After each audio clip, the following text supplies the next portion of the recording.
number 3 points táwọn obìnrin tí ó máa ń fatima tó dé ìlú ìyàwó nìyẹn náà ẹ ti wá bọ́ sí láì ọkọ àti ìyàwó gangan ṣe rí ìlú èyìnbó kọ́kọ́ wà fún gangan ọkùnrin as obìnrin tẹ́ bá ti practice real partnership from Nigeria real partnership as a husband and wife tẹ́ bá dé ìlú èyìnbó for the first 6 months 1 year ẹ máa ní problem tẹ́ ọkùnrin ò bá wà ẹ máa gbọ́ and even if you have the real partnership there will still be problem it just depend on relationship with the people ṣe wá ní tó jẹ́ kẹ́ lè win that war tí o máa jáde majorly ọkùnrin ni o. lọ́nà wo sà. yes ọkùnrin yẹn gbọ́dọ̀ wà patient. gbogbo èèyàn sì ń sọ Facebook pé òótọ́ lẹ̀ ń sọ wọ́n ní you are on point. ó gbọ́dọ̀ wà patient ó gbọ́dọ̀ wà tolerance ó gbọ́dọ̀ wà prayerful ó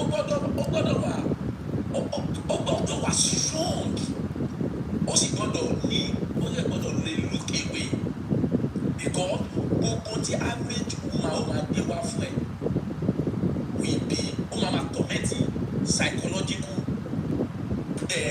mentality ẹ reason tí mo fi sọ bẹ́ẹ̀ ni máa gbọ́ ẹ mọ̀ pé we are not used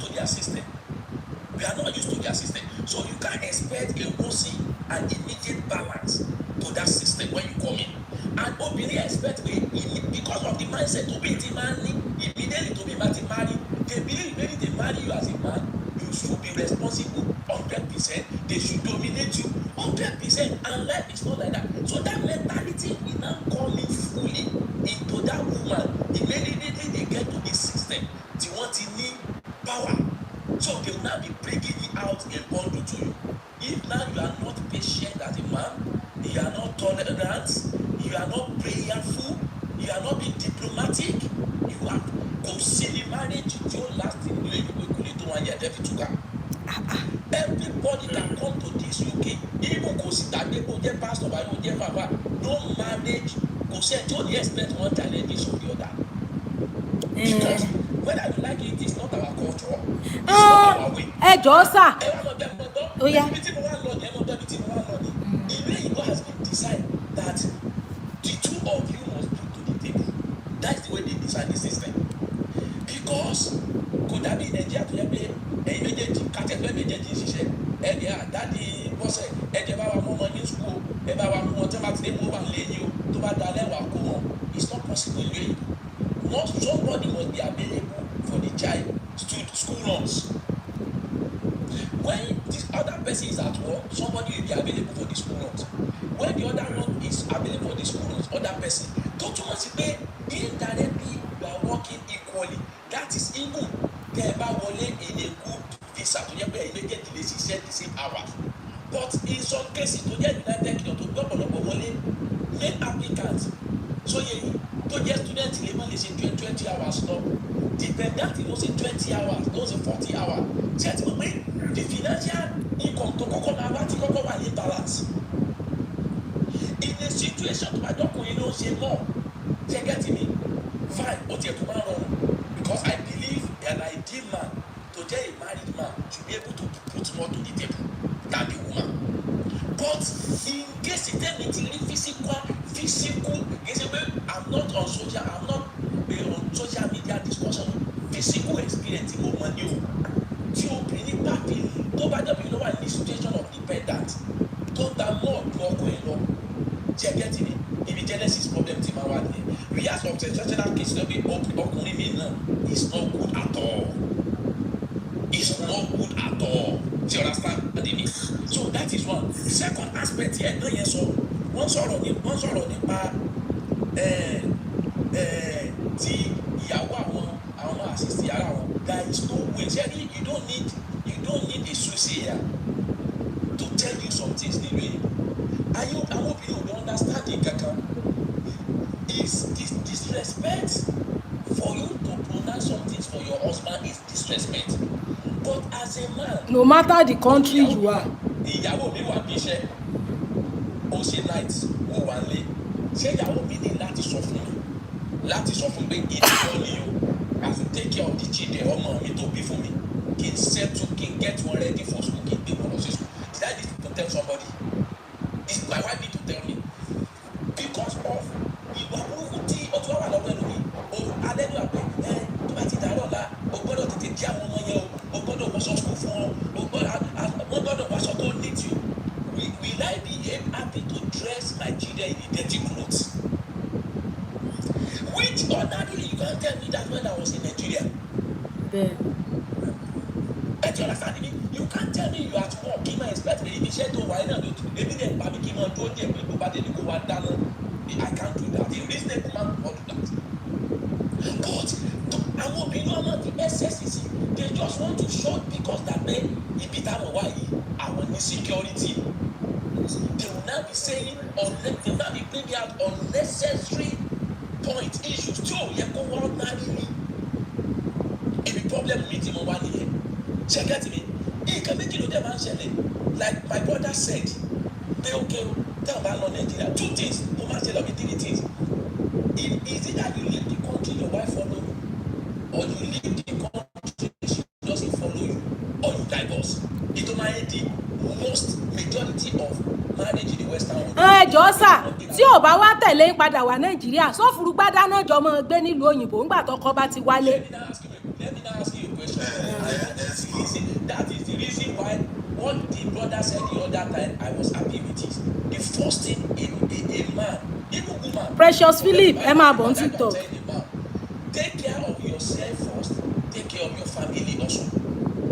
Prepare for the even you should prepare for the worst o. Think about the lójijì wà ní depression wà dé pọ̀ sí kí ẹ wò ni. Ṣé ọkùnrin? Everybody should prepare for the worst. But the good thing is you as a man or you as a woman that you are in marriage, do your best. Pray. Don't be a victim.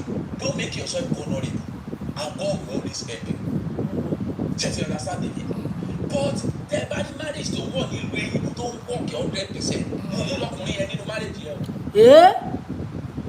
Fat, madam. Fati wo sọ fún yín ẹtọ ọkùnrin tó máa ń dànù pé òun wà lẹ́yìn o 100% òun ṣe bí ọkùnrin it's just lying. Ẹ dákun sí àwọn kọ́ńtírì náà sàn láìkí márẹ́jì ni. Kéṣe ẹgbẹ́ ìsọ̀rọ̀ ọ̀sà kẹ́lẹ́ mọ́ mi tó ti bẹ̀rẹ̀ ọ̀rọ̀ mi bá. Ìpọ̀ ìtì tó sọ ká má gbàgbé àwọn questions wa ká má gbàgbé àwọn questions and contribution because we lost in thoughts. Number 1 ọlọ́tí tó ń sọ̀sọ̀kùsọ̀ tẹ̀sọ̀pọ̀tì tó ń jẹ́ kó máa sọ̀sọ̀kùsọ̀ irọ́ ni nǹkan tó wà nílẹ̀. Ní ti ń bẹ nínú èèyàn lọ tí ń pààyàn bá. Lọ tí ń gbé jáde. Literally ṣẹ́rí ìlú òyìnbó marriage dáńpàrọ̀ wọ́n ní if the foundation is destroyed what can the bricklayer do? The foundation bá ti destroyed. Not even the righteous. The righteous. Okay, no. Bricklayer. Now ṣẹ́rí your marriage in Nigeria, your relationship in Nigeria is going to be an offshoot of what is going to happen abroad. Ẹ ti máa build the foundation in Nigeria. Tẹ́ bá ti ní issue ní Nigeria ní marital issue abroad máa refine. Wọ́n ní this guy is a pro, he is really experienced. Ìyẹn bàbá tó ń sọ̀rọ̀ lẹ́ẹ̀kan yẹn. Okay, template nǹkan tán ti ń gbé bọ̀ láti Nàìjà tẹ́lẹ̀ ó mì kóbìnrin tí ò dáa nílùú èbó kò ti dáa láti lé ni kò kàn rí wà yẹn wù nílé ni. Abroad máa amplify so many defaults that you have. I agree with you. Abroad máa amplify. Mi ò ní TikTok page Bọ́sẹ̀dé JMK náà ni just go to TikTok ẹ táì Bọ́sẹ̀dé JMK ẹ rí i pé mo wà live you just join. The reality is abroad is all about partnership. Abroad is all about equal rights. Abroad is all about empowering your wife. Because ibi tó bá ti ń fún ní PR rẹ̀ ní Canada and bí náà tó máa fún ní gbogbo phone number tó máa gbé tọkọ ẹ̀ bá misbehave. Wọ́n máa kó gbogbo ẹ̀mí lọ́wọ́ ni. Ibi tó ti ń gbà ní embassy bí náà máa ti fún pé wọ́n ní tọkọ ẹ̀ bá misbehave. You can call this number. Tọkọ ẹ̀ bá ṣe báyìí. You can call this number. But now foundation tó ti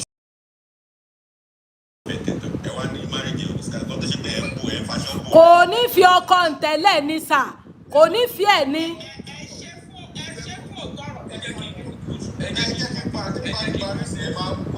ẹ jẹ́ kí n conclude ṣe rí ìtẹ̀sọ̀ àgbé 100%. You don't have TikTok ẹ lè join. àwọn àgbàgbé kankan. àfi tẹ́ bá sáré download ẹ̀ tẹ́ bá sáré download TikTok. aláṣọbìnrin kí ni táwọn ń dàgbé àwọn ń dàgbé pé cultural differences wà o cultural differences wà o tẹ́ bá sì ti ọ̀pọ̀lọpọ̀ pé down like madam Bọ́sẹ̀dé said if there is love kò ṣe pé àwọn issues kankan wọn wà ṣùgbọ́n ṣe rí point mẹ́tẹ̀ẹ̀ta tí wọ́n kọ́ sọ I want everyone to look at it bóyá kò parọ́ àbí. Even the people we have on Facebook are even testifying to it. Sherry man, somebody, every woman, because I'm going to explain it, every Nigerian woman believe you should continue to be an African man in Western world, and they themselves they are not ready to be an African woman. Then, partnership dance in Filele, Kevin Filele, plus or minus, they will deep down, open. Thank you for the answer. Because we are used to being responsible, average, and a good man also. Yes. But obìnrin man find it difficult to play along with our money. Ibẹ̀ lẹ́tí iná máa ń fa ìṣúbẹ̀ jẹ́ ká máa ṣe 50-50 ní jẹ́ ká máa ṣe 60-70 ní jẹ́ ká máa ṣe because number one they are not used to it. Number two they want you to continue to be an African man. TikTok, I have over 200 people here. Ẹ bá mi run gift o. Over 200 people are watching us. But in their own behaviors. Ẹ bá ń gbé gift wọlé. Behaviors yẹn ṣàlẹ́ ìkẹ́kẹ́ bá táwọn obìnrin understand àwọn obìnrin tó wà ọ̀gá ìtàn bá fẹ́ sọ kìíní. Tẹ́ ẹ bá lè rí ọkùnrin. Mr. Adéwálé ẹ ṣé. Tí ó bá lè wà kóòdì. Tí ọkùnrin bá lè withdraw. Kò sọ pé tó máa rí sign of disrespect. Rírẹ̀ tí ò ní withdraw. Rírẹ̀ ayọ̀ yín ẹ ṣé mo dúpẹ́. What women see as disrespect from women. Ọlámídé. Is any disrespect from women. God bless you. Most times taba to man fa problems especially in UAE. Ẹ ṣé sá. Ẹ̀jẹ̀ fún ilé example. Part of their law nígbà yìí. Bàbá Ọlámídé ẹ kú náwó. God bless you. I just knew this thing of recent ó ti pẹ́ níbi báyìí. Ṣé àwọn ọmọ ẹni Nàìjíríà mo lè máa lo fóònù kẹ́ máa sọ̀rọ̀ kẹ́ gbélé kíyàwó yóò gbé fóònù kó mọ̀ check fóònù. Surely TikTok ẹ kú náwó ẹ ṣé gan. In Western world, it's really right láti gbé fóònù ìyàwó mi kí n máa tẹ̀ kí o. Tẹ́ ẹ bá wá gbé sà ṣé yẹn wá túmọ̀ sí pé kó wá sáré pariwo mọ́ ìní. Nǹkan tá à ń sọ nìyẹn brother ẹ̀ ṣé ní right láti gbé fóònù ìyàwó yóò bí ẹ̀kọ́ lọ́jọ́ bẹ̀rẹ̀ nìyẹn. ẹjọ́ bẹ̀rẹ̀ ṣe Ní ọ̀pọ̀ ẹgbẹ́ ó ní right láti gbé fóònù ìyàwó ẹ̀ pé ìbò lè wà pé ìbò ń gbé pamọ́. ẹ ti sọ̀rọ̀ gbogbo ọ̀rọ̀ tẹ́sán látàrọ̀ sà 100% correct. Ṣé ẹ tọ́lọ̀ náà ẹni sùn ẹjọ́ kọjá máa ń Fóònù ìyàwó ẹ̀ máa ń wá ní. Nígbà tí ìṣepẹ́ ń já ti tẹ́lẹ̀tẹ́lẹ̀. Ìyàwó bá yẹ kó má gbé fóònù yìí kì í ṣe ìyàwó. Bàbá Abímbọ́lá ẹ káàbọ̀. Merciful, thank you for the atmi. point tèmi fẹ́ sọ tẹ̀sán pa abroad with partnership. Èèyàn kan náà ti sọ lórí YouTube o. Èèyàn kan náà ti confirm ẹ̀ YouTube pé partnership sá. Madam Bọ́sẹ̀dé. Yes sir. Madam Bọ́sẹ̀dé ẹjẹ́ kọ́kọ́ sọ̀rọ̀ yìí but I will stop now give people time to talk. Madam ló gbọ́ tí mo sọ. I said mi sọ pé ọkọ àti ìyàwó ò lè gbé fóònù ara ló misquote me. I said it is not legal even in Western under their law the president partner ẹjọ́ àti ìyàwó is not. Ìjọba àwo náà ni ó ní kọ́kọ́ àti ìyàwó kí wọ́n mọ̀ ní freedom sí kíní ara wọn. Split your children in this country. Then 40% of us split our children. It's not legal. Ó yẹ sí aláǹdì èrò ti pọ̀ fa tí ò ti sọ̀rọ̀. Ẹ fún mi ní 2 minutes àgùlànà. Ó yá. Ìtì fẹ́ fàyọ nínú ọ̀rọ̀ tí mo sọ yìí tí Madam Pinade ní kí o wo etí ni pé. Now, tí a bẹ ní Nàìjíríà, kò sófin tó bá nù ọkọ àti ìyàwó. Ẹ kọ́kọ́ fi kọ́jọ́ lẹ̀, ẹja fi múra lẹ̀, láfẹ́ra wa. Kò sófin tó bá lọ́kọ àti ìyàwó pé I can't pick you, I I can't check your phone. You can't check my phone. You can't open. I am the king. Ẹ ṣé And gan. check some information. Kò sí òfin tó sọ against it in Nigeria. Ṣé get me? Now, nílùú èyìnbó, torí pé ẹjọ́kọ̀ àti ìyàwó, òfin wà tó límìtì àwọn nǹkan kọ̀ọ̀kan lẹ́gìlàgbé ó gbé fóònù ọgbà bó fóònù ìyàwó ẹ̀. But that doesn't mean if there is true love, you should not check it. Mo ń sọ àwọn nǹkan tó ń fa issues fún yín, òní mo ń try láti break. In that situation, ṣé o pé tí ẹnu pápá mi bá wá ṣe, ó máa ń pariwo tí ó fà pé wọ́n ọlọ́pàá síra wọn. Ṣé you understand me? Meanwhile, the same traditional behaviours tí obìnrin mi ò lè accept kí wọ́n ṣe fóun lòun padà níwájú ó padà fa issues láàrin ọkọ àtìyàwó mi tí ó kúra wọn lọ sí police Mo ti understand yín. Àwọn obìnrin wọ́n fẹ́ kọ́kùnrin adjust sí culture western world bẹ́ẹ̀ àwọn ò fẹ́ adjust ní tiwọn. God bless you. Okay. Ó wà lára tó ń fa problem. I said one of the things tó ń fa problem yẹn like in terms of madam pé òfin ò ní kó nọ mẹ́ but we always do it sometimes. Ṣé ẹ understand me as an African person? Even not sometimes, always lè máa ń ṣe àjọpamọ́ wọ́n ọ̀dẹ̀ tó sọ school. Wọ́n ti pẹ́ 35. Eh? Máa ń ná wọn Friday, mo máa ń ná wọn, máa ń ná wọn Saturday.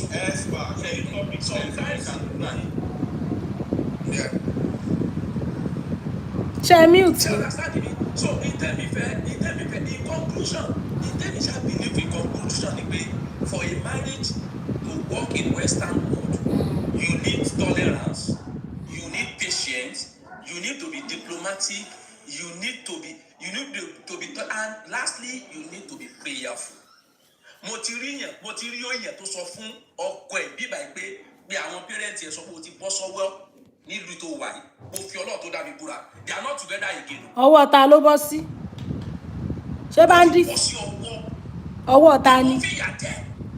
Bọ́n ó fìyà jẹ. Ìyà jẹ ó sọ fún it's not a story telling you.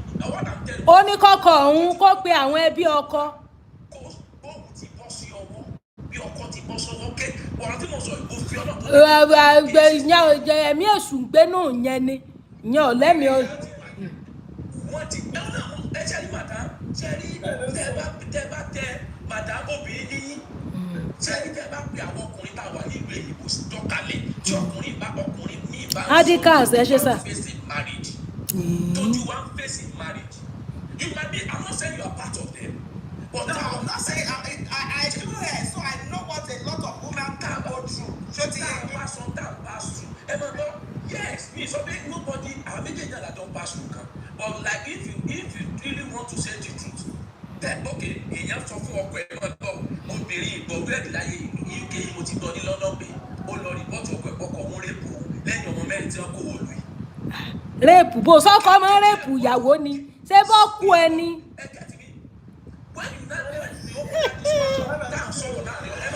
Ogun èṣù. Sọkùnrin rèpù ìyàwó láti Nàìjíríà ni mo wá béèrè lọ́wọ́ ẹnìkan mo ní ọkùnrin àti ìyàwó tó bá rí for 12 years tó bá rí for 12 years. Okay, Santo mute ni. Mr. Demos ẹjọ́ bá wa round up o. Táìmù yín yẹn pọ̀. Àwọn sọ fún mi ní next pé kí n careful pé torí pé mo sọ pé mo ná àwọn ọmọ mi. Àwọn ọmọ mi kan tí bá tún náà wọ́n tán máa gbé wọn lọ police station. Ẹ má ṣe yẹn o. Mr. Demos ṣe ti round up ni.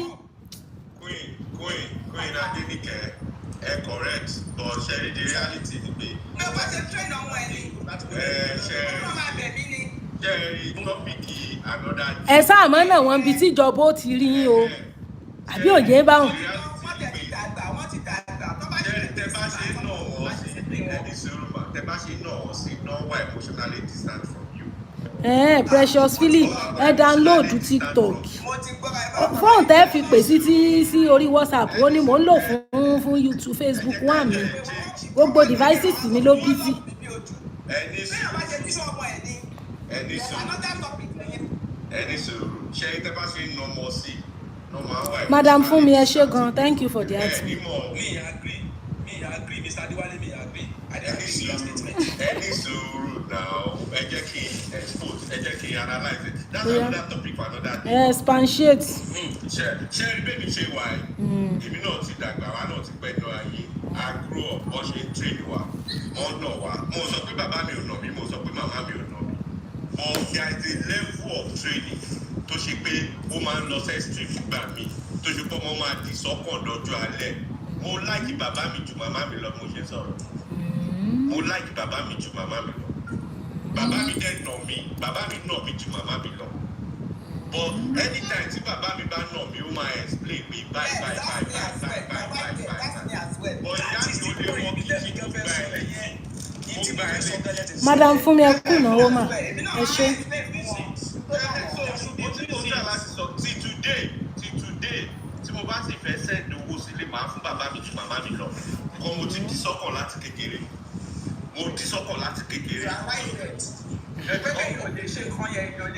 Training, there are levels to training, there are levels to beating. Ẹ̀kọ́ máa discover pé táwọn ọmọ ẹ bá dàgbà tó they are not emotionally connected to you. Àwọn tèmi tẹ̀ connect.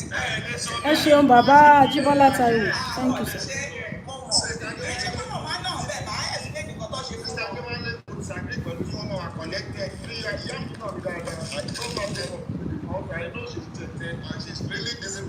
For the right thing.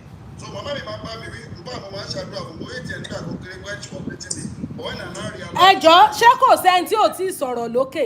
Ẹni tó bá wà lókè tí ò tí ì sọ̀rọ̀ ta ni ò tí ì sọ̀rọ̀ Mr. Túnjí? Ó yá à ń gbọ́ sà. Because ẹ lè fi yí ẹ̀ ti gbà tán bí yíyẹn ẹ lè fi wé sẹ́ńtúrì tàwọn yìí we are now in the computer century tí ọmọ ọdún mẹ́ta ọmọ ọdún márùn-ún tó ti ń sùn ìyá rẹ̀ sí court ní US.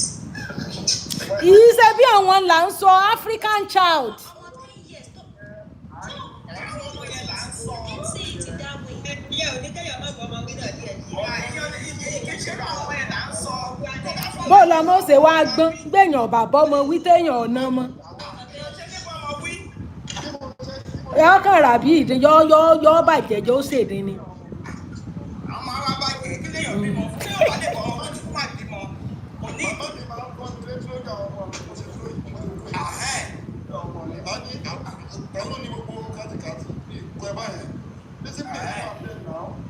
Ìfẹ́ yẹn tẹ̀sí wà bẹ́ẹ̀ tẹ̀sí lọ́fún ọ̀dọ̀la.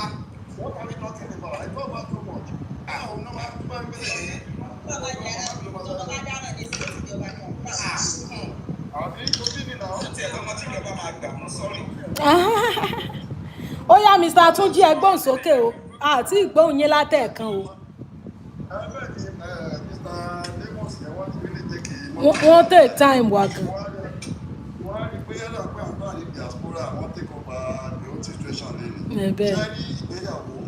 Very simple, ó sì wà very difficult. Ṣé ní Africa context, bọ́lá ṣe ìgbéyàwó wa, ó yàtọ̀ sí pé ìlú èkó. Ẹ máa fi ṣù àwọn Áfíríkà ká máa fi jọ ìwọ̀n nípa ìlú. Ṣé láàrin ìlú lọ́dọ̀ wọn lọ́hùn, àwọn náà ní pé obìnrin máa ní ọkùnrin àtọ̀bẹ ní equal right. Ordinary tí mo bá níyàwó tó wà nílò èkó, tí mo náà wà nílò èkó, ẹnì kan lè kọ́ mi láti contribute my quota. Even kò sí kan tó burú bẹ́ẹ̀ pé kí n bá ọ̀gbìn fọṣọ, ìwọ̀n ẹ̀kọ́ bá ti lọ bí iṣẹ́ pọ̀ ń bẹ̀. There's nothing bad in that, but kò wá fẹ́ máa sọ pé dandan ló gbọ́dọ̀ ṣe àyẹn ni kò sí. Kíní kan ló wá jọ mí lójú tí mo ń gbogbo tó ń sọ nísìn. Ẹ bá àwọn tó wà ní diaspora yẹn. Ṣé kò sí ìfẹ́ láàrin òbí sọ́kọ ọmọ ni? Àbí ṣé kò wá sáwọn tí wọ́n nífẹ̀ẹ́ ara wọn ni? Ṣé kò sí ìfẹ́ mọ́ ni? Ṣé ok kíní kan ọ̀dọ̀ wa ní ìsàlẹ̀ ní Nàìjíríà ń gbà tí mo ẹ̀ka ìlú ogun tèmi ti wà o. Tí èèyàn bá ṣe nǹkan tí ò dá, tí ìyàwó tọ́kọ bá ṣe nǹkan tí ò dá, ẹ bá sọ fún ọmọ bá gbé mọ́mí ẹ̀sìn bá dáàdì yá ha ló nífẹ̀ẹ́ rẹ̀ ní ìfẹ́ bá ọjọ́ ọ̀la yìí jẹ́ ló máa pé ìyá yìí ló. Àbọ̀n ti níra wọn sínú tẹ́lẹ̀ láti Nàìjíríà tẹ́lẹ̀tẹ́lẹ̀. Ṣẹ́rí ọ̀bírí tó ń dẹ́ àtàlẹ́.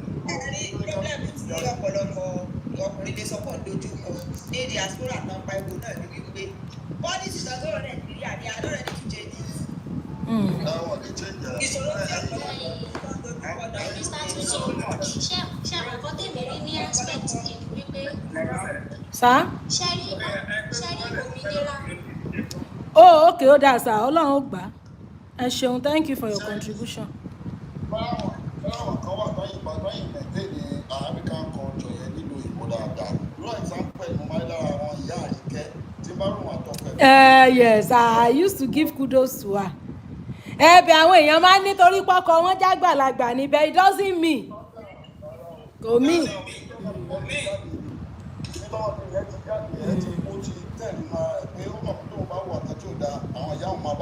Yeah, of course.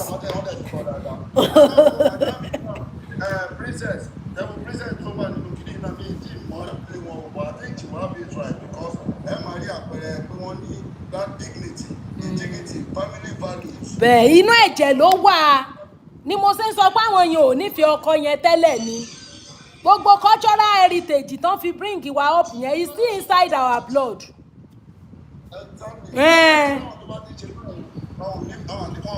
honestly wọn ò nífẹ̀ẹ́ ọkọ yẹn. náà nífẹ̀ẹ́ ni. Exactly. nífẹ̀ẹ́ lẹ́sẹ̀ ní tí tó bá nífẹ̀ẹ́ ọkọ ẹ̀ wà á lè gbẹ̀dọ̀. ẹ̀yẹ ń sọ tòótọ́ nìyẹn ó ti ní problem ilé tẹ́lẹ̀tẹ́lẹ̀ ó ti ní problem ilé tẹ́lẹ̀tẹ́lẹ̀.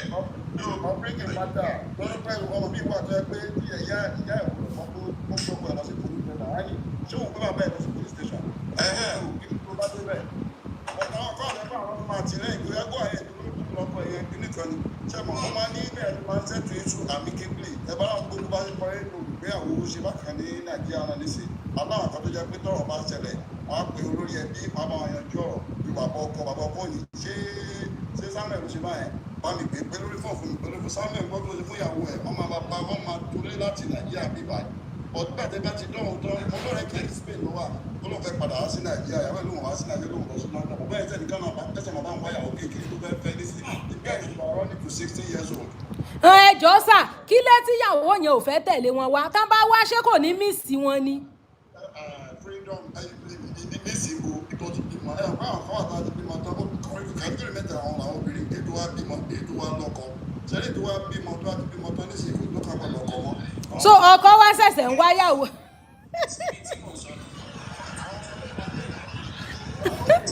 It is well. Èyà. Ọkọ ṣe wẹ́ ọdún ẹ̀fẹ̀ ìtẹ́bá lórí láti ní life partner nígbà tí bá ti ń pa àwọn tó gbé in the first 3-5 months pẹ́ẹ́bù ṣe á lè ní ìdè for 5 months kò sí kẹ́mẹ́jà bí ẹ̀mẹ́ta àbẹ́ mẹ́rin ìjà ẹ̀lẹ̀ máa lè lọ láti máa ní sí inú pé ìwọ̀n máa lè gbé fún ẹ bí náà máa lè gbé fún ẹ tó pẹ́ ní báyìí dálẹ̀ ẹ̀ ti mọ̀ láti lẹ̀ náà ló fi ọwọ́ ọ̀fẹ́ ìgbìmọ̀ yẹn láti wo ní tí a ti fẹ́ fẹ́ yàwó kẹ́lẹ́ ìmọ̀ ìyàwó tí wọ́n fẹ́ fẹ́ àní ìwà èèyàn kan fúnra ẹ̀ ní ọkùnrin máa wùwà tó gbò ní foríjì ẹ̀ àwọn akáàtó mi ò lè foríjì ẹ̀ bóyá bóyá fọ́bìnrin ní ìtàwọn ẹgbẹ́ nìkan fẹ́ kóbìnrin ò lè foríjì ẹ̀ ọ̀dọ́ ní ìwé ìwé about it ọ̀gbọ́n ọ̀gá fúnra ẹ̀ tó bá wà naturally wicked tó dẹ̀ kó mọ́mọ́ wicked fóun ni wọ́n máa wò pé bákan ló ṣe rí iṣu kan ṣe láàrin ìgbà àti ọ̀hún sometimes ago ọwọ́ tí máa lu mọ́tò ẹ̀ lò tá lu ó máa lò pa ni ọ̀tọ̀ wá dára kí wọ́n bá yẹ mọ́tò ẹ̀ jẹ́ ẹ̀jẹ̀ wa knock mo á ní òkè kan lọ́pẹ́ sí mechanic ní wáyà sí for 3-4 months ó kọ̀ wò mí jọ fọ́ ní ìka ní ẹ̀ mo ní kí ló dé ó ní mọ́tò bá àti látọ̀ ọjọ́ ìwé rẹ̀ báwọn tó ṣe tó lè mọ̀ pé ó ní òun lára tó mọ̀ pé ó ti fa yé ní òun lára mi sọ ara mọ́jú ọjọ́ kejì mi kọ́ lọ fíìsì mọ́tò yẹn fún orí kan imagine that because I ìfẹ́ tó ní jẹ́ tó ní kíní yẹn nínú ìjọba tí mo wá sí mọ́tò yẹn tó ní hà ó tó bá mú tó ń pa ṣùgbọ́n tó ní kí mọ́tò yẹn ṣe ní òun bá mú bó ṣe rí so let us try to learn ká mọ̀ nípa tí ń fẹ́ yàwó ká mọ̀ ìyàwó dáa ní ká mọ̀ ìyàwó dáa máa mú lọ sí lórí ìlú èmi tẹ̀mí o gbogbo ọ̀dà pé African country bá ṣe fẹ́yàwó ní Áfíríkà yìí kò wà applicable sí àwọn tó wà ní diaspora a kàn máa sọ ká máa sọ ní but a fẹ́ kí àwọn ọ̀rẹ́ tó wà ní diaspora ẹ̀ tẹ́wàá mi báyìí ẹ̀ náà try láti kọ́ bí kẹ́ nífẹ̀ẹ́ ọkọ yìí bẹ́ẹ̀ sì nífẹ̀ẹ́ àwọn ọmọ yìí kẹ́rán ní gbòǹgbò bímọ fún yìí ẹ̀jọ̀ try àti ṣe. Ẹ ṣé gan, thank you so much.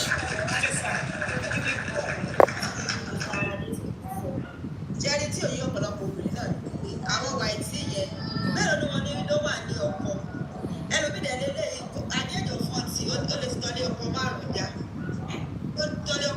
já kí káwọn obìnrin ká sáré bí tiwa bí tá a bá fi pamọ́ sí. Ẹ ṣe mọ̀ pé àwọn yẹn ò máa ò bá marry several times kò tí ń tó ká àwọn white.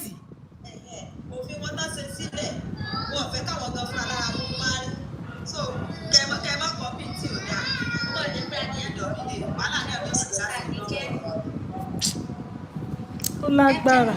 Ẹ mọ̀ nǹkan tẹ̀mí rí bẹ́ẹ̀ ni pé ṣe rí majority of we Nigerians a máa ń sọra wa di adékúndèrè àwa la máa ń imbibe culture ní culture. Ní àwọn àgbà kan rí.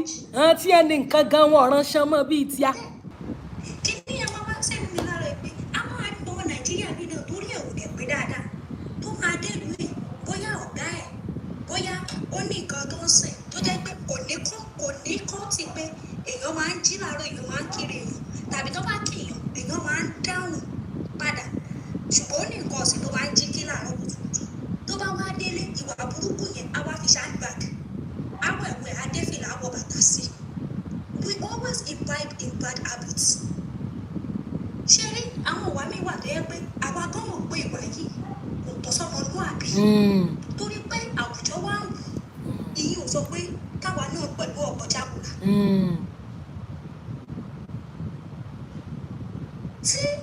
tí èèyàn á ní èèyàn kan ló máa ń lànà ìgbà èèyàn ló máa ń tọ̀ if we Nigerians have the mind of it that going outside of the world or let me say going outside of our country to another country that will not change the discipline I've had that will not change the person that I am definitely there will be more value of Nigerian marriage in the Western world but come to think of it sharing obìnrin mi wà tó yẹ pé ọlẹ́ni sọ púpọ̀ obìnrin mi wà tó yẹ pé once they have a little freedom they mismanage it èèyàn tí làákàyè rẹ̀ ò tí ì gbé òmìnira tẹ́ bá fún lómìnira gẹ́gẹ́rẹ́gẹ́ ló máa ṣe bẹ́ẹ̀ ni o èèyàn tí ò ní làákàyè láti manage 50,000 tẹ́ bá fún ní 30,000 100,000 ó máa ń ṣìlò so many women that are going Mr. to the Taiwo, Western world they don't have high IQ of what freedom is all about and how to work in a freedom world. wọ́n ní tẹ́rú bá jọba èèyàn ò ní kù kan in the Western world. bẹ́ẹ̀ni mọ̀dọ̀ ìbá ṣe bí kinní kan àbàlújẹ́. kò sẹ́ni tá a máa gbé gorí ẹṣin tí ò ní sọ. Madam Princess. sá wọ́n ń gbọ́ yín. Yes, sir. In addition to what you said, do you believe most of the white people, even the cherish the black men, and the way our women cherish us? Of course. Exactly. Because they know it's valid. Ajogún ẹ̀wò mọ iye agbádá ńlá. The thing you do for a white lady as husband, Joe, appreciate. They will appreciate it. They will adore you. Ó máa kú sí lọ́rùn. As in nǹkan tẹ́ bá ṣe fún African lady tí ò appreciate òyìnbó ó máa appreciate ẹ̀. Tẹ́ bá ṣe àfọ̀ ẹ̀ fún òyìnbó ni ó kú sí lọ́rùn.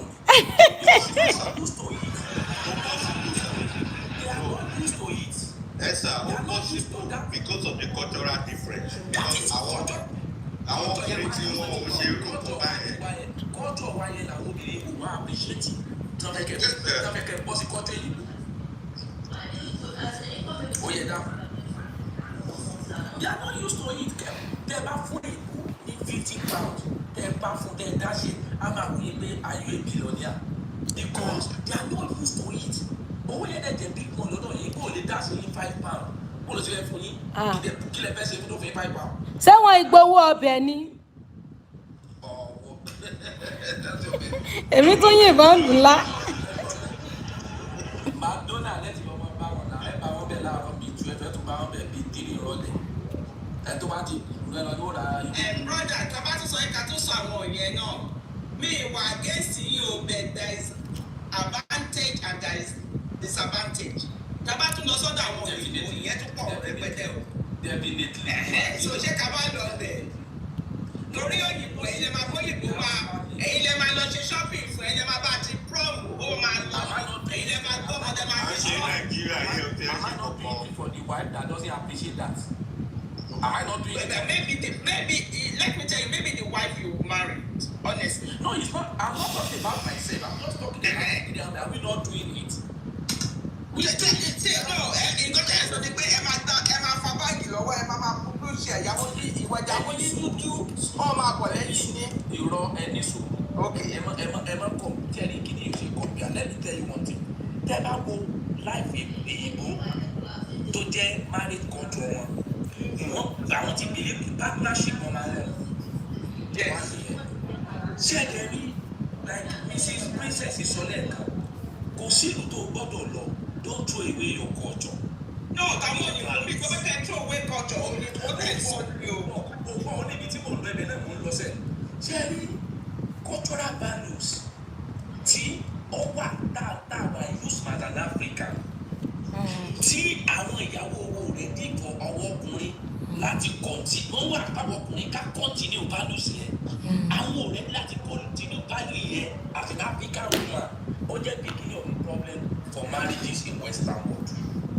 ṣé wá rí value yẹn tẹ́ ẹ bá wá di little value tó bí tí obìnrin ò lè ṣe yẹn tí ẹ bá ṣe one quarter of it tẹ́ ẹ ṣe fún obìnrin African woman tẹ́ ẹ bá ṣe fún white woman ẹ di ọba lójú ẹ because white woman ò yí ẹ bá jẹ́ refrigerator kò ní ọkùnrin lára tàbí I used to it to take care of all the bills but in Western world in a situation by at the end of the month ẹ gba £2,000 ìyàwó yìí náà gba £2,000 ẹ máa gbọ́ ó jẹ́ £4,000 your bills is 1,008 and your woman want you to pay all the bills of 1,008 kò tí ì sọ jẹ́nu ẹ̀ kò tí ì sì bẹ́ẹ̀ ti lọ bí iṣẹ́ padà lóṣù yẹn bẹ̀rù ó dẹ̀bi kẹsẹ̀ gbogbo 1,000 yòókù £200 èyí bó obìnrin ò ní dán láyé pẹ̀lú yìí tọ́jú òfin parẹ́.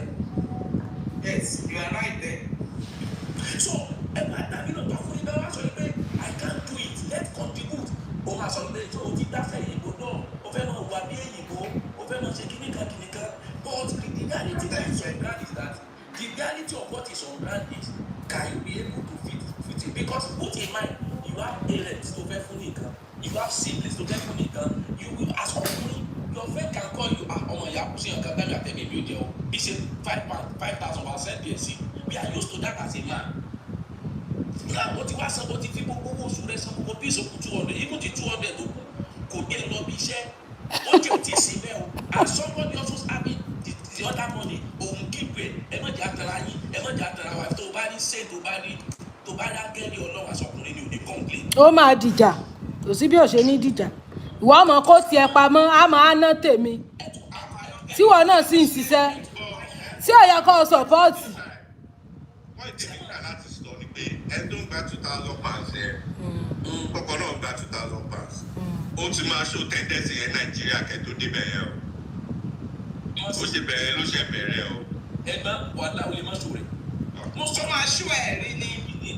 ẹgbẹ́ tó máa bẹ́ẹ̀ rí ni ó máa ṣú ẹ̀. Ẹni obìnrin tí ó bá lójú àánú lójú àánú ni. olójú àánú ó wá ní bẹ̀rẹ̀ Nàìjíríà kẹ́tó débẹ̀ yẹn. I am king ó yẹ gbóhùn sókè. Yes, ma. ẹ ṣeun background yín yẹn ẹ jọ̀ọ́ ẹ bá wa take care background yín background yín make noise. Oh, okay, máa pè máa tù. Mr. Demos. Okay. Any assistance tí obìnrin bá fẹ́ contribute in the marriage in Western world it come with resultant effect padà they will do it to contribute and make sure you have another visible responsibility in that house to complement owó tó fi assist yẹ. ṣé mo parọ́ ni àwọn ọkùnrin tó bá wà lórí ìgbà àtọ́ta wà lóyìn ṣé mo parọ́ ni ẹnìkan sọ bíbá pé ìyàwó ń sọ fún òun pé Saturday ló sọ pé Saturday mo wà clean nínú ilé there are some things naturally you don't need to pronounce it to your husband a good man will know that he need to assist his wife a good man knows except you are not a good man ìyàwó mi kó sọ fún ìyàwó mi ò lè sọ fún mi ó wà ní iṣẹ́ ṣé mo ní ìdíwẹ́ sì máa ń gbé pé tọ́jú àwọn ọmọ lọ sí school láàárọ̀ la ọmọ tó bí fún mi kò possible now but immediately tó bá ti pronounce ẹ̀ fún ọkùnrin ò ní wá bí with that statement pé ó wá dalẹ̀ ṣe fáwọ́tì ẹ̀ lè pè àbọ̀ sáwọn ti sùn sáwọn ti ọ̀rọ̀ kẹ́ but tó bá ti dàárọ̀ láwọn tètè jí wọn aṣọ tuntun ni kí wọ́n wọ̀ wọ́n jẹ́ wọ́n wọ aṣọ tó dọ̀tí lọ sí school ṣé ẹ̀ wọ aṣọ tó dọ̀tí fáwọn ọmọ mi. ọkùnrin tó bá ń sọ yẹn fún ó ti ń rí tó that statement is a statement of controlling and abuse and disrespect that is a statement of disrespect. ṣé àwọn àṣà ni mí ok mo ti ń bọ̀ ní o bóyá ṣe rice ṣe kìíní kan ṣé àwọn there is where you talk ok my dear mo lè tètè bọ̀ ní kí ló bá lè jẹ ok bóyá ká jẹ rice rice ok àṣẹ rice tẹ́ wà lè ṣàmú bóyá kí n ra rice bọ̀ ní o rice kù náà mọ̀ wọ̀rí bàbá ẹ̀ ṣe mo communication the way you pronounce happy to put the food on fire before you. bẹ́ẹ̀ kó wá sọ authoritatively. God bless you. Àfàmìsọ yẹn gẹ́gẹ́ àfàmìsọ yẹn gẹ́gẹ́ náà obìnrin yẹn mọ̀ ní West Ham tó máa ń pull ọkùnrin off of it. Okay, sir. Maybe you understand it. Understand the context. We don't understand the You words. talk perfectly, but Sherry, what has helped me? But to help me, to be like my thoughts may be some different on this stuff is the foundation of coming abroad or going anywhere. Precious Philip wọ́n ṣẹ̀dẹ̀ JMK náà ní lórí TikTok.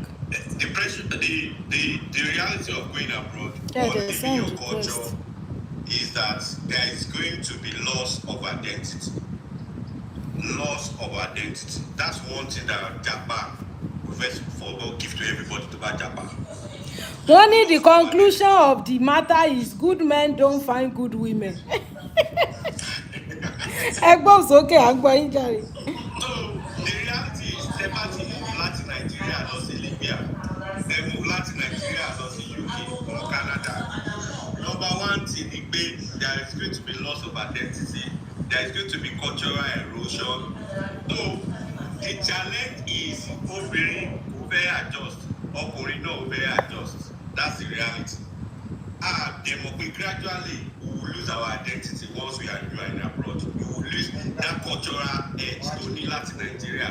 A máa ń lose it over time in this place. A máa ń imbibe culture with me. But my template has been that obìnrin tí ò bá ṣe partnership ní Nigeria kò lè ó máa difficult fún láti develop partnership abroad. Obìnrin tí ò bá really love India ní ilé láti Nigeria tó bá dá abroad environment gan ó máa fọ́ gbogbo ẹ̀ síta. Mr. Adewale, sorry to cut you short. Partnership we are doing in Nigeria is not financial partnership. It's not contribution partnership. The partnership we want as a husband and wife in Nigeria, majorly about Desale Koko is about love partnership. Because of the economic situations, the about average family they are successful and bringing reasonable amount to table in Nigeria. It's very rare. Is it that we don't mama yet or we don't lobby the market? It's very rare. Never do the percentage of it or Yahoo once she says successfully and they are bringing reasonable amount to the table in Nigeria. Okay, then. It's about either I agree. Somebody torí pé obìnrin ò dẹ̀ wá use in playing along with their money.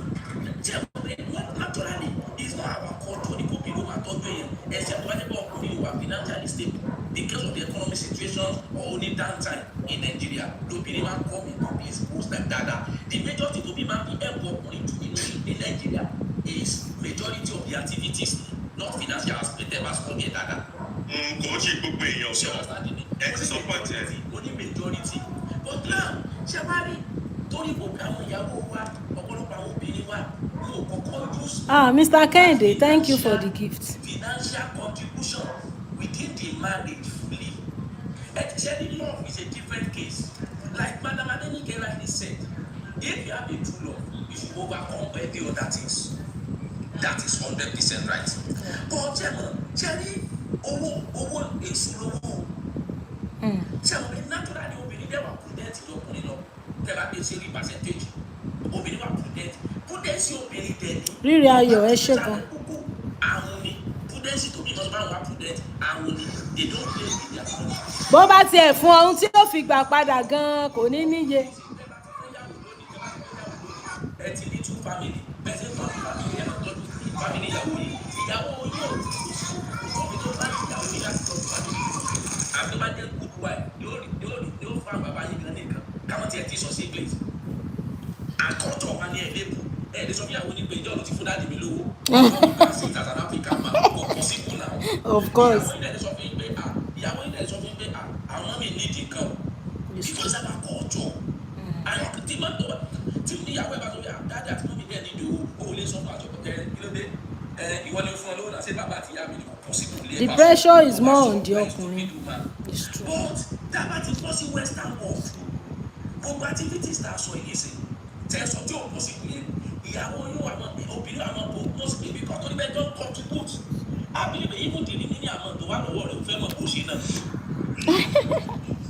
obìnrin tí ò dẹ̀ contribute financial freedom ó wà lára tó bá kó wà pẹ́ tí wà ní bíbá yìí as in Nigeria obìnrin míì tí ò bá 500,000 rí for years in Nigeria tó gbogbo oṣù tó kọ̀ bá tètè sí Nigeria kò tó lọ fún mi lọ́sùn ó ní ní place ọ̀gbọ̀n ṣẹ́gun tẹ́ bá wò naturally ní àlọ́ Muslim mi mọ tí Christianity sọ níbẹ̀ dáadáa Islam jẹ́ kó yé wa pé ọkùnrin ni ó gbọ́dọ̀ tọ́jú ayé ẹ̀kọ́ tó wà náà dẹ̀ sọ ó gbọ́dọ̀ tọ́jú ayé tọ́gbìyàwó ẹ̀ bá máa accept tó bá pé assist ẹ̀ náà lọ by a decision ni not a kò sí enforcement fún ó gbọ́dọ̀ wish láti support ẹ̀ ni but that is it just in support when you look at the technology age economic situation that have come into place in a situation tọkùnrin gan òbí tó ń wá sórí tẹ́kù tá kankan sẹ́bẹ̀ níyàwó ti ní ẹ̀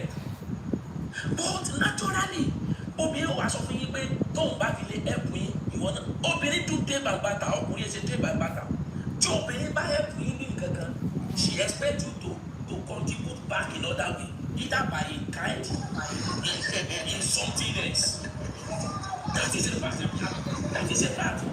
100%. Expect kẹ́ fóònù ní nǹkan bò ní nǹkan ní tó bá kún yẹn ọbẹ̀ bóyá ní ìsinyìí for example ẹ sọ fún ìyàwó yìí pé nàìjíríà kò dé fún àmì ìlú this week ó ti fi ra epo sí mọ́tò wà láì mí ní o ó dẹ̀ wà wà lórí òfin yìí náà tẹ̀ pass ó ra epo sọ́ tẹ̀ pass during that week yìí yẹn ó lè fi mọ́tò yẹn rẹ́ iṣẹ́ tó ẹ̀ mẹ́rin.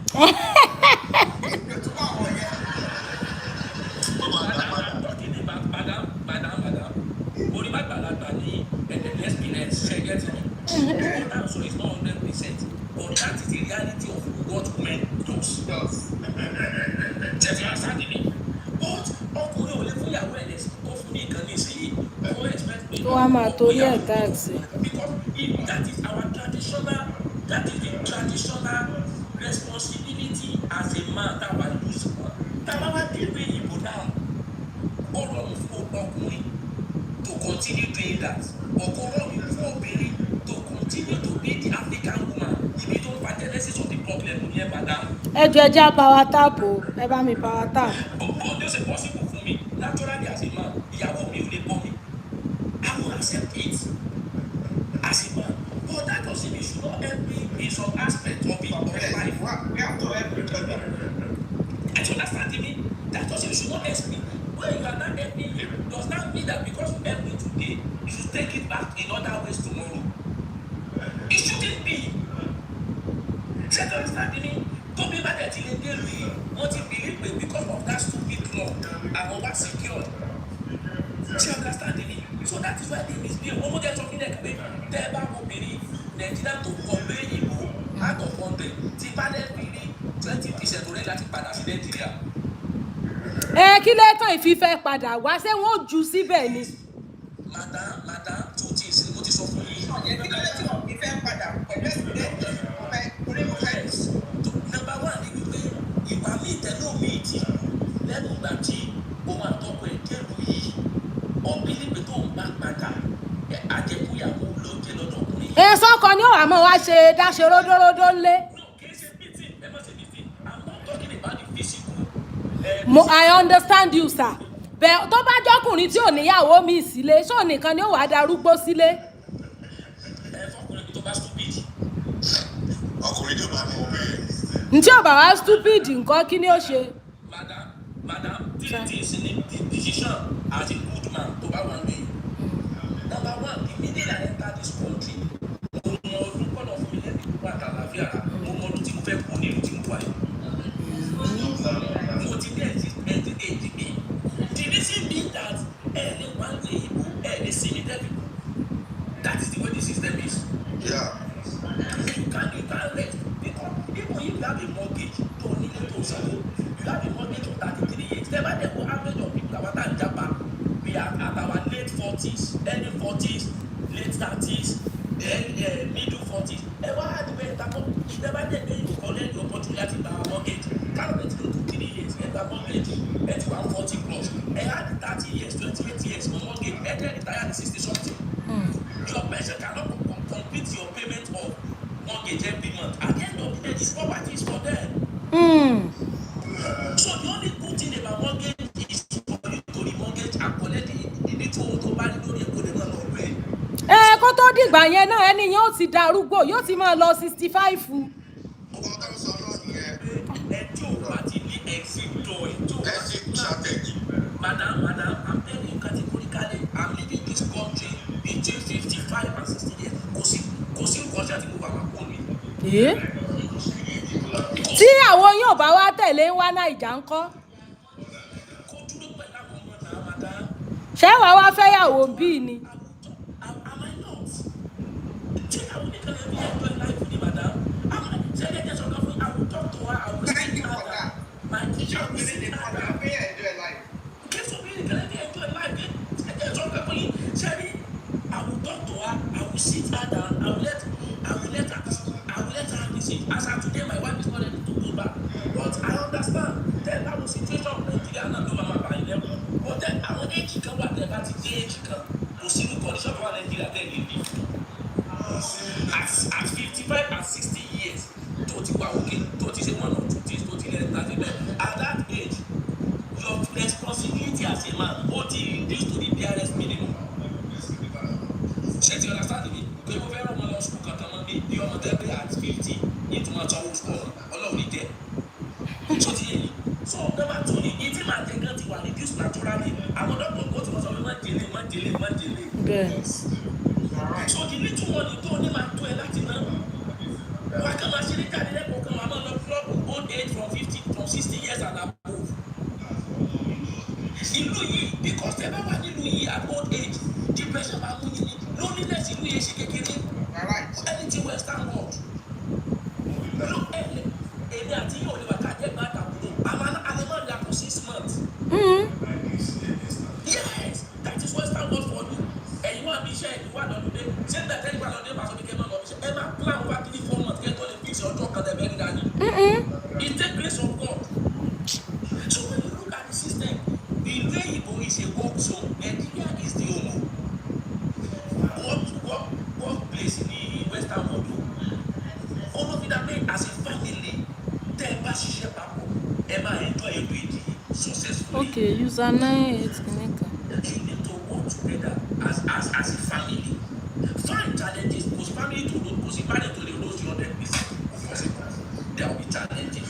But ọkùnrin ní ìlànà ọkùnrin yóò jẹ́ kí marriage strong nínú yìí ní western world. Ọkùnrin ní kejì méjọ ní kejì obìnrin o. Tí ọkùnrin ò bá lè dance to the tunes tí àwọn ẹ̀ bá gbé wa ẹ̀ lè last. Precious Philip ẹ jọ̀ọ́ send request o mi rí yín ní bí invite.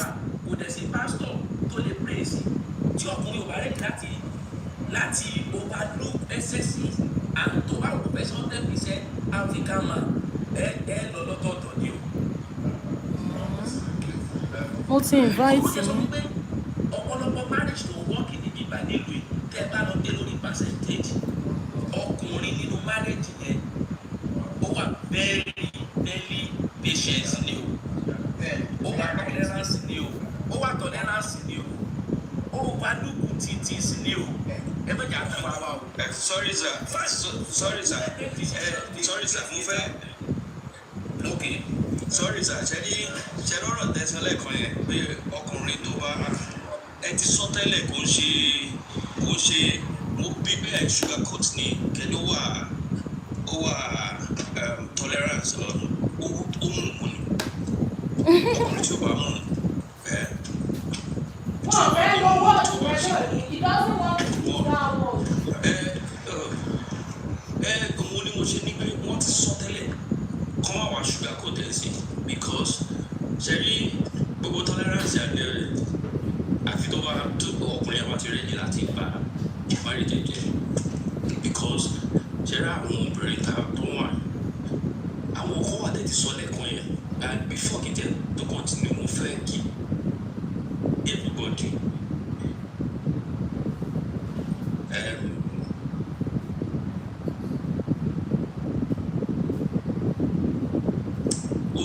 I really like this platform because I've been into some platforms that I had. In fact, mommy, I dedicate some for like to meet you. See, cut. user 974 ṣẹ́yìn ni Precious Philip tẹ wá láti Facebook.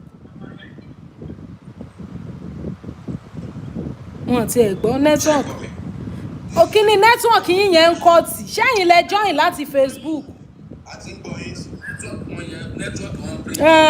ó ń fluctuate ni. I am the king ẹ máa sọ̀rọ̀ lọ títí tí network wọn fi máa stable. Okay, so ṣẹ́rí nǹkan tí mo ti rí nínú.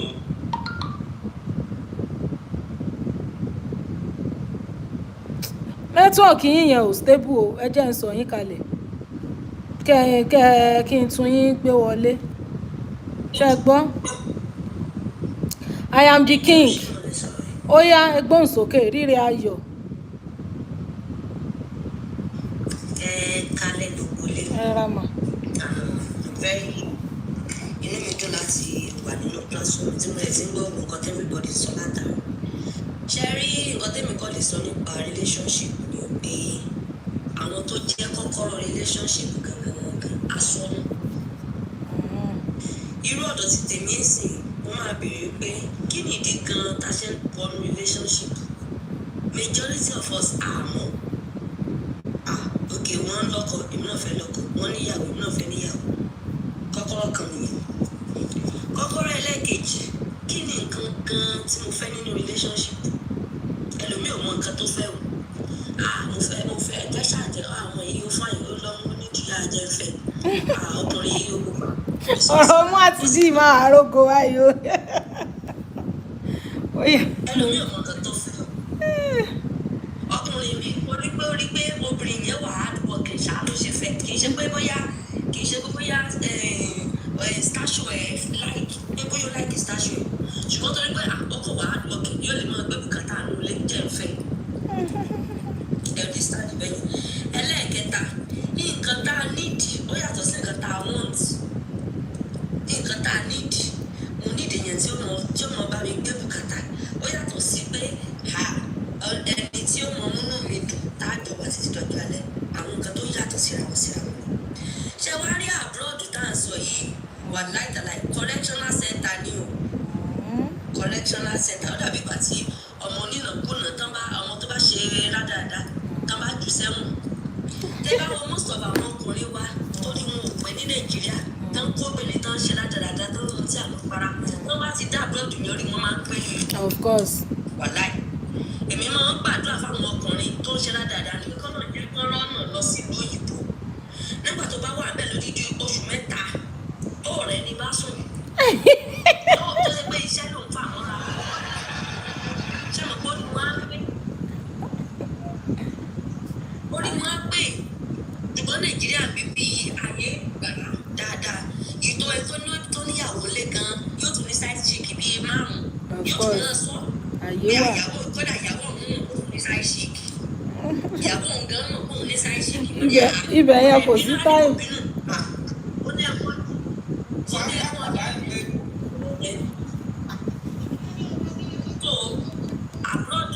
Correctional center ni fún ọkùnrin àti obìnrin tó rí wọn bá ti pé Nàìjíríà. Now back to àwọn ọ̀rọ̀ tí lóore sọ ìyàwó wọn ikú táwọn èèyàn sí Nàìjíríà àwọn ń ṣe láàbọ̀dù ṣe rí ìwà yìí kò sẹ́ni tó ní kọ́ mi wọ́n ti nù mí mo máa ń sọ kò sẹ́ni tó lè kọ́ ọ̀yàn wọ́n ti nù bí ọ̀rọ̀ tẹ̀sílẹ̀ kan pé tó bá ti wà nínú tó bá wà ní èèyàn ló ti máa ń pààyàn náà.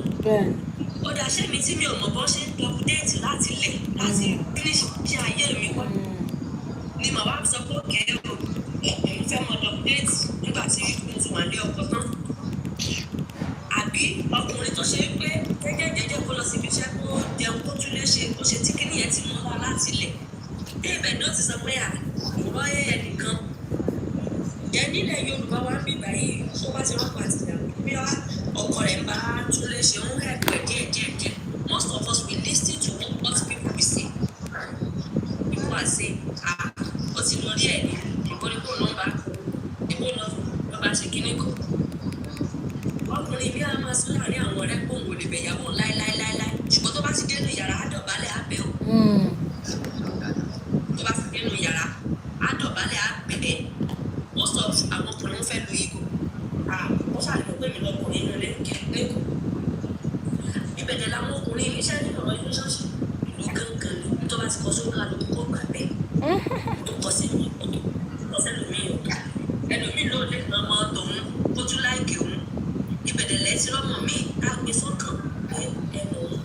àìsí nǹkan báyìí gbogbo wa tábọ̀ wà ní platform báyìí lọ sí ẹ̀sìn lẹ́nu ọ̀nà ọ̀tọ̀ọ̀tì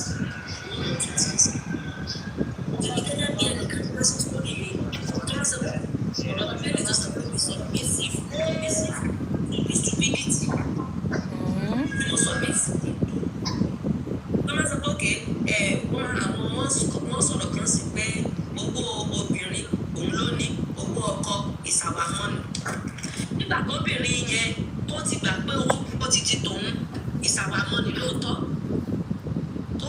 tóbìnrin tó forí dà títí ìgbà tọkọ tí lówó tóbìnrin yẹn forí dà owó lọ́wọ́ tọkọ wá lówó lọ́wọ́ tán tó ṣe rántí pé onídìí fúnra gẹ̀dẹ̀ ló fìtì òun onídìí àwọn ọlọ́múgbẹ̀gbẹ̀ ló fìtì òun tóbìnrin yẹn bá tún wà pé àdé jẹ́ wọ́n máa sọ wípé owó ti tòun pé owó gbogbo lé ní. kò ní í ṣe bẹ́ẹ̀ mọ́ o. onílé ṣe bẹ́ẹ̀ tọ́rọ́ ti kẹ́kọ̀ọ́ tó ṣe rí gbogbo àwọn nǹkan tá a kàn ń sọ yìí ìgbà a kàn ń sọ láti áńkùtì tí ó wọ́ sí lára olúkálùkù ni ìgbọ̀n kọ́kọ́rọ́ kan tí màá sọ fún kí n tó bọ́lẹ̀ ní wípé no matter what be yourself no matter what be yourself láti owó ti jẹ́ pé táyé ṣe mí báyìí tẹ́mi náà bá ti rẹ́ lómi à bá lè ṣe báyìí èmi náà máa ṣe báyìí. our transfer be aggression. yourself. Thank you, ma.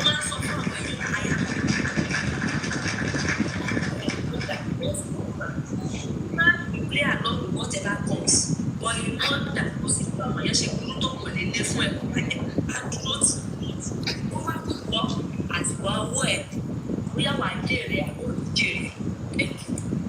Ẹ ṣé gan. User 97 nẹ́tíwọ̀kì yín yẹn ló jẹ́ ń sọ yín kalẹ̀ lẹ́ẹ̀kan mo tún yín gbé ni mi mọ̀ bóyá nẹ́tíwọ̀kì yín ti stable sí i. Ṣé wọ́n ń sọ̀rọ̀ ni? It seems she is talking. Ta ló ń kí wá ń sìn? Hello? User ọ náà ni. Nẹ́tíwọ̀kì wọn fluctuate ni wọ́n dẹ̀ ti in fact he has done a lot of stress to join us. Facebook náà ti wá. Mr. Genesis ẹ jọ̀ọ́ ẹ gbóhùn sókè. Ẹ ra sà. Taiwo Abdulrasheed background yín ń pariwo mo ṣe sọ yín kalẹ̀ lẹ́ẹ̀kan. Mo tún ti tún yín gbé. À ń gbọ́ yín sà Genesis ẹ gbóhùn sókè sà.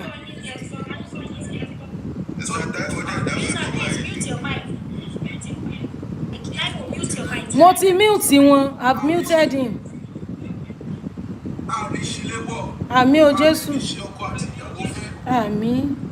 Mọ́mí Táyọ̀ ṣé mà.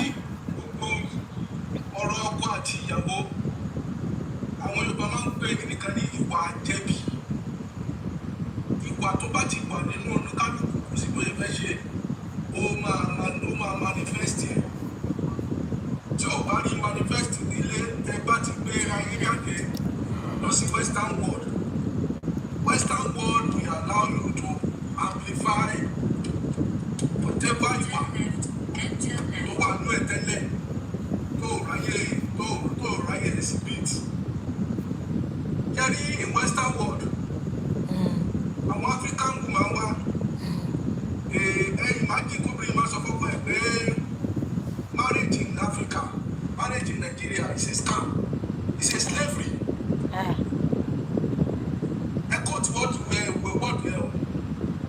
What Nigerian marriage is a slavery.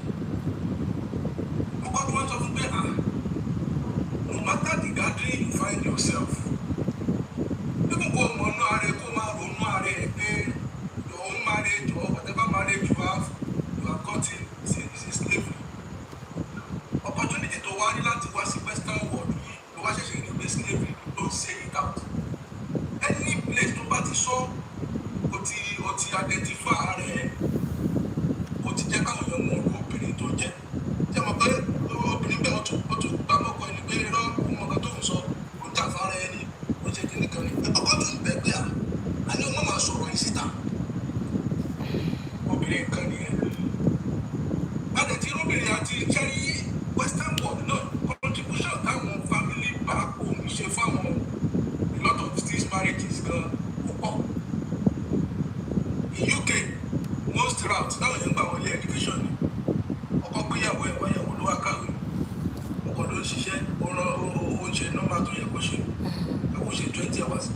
yẹn gan pé jẹ́ bí pé ìyàwó náà sọ fáwọn òbí rẹ̀ pé kò ń kó pamọ́. kí ló bù mọ́ ọjọ́ náà fún family. anybody ò bá wọn dá sí wọ́n ti kú pẹ́ra wọn débi o ìyá ìyàwó sì tún gbé fóònù ó sì láyàláyà ó kọ̀ọ̀kan pé ọmọ òun sọ pé òun kó owó tiẹ̀ pamọ́ tó kó òun rọ̀ pé òun náà ní family. tí ọ̀pọ̀ yóò bá ní sùúrù yẹn pé marriage yẹn ti dẹ̀rù. bẹ́ẹ̀ ìlọ́tọ̀ ọkùnrin tó wà nílùú èyíkọ́ mú ni wá let me put it that way. ilé tó bá ṣe fẹ́ rí gé ní marriage yẹn lókè mú tẹ̀sí ní marriage just act èmùmú life wàrírí wàfírírí ṣaláìní ìjìbùkẹ́ náà ló dá orílẹ̀ máa fún ẹ nínú orílẹ̀ máa fún ẹ kí ló máa bí ẹ ká kí lè lè but that strength láti ó dé kọ́lọ́ ṣá máa fún wa it's not because of anything it's because of you to stabilize yourself. okay. Tí David máa sọ fáwọn èèyàn ni pé like one man said always have an exit plan. Gbogbo àwọn ilé tí wọ́n lè ra wọn jáde lọ́kọ̀ ojú nǹkan mi tó wà pàrọ̀ wọn yẹn orí gbọ́ ọkùnrin yẹn ò prepare for the worst tó bá ti mú ẹ̀kọ́ Nàìjíríà àtọkùnrin àtọkùnrin let us prepare for the worst.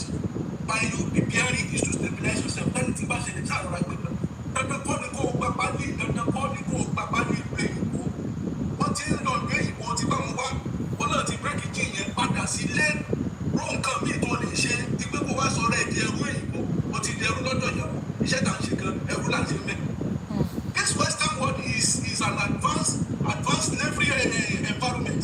Ibi tí a gan nù rẹ̀ ọ̀dùn. O tún délé ìyàwó nkara, ọmọ nkara, òòlù nọ́mọ, òòlù sọ̀rọ̀ ìyàwó, wàhálà ni. ṣé yóò wá dàbí sìgìdì bíi gbunduku bíi máníkì ni. Sìgìdì ọkùnrin nínú èyíkó. That is the truth.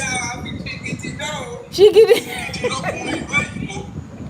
Ìwọ tó bá bẹ́ẹ̀ sọkùnrin nínú èyíkó, ó ti mọ̀ pé òun níyàwó. There's no way you want to emphasize that your African man. vibes. Nínú èyíkó tó bìnrin òní. Vibes yẹn tó bìnrin òní ìyàwó ẹ lọ́wọ́. Tó bá ti ẹni sùúrù tí ó sọ̀rọ̀ yóò padà sọ̀rọ̀ síbi tí wọ́n ti búṣẹ̀. ṣe bẹ́yàn ò ṣí ni kí ni ó sọ pé yàn ṣe fóun gan ṣé èèyàn ṣẹ́ ni. obìnrin kò sí a lot of things wọ́n lè kó jọ tó bá dẹ̀ sọ a lot of things. wọ́n ní yes the man is correct. tó bá dẹ̀ sọ náà ni pé làwọn yẹn máa gbà. àwọn ìjọba àwọn yẹn náà wọn wà lè investigate.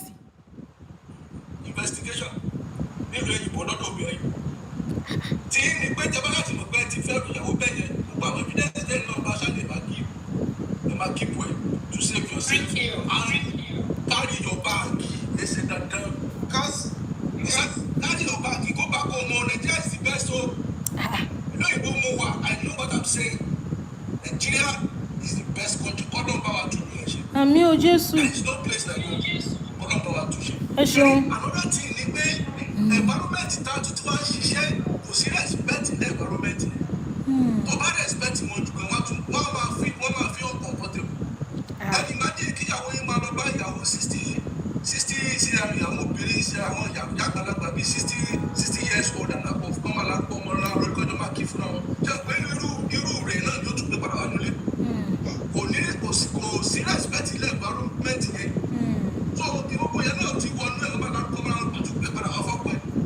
That man that was talking about the way obìnrin ṣe manipulate kíyàwó máa bẹ̀ pé tó ẹ make sure pé jẹ́ ọmọ ìyàwó ọmọ yẹn ṣé máa sùn lọ mi ní jẹ́ àwọn ọmọ mi tẹ́lẹ̀ wọ́n pọ̀ sílé ṣé máa sùn mi ní wọ́ṣọ fún mi ní dáná fún ọkọ tó lọ sùn mi wọ́n pọ̀ sílé but still tell me that is manipulation that is control in Africa. ẹni ní àmì in America is true wọ́n lamẹ́ríkà làwọn wà kó tọ́ ni. Mr. Genesis ṣebí tí mo sọ nìyẹn. pé kí ni nǹkan náà sà. These are the little ways táwọn obìnrin ìlú èkó ṣe manipulate ọkọ wọn. Ọkọ bá sọ pé ṣé mi náà ló ń bá sọ̀rọ̀ bẹ́ẹ̀ á ní ẹ ṣé kí n máa bọ́ ẹ̀. Imagine that statement mi ò lè bọ́ ẹ̀ ṣé kí n máa bọ́ ẹ̀ ni mo fẹ́ sọ̀rọ̀ ẹ̀ di fada kaku mo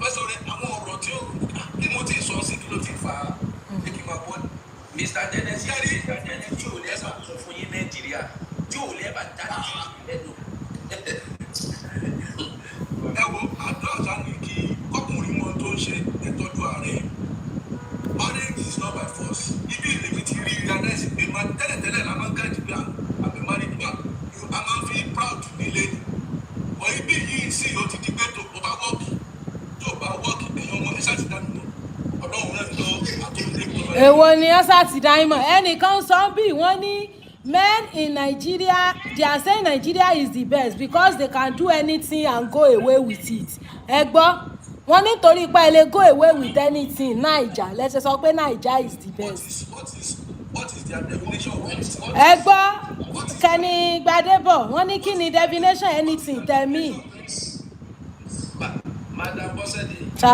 ṣẹ́ni tí ẹni yẹn sọ ẹ̀jẹ̀rì sọ ẹ̀ẹ́dẹ́gbẹ̀ni yìí sọ mo ti sọ lẹ́ẹ̀kan ṣẹ́ni kọ́ńtọ̀ wa ẹ bá ní obìnrin ó tírẹ̀dì nínú èyí tẹ bá sọ pé ìbò olóbìnrin Nàìjíríà sí mi yóò ní slave ní ọkùnrin tí obìnrin ṣe Nàìjíríà that's their language and every ọkùnrin tó wà ní ìbò expect. ẹjọ ọkọ tẹbi fẹẹ bí nígbà tí ẹyọ ọkùnrin tẹ ti mọ torí bẹ ṣe ń sọ ló ṣe tó dàbẹ pé gbogbo àwọn obìnrin ìlú òyìnbó ló ń ṣe bẹ́ẹ̀ ẹ̀ẹ́dẹ̀ bá fẹ́ funfun kẹ́ fi wọ́n lẹ̀. géètì ni madam àsọpamọ́ tí wọ́n gbé wọlé. àwọn tó ti mú àwọn tó ti fẹ́ láti Nàìjíríà. àwọn tó wọlé tí ẹgbẹ́ obìnrin tó wà nínú ìbò tí wọ́n kó ìdí system tó jẹ́ dúdú wa they don't behave that way. wọ́n sọ bẹ́ẹ̀ o èmi náà ti gbọ́ rí lórí platform kan. pé àwọn tán dàgbà síbẹ̀ wọ́n ń ṣe bẹ́ẹ̀ àwọn adékòdèrè tán mú láti bí ni Àdùnní 34 ẹ ṣe mà. àwọn tó ẹsẹ̀ jápa ó ní mò ń sọ fún yín ṣé ẹ̀dẹ̀ rí etí ẹ̀ẹ́dẹ́gbọ̀n yẹn sọ tí mo fẹ́ sọ̀rọ̀ yìí lórí pé àwọn ẹgbẹ́ ṣe máa ń wùwà sóbì ní Nàìjíríà ṣé ẹ̀rí àwọn kankan wà tẹ́tẹ́ you can't throw away in our culture in fact it might not be good as humanity and it might not be good as humanity but the question is pé culture wa is about culture ìdí fowó sí ìdíwé ní bàbá èyìnbó tá à ń sọ yìí they are doing partnership kí ni tí wọ́n partnership wọn ṣé tẹ bá bí èyìnbó tẹ bá dé èyìnbó tó jẹ́ obìnrin àsọ̀rẹ́ tẹ bá bẹ̀rẹ̀ pé what is the meaning of partnership the statement tí àwọn mẹ́ta test ìdábìdábì lónìí pé it's because the man don't want to be responsible their partner they do partnership majority of òyìnbó mo fẹ́ra wọn partner wọn ṣe o mo marry do ẹlòmíì ló sọ pé that man cannot be responsible that is why he doesn't marry me ẹwọ Guardiola ẹwọ coach Man City last season òun àti ìyàwó ẹ ti bímọ ní agreed partnership kò fẹ́ immediately tó fẹ́ lédi yẹn tán. Mr. Pétérù ẹ ṣe. lédi ẹ lákòókò pé kò ní time fáwọn ọmọ mi kò kọ́ coach ni for many years ọmọ mi is a coach o ó busy o ṣé bọ̀ wá fẹ́ tán after 3 or 4 months bí kò ní time fáwọn olófin dàgbọ́ tó fi gba gbogbo property ẹ̀. because ṣé wàá nìyẹn ẹ̀yẹ́ ti sọ sí yẹn because ó ti mọ̀ pé òun gbọ́dọ̀ kọ́wọ́ ẹ̀gbọ́n marriage láti gba gbogbo nǹkan yẹn ló ṣe ṣe bẹ́ẹ̀. kò ṣe nítorí ìfẹ́. ṣẹ́rí àwọn ọkùnrin la láìkí marriage jù ní tẹ́ bá wù dáadáa ọkùnrin ló láìkí marriage jù ẹni the next 5-10 years bí kẹ́lẹ́ ṣe ń lọ yìí ọ̀pọ̀lọpọ̀ ọkùnrin ò ní marry mọ́. kí a ló dé WHO ẹ ṣe gan ẹ tí sọ̀rọ̀ láti bí 1 hour tí mo ti gbé yín sókè abẹ́ ẹ ti sọ kalẹ̀ gan ni. màdà ó náà ló jẹ́ kí n sọ fún yín pé obìnrin ló ní di ẹ̀dẹ̀ ti tẹ kọ́yìn ni jẹ́ ń sọ àǹtí ìkàlẹ̀. kílẹ̀. àríkóyá obìnrin máa lè sustain because tẹ bá kú partnership ló yẹ kí marriage jẹ but truly between ourselves especially our African mentality as a woman and as a man ṣe partnership náà ṣe partnership immediately tó pé bá ti marry báyìí ó ti di pé olórí gbogbo bùkátà yẹn ẹ wá kí ló bàtọ that is madam that is the true reality of what is happening in marriage in African marriage. okay ṣé ẹjọ́ yẹ kí mi náà sọ̀rọ̀ ṣé kòkòrò kan dára ṣé mo ẹ̀ṣẹ̀ understand yìí ni pé àwọn tí wọ́n ẹ̀ṣẹ̀ dé because mentality tó ti ní Nàìjíríà yẹn pé àwọn gbọ́dọ̀ ṣe 50-50 ìgbà táwa máa rí ẹ̀yin méjèèjì ẹ̀ tí ẹ̀ gbọ́dọ̀ mọ́bí tó mọ̀ yẹn ti wá kí lè ti dúró ni àwọn yẹ ọkùnrin tí òṣìṣẹ́ ìlú ìnà tó ní àìsàn tó jẹ́ pé ìyàwó ẹ̀ ló dẹ̀ mọ́ tí ẹ̀ dẹ̀ pẹ́ nìtì. bẹ́ẹ̀ madam tí ẹ máa ń jẹ́ àwọn yẹn ti pẹ́ bẹ́ẹ̀ ní Nàìjíríà àwọn ìyàwó obìnrin Nàìjíríà ọkọ wọn ló gbọ́dọ̀ wọ́ wọn is very very bad ẹ bá pa àwọn ọkùnrin yẹn náà èmi náà ní ọkùnrin méjì. ẹ ṣe mà madam Àdùnní thank you for the handout.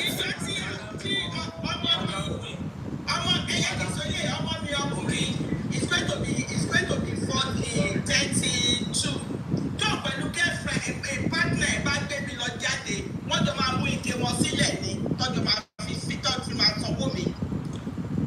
àwọn méjèèjì ló bá jọ mú ike wọn sílẹ̀. tó lè ṣe tẹ̀sán yẹn. àwọn tí bí ò lè ṣe yẹn o wọn ní táìmù. èmi ò láìkì tí pé kẹ obìnrin kan náà ni wàá pa ọmọ mi fún mi ní ìlú èyí fún mi nígbà. madam olùfilẹ̀ gẹ́tì ti fún sọlẹ̀ ẹ̀ ṣe gẹ́tì ní dáadáa ṣé ẹ̀dẹ̀ rí mà tí ọkùnrin bá ti máa rìn lónìí tó bá máa rìn lónìí average obìnrin ti rí ní gbogbo ìgbésí ayé o. ló máa gbélé lórí èmi ò fọwọ́ sí statement pé your money is our money our money is mine. oríkẹ́ni kan náà kọ́ sórí Facebook pé ó wà nínú Bible pé kọ́kùnrin máa bọ́jà kó máa bọ́ wọn. ẹ̀fẹ̀ ṣé Bible sọ pé kẹ́ ẹ pa ọkọ yìí ni. tẹ́rí àwọn religious leader máa ń miss nídìí wa ẹ̀ẹ́dẹ̀ mo sọ̀rọ̀ kan lẹ́ẹ̀kan wọ́n in the Islamic doctrine Islam ní ká tọ́jú ìyàwó wa Islam ní ká ṣe gbogbo kan fún ìyàwó wa but Islam ní kí ìyàwó mọ́ ṣiṣẹ́ kó wà nínú ilé kó tọ́jú ọmọ kó dẹ̀ tọ́jú ilé. ẹ máa gbọ́rọ̀ yẹn o ẹ máa gbọ́rọ̀ tẹ́mọ̀ pé that can only work 100% fi ọkùnrin tó bá wà 100% financially stable. bẹ́ẹ̀ni. Now in a situation whereby the bills or the table at the end of the month kàtó bí connect that ẹ̀sọ́ bí gbogbo tẹ́ láti ná lulẹ̀ jẹ́ 200,000 even salary ọkọ̀ wọ 40,000 ẹ̀dá mi ló naturally sóbìrì yìí lè contribute tó bí wọ́n ti contribute naturally ọkùnrin náà tó jẹ́ responsible man ó gbọ́dọ̀ lè compliment effort. Madam Kenny Gbadebo ti Nigerian system lẹ fi ń judge.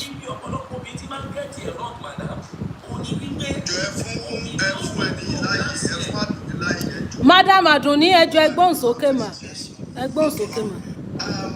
ẹ káàsán gbogbo ilé. ẹ káàsán mà.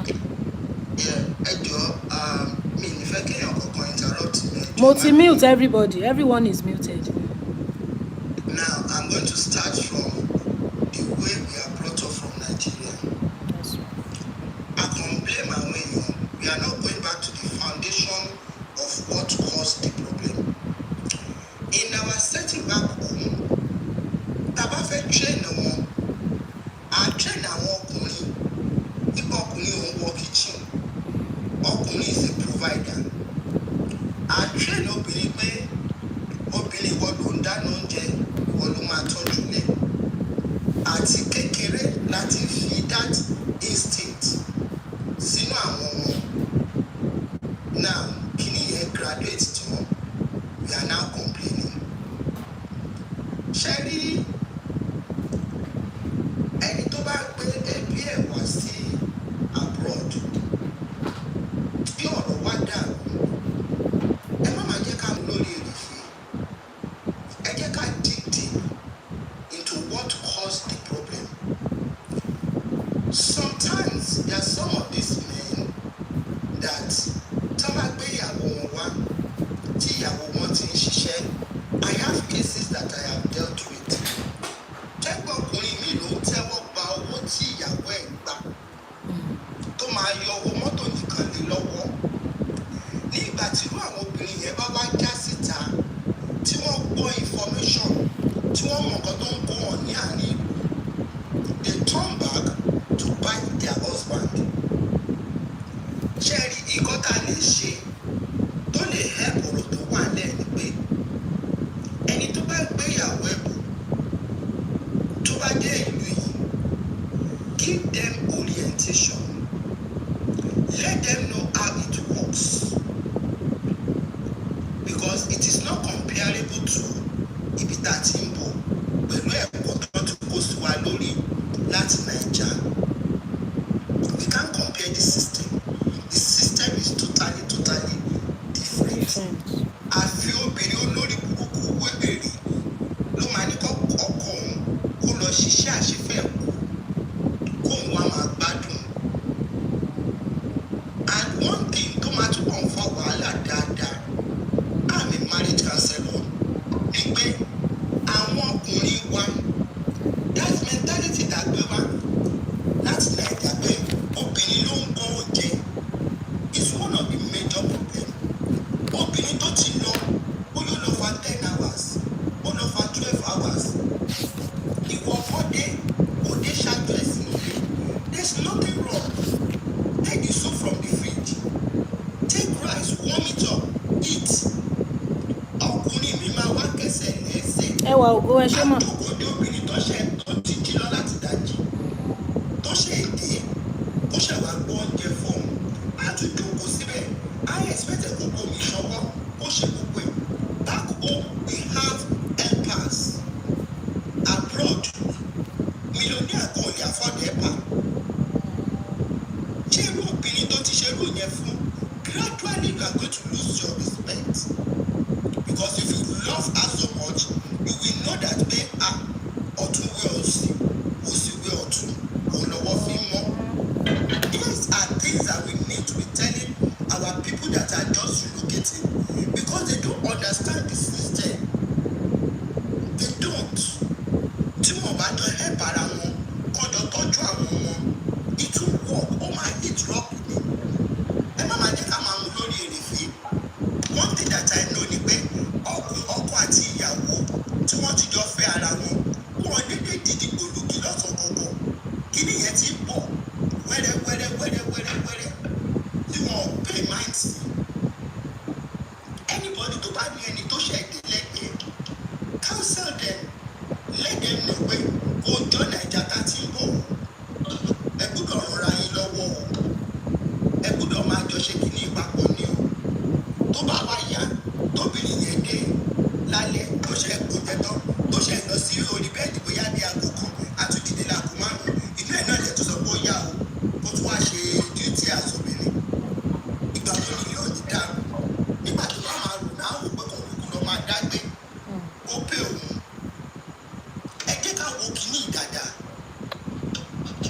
it is a matter of you give I give most of the marriages tó ń dàrú àwọn little things tí ò yẹ kó dàrú òun ló ń dàrú àwọn nǹkan tó yẹ kó dàrú rárá lórí pé àgbo ara wa yé òun ló ń dàrú so we that have been abroad for some time if we see people that are just coming whether in our mosque or in our churches let's talk to them let's advise them together on how to go about it but it is so unfortunate tó yẹ pé àwọn ọ̀kan lára wa náà láti wà ní tẹ́lẹ̀tẹ́lẹ̀ náà láti wọ́n máa ń bá wọn fún ẹ̀yẹ tí gbogbo ẹ̀kọ́ máa fi ń dàrú bí a ní sọ òótọ́ ọ̀rọ̀ fún wọn if we in our individual community can start talking to our people they will understand they will be able to kó pé iṣẹ́ yẹn kò ṣiṣẹ́ èèyàn kan pé mo mówó oúnjẹ sílẹ̀ has not covered everything that I pay the house rent does not mean that pé everything ti wà covered. téèyàn bá ní àwọn kéékèèké nílùú yìí iṣẹ́ gidi ni so let's cooperate together and do this thing together. ẹni tí ò bá yé nínú àárín ọkọ àti ìyàwó ẹjọ́ gbéra yín jókòó ẹjọ́ bá ara yín sọ if we continue to castigate obìnrin or castigate ọkùnrin we will never have headway. ó dáa mà ẹni tẹ́ ẹ bá wá pè jókòó tẹ́ ẹ bá sọ̀rọ̀ tí ò sọ nǹkan kan kọ́ tó tún flare up again. That's a different case. It can be everybody. Madam, I have a question.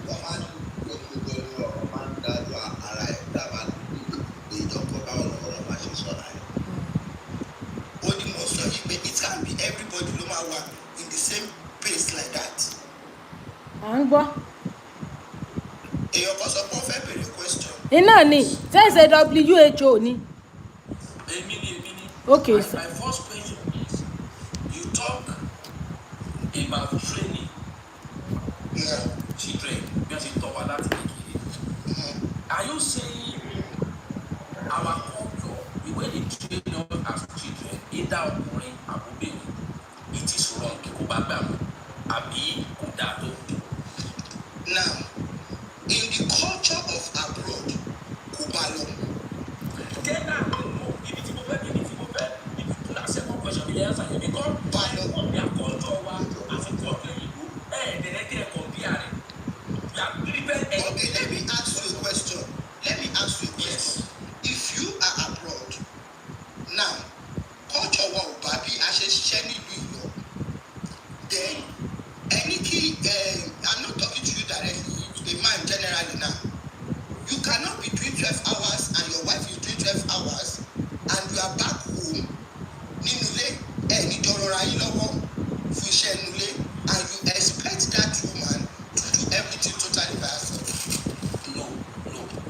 Cherry tẹ bá wà online tẹ́lẹ̀, Cherry tẹ sọ yìí kò sọ. Cherry ẹ má jà kọ́ sí mistake ma lórí cultural values wa. As an African man, as an African woman, I have a traditional duty. You as a woman from Africa, you grew up in Africa. It's someone to visit you.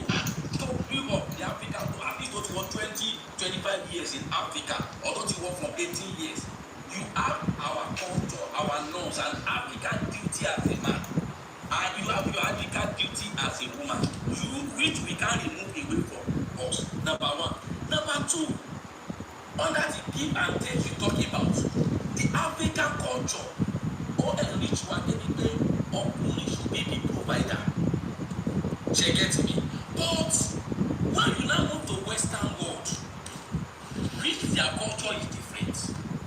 Madam, I'm talking as a man, Timothy, practical example. She gets me. Practical example, give me the yes, so. But the practical example, you. Cherry, if it doesn't get it wrong as an adult, as a man, and as a woman, we pay our time we see abroad in the last couple of them is average of 10 years down. Now, I get a lot of things wrong. This is that they get it wrong in the way we want to drop our culture and pick the Western world culture. The matter between man and a woman. If you check between man and a woman very well, the cultural values that we are taking from our house, from Nigeria, can bring it down to Western world as a man.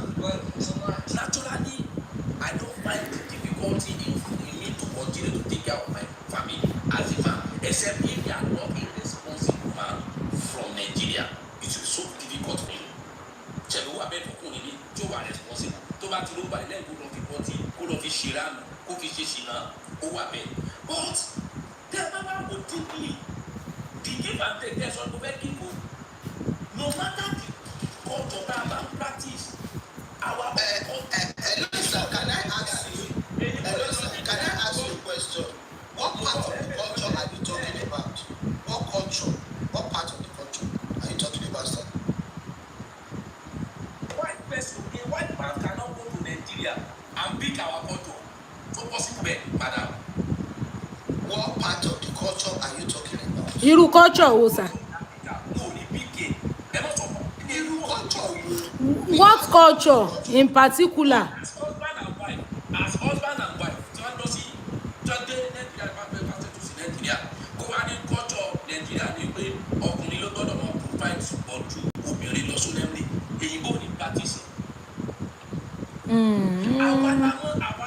Àwa làwọn kan níbù táwọn bìlí pé tílé wa ò tẹ́ wa lẹ́rùn 100%. Fine, me sọ pé there is no room for adjustment because the condition of work ibi tẹ́ ẹ dé or naturally o ma change the base yìí 12 hours ìyàwó ẹ̀ lẹ́ 12 hours olóde sọ mílẹ̀ pé your wife is at work you are at home naturally as a responsible man torí ẹ pé o lè expect ìyàwó ẹ̀ kó dé kó tó wá máa ṣàwọn nǹkan kọ̀ọ̀kan tó o bá tiẹ̀ lé ṣe gbogbo kan ẹ̀ kó ti ṣe one of basic things fún ṣẹ̀tìrà sáàdì mi and no matter the basic things tí o ẹ bá ní gúdú ẹ̀ obìnrin kan máa padà tó ṣe inú ilé ju ọkùnrin lọ because that the obìnrin that you are used to that taking care of the home is a natural inbuilt either one train there truly or no train there except to buy the obìnrin tí o lè dá olóde sọ́tọ̀ ọkùnrin náà but the question tí mo béèrè is about that culture are you telling me that because they train as a man kí iná wọ kitchen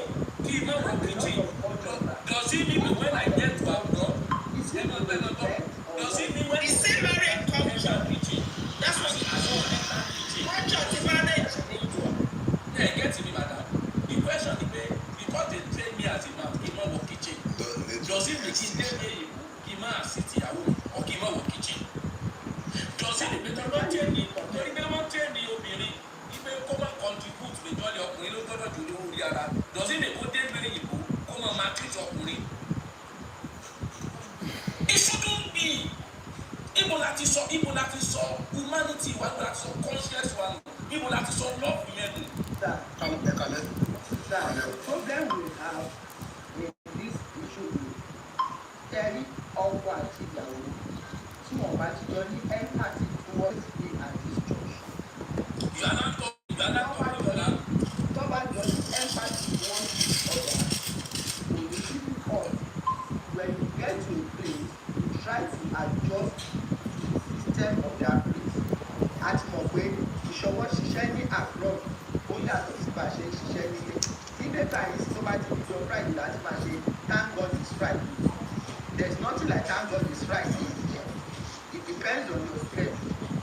So nǹkan tó sọnù tí wọ́n láti fi bọ́ ara wọn ni is that empathy.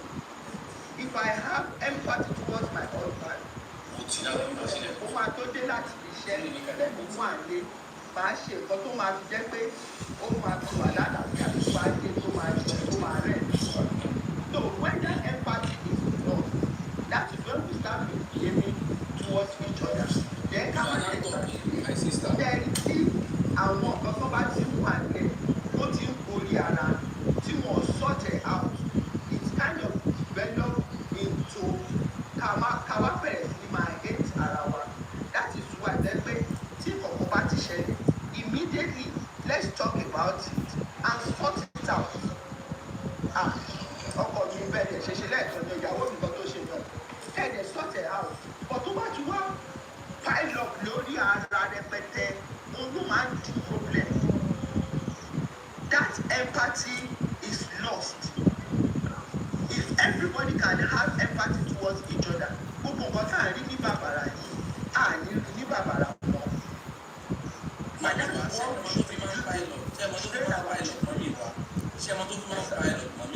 Ṣé lábọ̀ ọkùnrin tẹ́ bá wò marriage ní tẹ́ bá ti rọ́kùnrin máa ń sọ̀rọ̀ jù ní marriage major the marriage will last. Àwọn ọkùnrin naturally with tẹ́ bá kọ́ social media tẹ́ bá ní 90% of marriages tẹ́ bá ní wa obìnrin ní òbí wa bẹ̀. Of course. Orí ẹ̀kẹ́ tó rọ́kùnrin because ẹ̀yin obìnrin máa ń treat the issue with emotions. Meanwhile ọkùnrin ó bí wípé ìtọ́ bá complain lónìí tó ń complain lọ́la tó ń complain lọ́túnla tí ẹ bá ṣe obìnrin ẹni strong. Okay, for example ẹ dáná fún mi as my wife wọ́n á ní my dad ìyàwó mi iyọ̀ ọ̀dọ́bẹ̀ yẹn dáadáa lónìí ó ní sorry ṣé ẹ bó ti lọ àbí ó tún díjọ́ kejì àbíjọ́ kẹta ọ̀pẹ tó ti ó ti tájú ó tún ní sorry tó bá díjọ́ kẹta ó máa rí láti pé ṣé òun ti ẹ̀rí tó dáa ni. Meanwhile what you are saying is fast. You are not being qualified.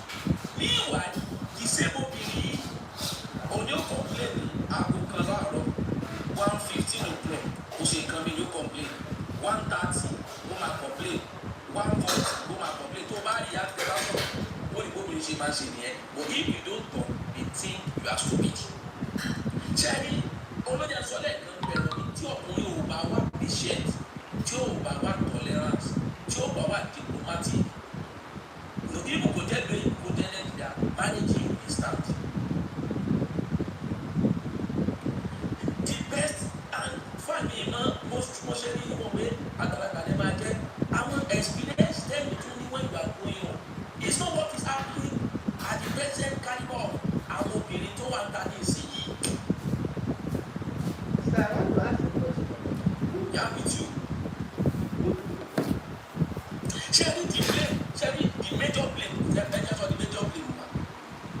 The major blame is social platform. Secondly, it's technology. Láti believe pé àwa náà fẹ́ ṣe bí àwọn èèbó. Ṣẹ́rí kọ́jọ́ wa ẹ̀rù rí jì gan. But one thing that I want you to know, sir, is that our culture does not encourage a woman being maltreated. God bless Look at our culture very well. But that was in the culture wa ẹ̀rù rí jì. But ẹ bá bá pè àwọn obìnrin lónìí tó wà ní outside the country Nigeria tó gbẹ́ pé they are new Japan seasons. Ọ̀pọ̀lọpọ̀ wọn bá sọ pé ẹ̀ka tó ń treat ní bá ní Nàìjíríà kò rí bẹ́ẹ̀ o kí ni reason tó fi wọ́n treat òun because ọjọ́ wa sọ pé it should be the league. Ó ti rí better offer. Ṣé get me as a man and it should be respect. But torí pé bí tó dé ó ti rí an opportunity. Náà mo ń sọ ó ti rí better offer. It's true. And at the opportunity, ó ti rí òfin tó support ẹ̀. 2, ó ti rí financial freedom, stability. 3, ó ti rí better environment. Of course. Ó dẹ̀ ti rò pé òun rí better options. Which of the option yẹn náà lè ṣe kí ni? Ó lè padà hunt ẹ̀ níta o. Ibẹ̀ lẹ́ ti rí mọ́sán kankan lórí platform lẹ̀ padà. Àníkèébé wọn ní àdébí lọ rìpọ́ọ̀tì ọ̀pẹ̀ pé ó rẹ́pù lẹ́yìn ọmọ ọdún mẹ́rin. Lẹ́yìn ọmọ mẹ́rin tí a kó wọ̀lú. Ó dẹ̀ lọ rìpọ́ọ̀tì ọ̀pọ̀ kò ń rẹ́pù. Ó yẹ dáhùn. Kí ló lè fa statement yẹn?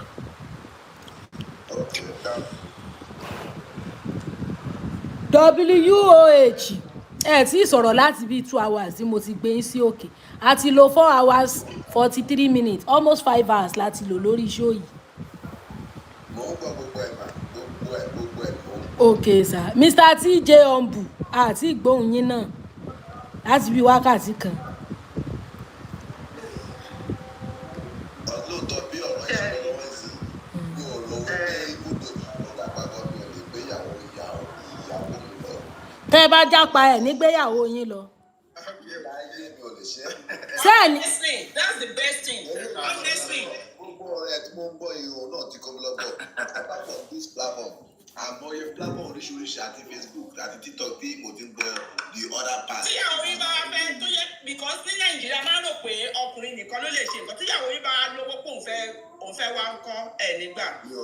mi ò nǹkan tó máa di ojútùú mi ò lọ mi fẹ́ mi. ẹ ṣáà ní mísì rẹ̀ ni. Ẹ ṣé òun lè lọ.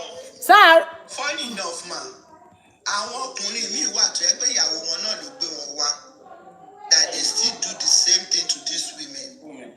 Tẹ́lí if we base Torí Nàìjíríà máa ń rò lówó tí wá ní pé ọkùnrin ló ń lówó jù. There is a lot of movement tó ń lówó. wàhálà pọ̀. tẹ́lí tá a bá rò pé ká máa fight one gender it's not going to work. It's not going to work. Both genders no need advice, no need ìtọ́nisọ́nà because at the end of the day bẹ́ẹ̀ ṣe láwọn obìnrin kan tí wọ́n ṣe dá náà lè rí àwọn ọkùnrin kan tí wọ́n ṣe dá. So it's both but the main thing is tí ọkọ àti ìyàwó bá ní empathy towards each other ó máa wà very very easy very very easy. So when we are talking about this thing we need to keep talking bá a ṣe ń bọ́kùnrin sọ là ń bá obìnrin sọ. But the stress is really much abroad both on ọkọ àti ìyàwó the stress is really much. Ilé a lè gbọ́mọ lọ fábúrò wa a lè ní kábúrò wa wá jókòó tì wá a lè gbọ́mọ ọ̀dọ̀ a lè ṣe lé a lè ṣe tán kò sí opportunity yẹn and at the same time when we make a little mistake tí social kìíní bá ti lọ wà involve lórí ọ̀rọ̀ ẹ̀ bọ́n ṣe máa pọ̀ mọ́ lọ́wọ́ ẹ̀ náà tún máa wá. So gbogbo stress yẹn is so much. Ẹ tó bá ti mọ̀ pé òun ò lè farada stress kó rọra dúró nílùú ẹ̀ jẹ́jẹ́jẹ́jẹ́. Honestly, If we really that's the truth. everything stress yẹn ló fa gbogbo ẹ̀. Stress yẹn ló fà á ó máa wá di ìkanra. Nǹkan tí ò tó nǹkan á wá di bàbàrà. The stress is really really really much.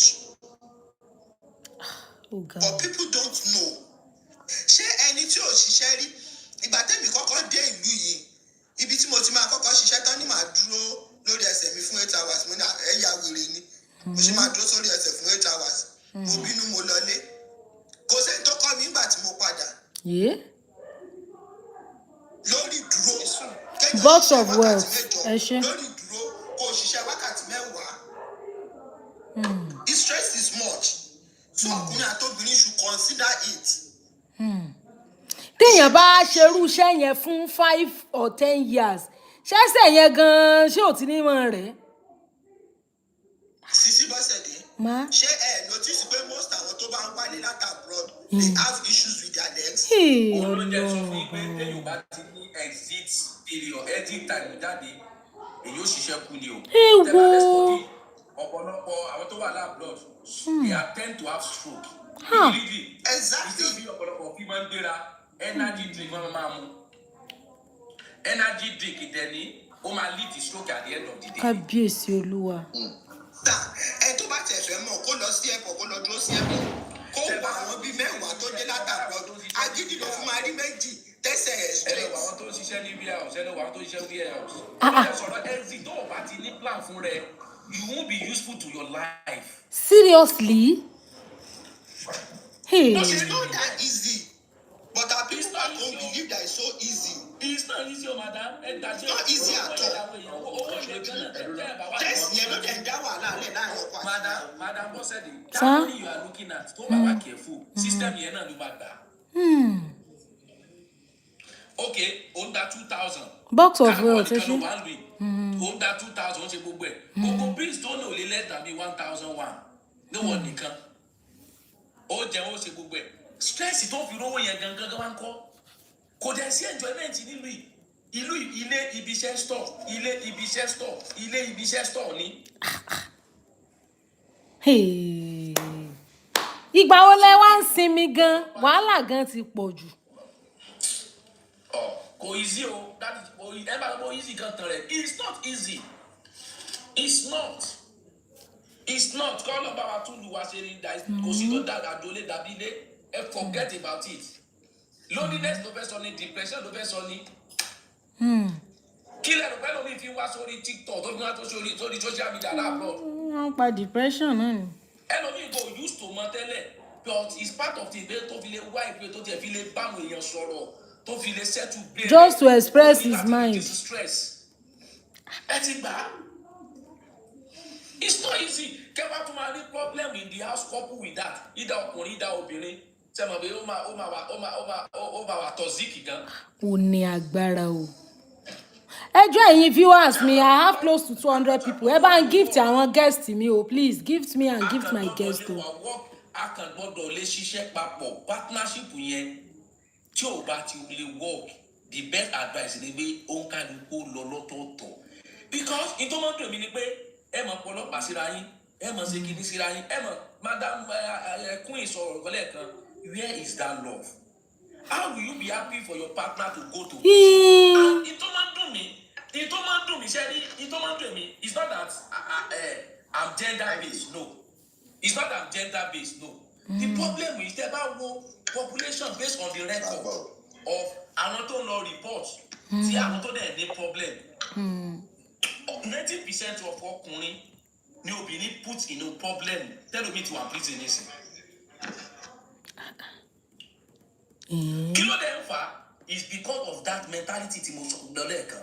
Tó bá mọ̀ pé fáwọn ọkọ rí òkè ọlọ́run mọ̀ ó ṣe tó láì just walk away you don't need to go and report him or ẹgẹ́ tó kí story ló fẹ́ sọ fáwọn ọmọ ẹ lọ́jọ́ wájú. Ẹ̀bẹ̀ o náà ní fẹ́ walk away lọ́fẹ̀ẹ́ yóò fẹ́ rí pé òun bá yí ọ̀tọ̀ ọkọ yẹn jẹ́. Which is ibi mo sọ lẹ́ẹ̀kan pé ẹ̀yin obìnrin máa wà ní wickedness. which is bad. Wickedness. Yóò fẹ́ make sure pé òun ò filẹ̀ lọ́fẹ̀ẹ́ bá náà. I keep telling women, obìnrin tó bá bá yí ọkọ ẹ̀ jẹ́. Obìnrin tí máa wà wíkẹ́ndì nìyẹn. Ìtí ọkùnrin sábà ní nìyẹn. Ọkùnrin òbẹ́ torí pé mi ì fi ọmọ kó ba yé ẹ̀jẹ̀. Ó máa tẹ́ kí extreme ọkùnrin tó bá jẹ́ èèyàn burúkú láti ronú gbé rúmọ̀ yìí máa ba yé ẹ̀jẹ̀ tí ó bá fẹ́ mi mọ́. But obìnrin can destroy your life. Kò ní ronú pọ̀ ń bímọ fún ẹ gan. Irú ẹ̀mí ìbúwo náà ni. Which is it? It's what is happening. Ní ká parọ́ fúnra wa kí báyẹn ti gender kàbí àmọ́ ti gender kan tó gbọ́. That is what is happening. Ṣẹ́ẹ̀rì sá. Mo lọ parí ìgbà Mr. Demos. Pàtì lónìí. Mo gbọ́ yín mà. Ṣẹ́ẹ̀rì wọ́n. Ṣé mute ni? Wọ́n ti mute. Mo lọ parí ìdí èèyàn. Mo sọ fún pé brother mo ti sọ fún pé kó sọ fáwọn family rẹ̀ pé ó ti kó sí ọwọ́ ìyá nínú UK. Ẹ̀yin ò wá lè sọ fún irú ẹni yẹn pẹ́lẹ́mì èṣù ni ọ́ ṣe sọ báwọn. Àní at the end of the day torí ẹ̀mọ́ tó fà á torí pé ọkùnrin yẹn wà lọ́dà dísà rẹ̀ ó fi kẹ́tì rẹ̀ at the end of the day ọlọ́run kẹ́gà yẹn wọ́n padà fún ní COS bómi wọ́n ti dìpáàtì mo ṣe bá yín sọ̀rọ̀ ẹ̀ ó ti ń bẹ padà ó fi àwọn ọmọ méjì pẹ̀lú ẹ̀ lẹ́yìn ọkọ̀. ló ń bẹ nìkan padà. Ṣé obìnrin yẹn ló ń bẹ ọkọ padà? Yes, I'm telling you. Series of cases. Lo àwọn nǹkan tó ń ṣẹlẹ̀. Fine ọkùnrin ní SS, obìnrin náà ní SS. But tẹ́ ẹ bá gbé lórí percentage in any Western world, either Canada, either US, either Sorry UK, for either interrupting you. I'm with you, madam. Please diversify your comments for the sake of those that are planning to travel. There is someone in the comment section saying, okay, what is your advice for those of us that are planning to travel? Yes, my advice. Diversify Cherry, your my comments. yes, my advice that for people that are coming abroad is two things, two ways. To number one, ni pé tó bá kọ́kọ́ mọ̀ pé o ti ṣe ìyàwó ẹ̀ rí láwọn ẹ̀ṣẹ̀ kan. Kọ́kọ́ two things ni tọ́lọ̀ bá kẹ appeal sí bẹ́ẹ̀. tẹ́ ẹ bá wá ṣẹ̀ tẹ́ ẹ mọ̀ nǹkan mo ń gbọ́ yín. Kẹ́kọ̀ọ́ tó bẹ̀ tó bá dẹ̀ mọ̀ pé o trust ìyàwó ẹ̀ tí ìyàwó ẹ̀ ti ń ṣú àwọn attitude kan. God grace ẹ ṣe gan. Ṣé rí ayé ìgbà kan ẹnìkan ti sọ̀rọ̀ kan bíbá ayé ìgbà kan ni Mr. Genesis lẹ́ẹ̀kan tó ayé ìgbà kan the dignity wà ní marriage kò sí dignity ní marriage mọ́ báyìí o because the dignity tó sọnù ni pé kò sí ìfẹ́ yẹn mọ́ kò sí empathy yẹn mọ́ bí Madam Adonis sọ is still marriage ló ní empathy o a manage ara wa lọ ní o tó bá mọ̀ ìgbé òun lè kó pọ̀ láwọn kankan tó òun rẹ́dà bó òun ní wẹlé wà submissive fún ìyàwó ẹ̀ mọ́ ti ẹ̀kọ́ ròun pé ò bọ́ wá sílùú èyìnbó that is the summary. tó o bá ti lè sọ mí sí fùfú kínni. Fún ìyàwó ẹ̀ àsobìnrin. Kọkùnrin sọ mí sí fùfú bo nìyẹn wà ṣé bóbìnrin ló máa sọ mí sí fùfú. Nàìjíríà lè wà lẹ́tí sọ tí mo sọ Mommy yìí. Gosede, mọ. Mr. Demos, see, let me tell you guys this thing. See, for those that are planning to japa, in summary, to buttress what Mr. Demos has said, have the plan of 50-50. As you are going along with your wife, if it happens that you blend with the system and your wife blend with the system, you guys work hand in hand together to make your success fine. And prepare for the worst as well, which is the other 50% of it. That what if you get there and things did not turn out the way you expected? The woman decided to change the beating of the dancing tune, or you get there and decide to change the dancing tune. Things does not work out perfectly. What is the next line of action? Once you are prepared for the worst and the good side of it, whatever comes out of it, it will be easy for you to embrace rather than facing depression. That is it. That because you are very right. The point is there will be challenges once you come in. I'm with you, Sama. Mr. Demos. Where's ma? Ẹ má bínú pé mo interrupt yín. Ẹ má bínú pé mo interrupt yín. Ṣé ń gbọ́ mi? À ń gbọ́ yín sà. Yes, I'm listening. You are listening. Ṣé ń gbọ́ mi? À ń gbọ́. I'm listening. Okay. Ṣé rí àwọn èèyàn understand àwọn tó ń dispute nǹkan dẹ̀ sọ wọ́n really get the point yín tó yẹ lọ fi dispute. You see, most Nigerian women purpose wọ́n fi marry wọ́n fi wọnú marriage ṣe get purpose wọ́n fi wọnú marriage ó yàtọ̀ sí purpose tí àwọn tó wà lábúrò fi wọnú marriage ṣe get ọdún mo sọ. Because once the foundation is destroyed, but there is nothing a righteous man can do. So the foundation are not destroyed because Nigeria, most of them have this mentality of going into marriage for survival, for financial gain, just to escape poverty, escape hardship.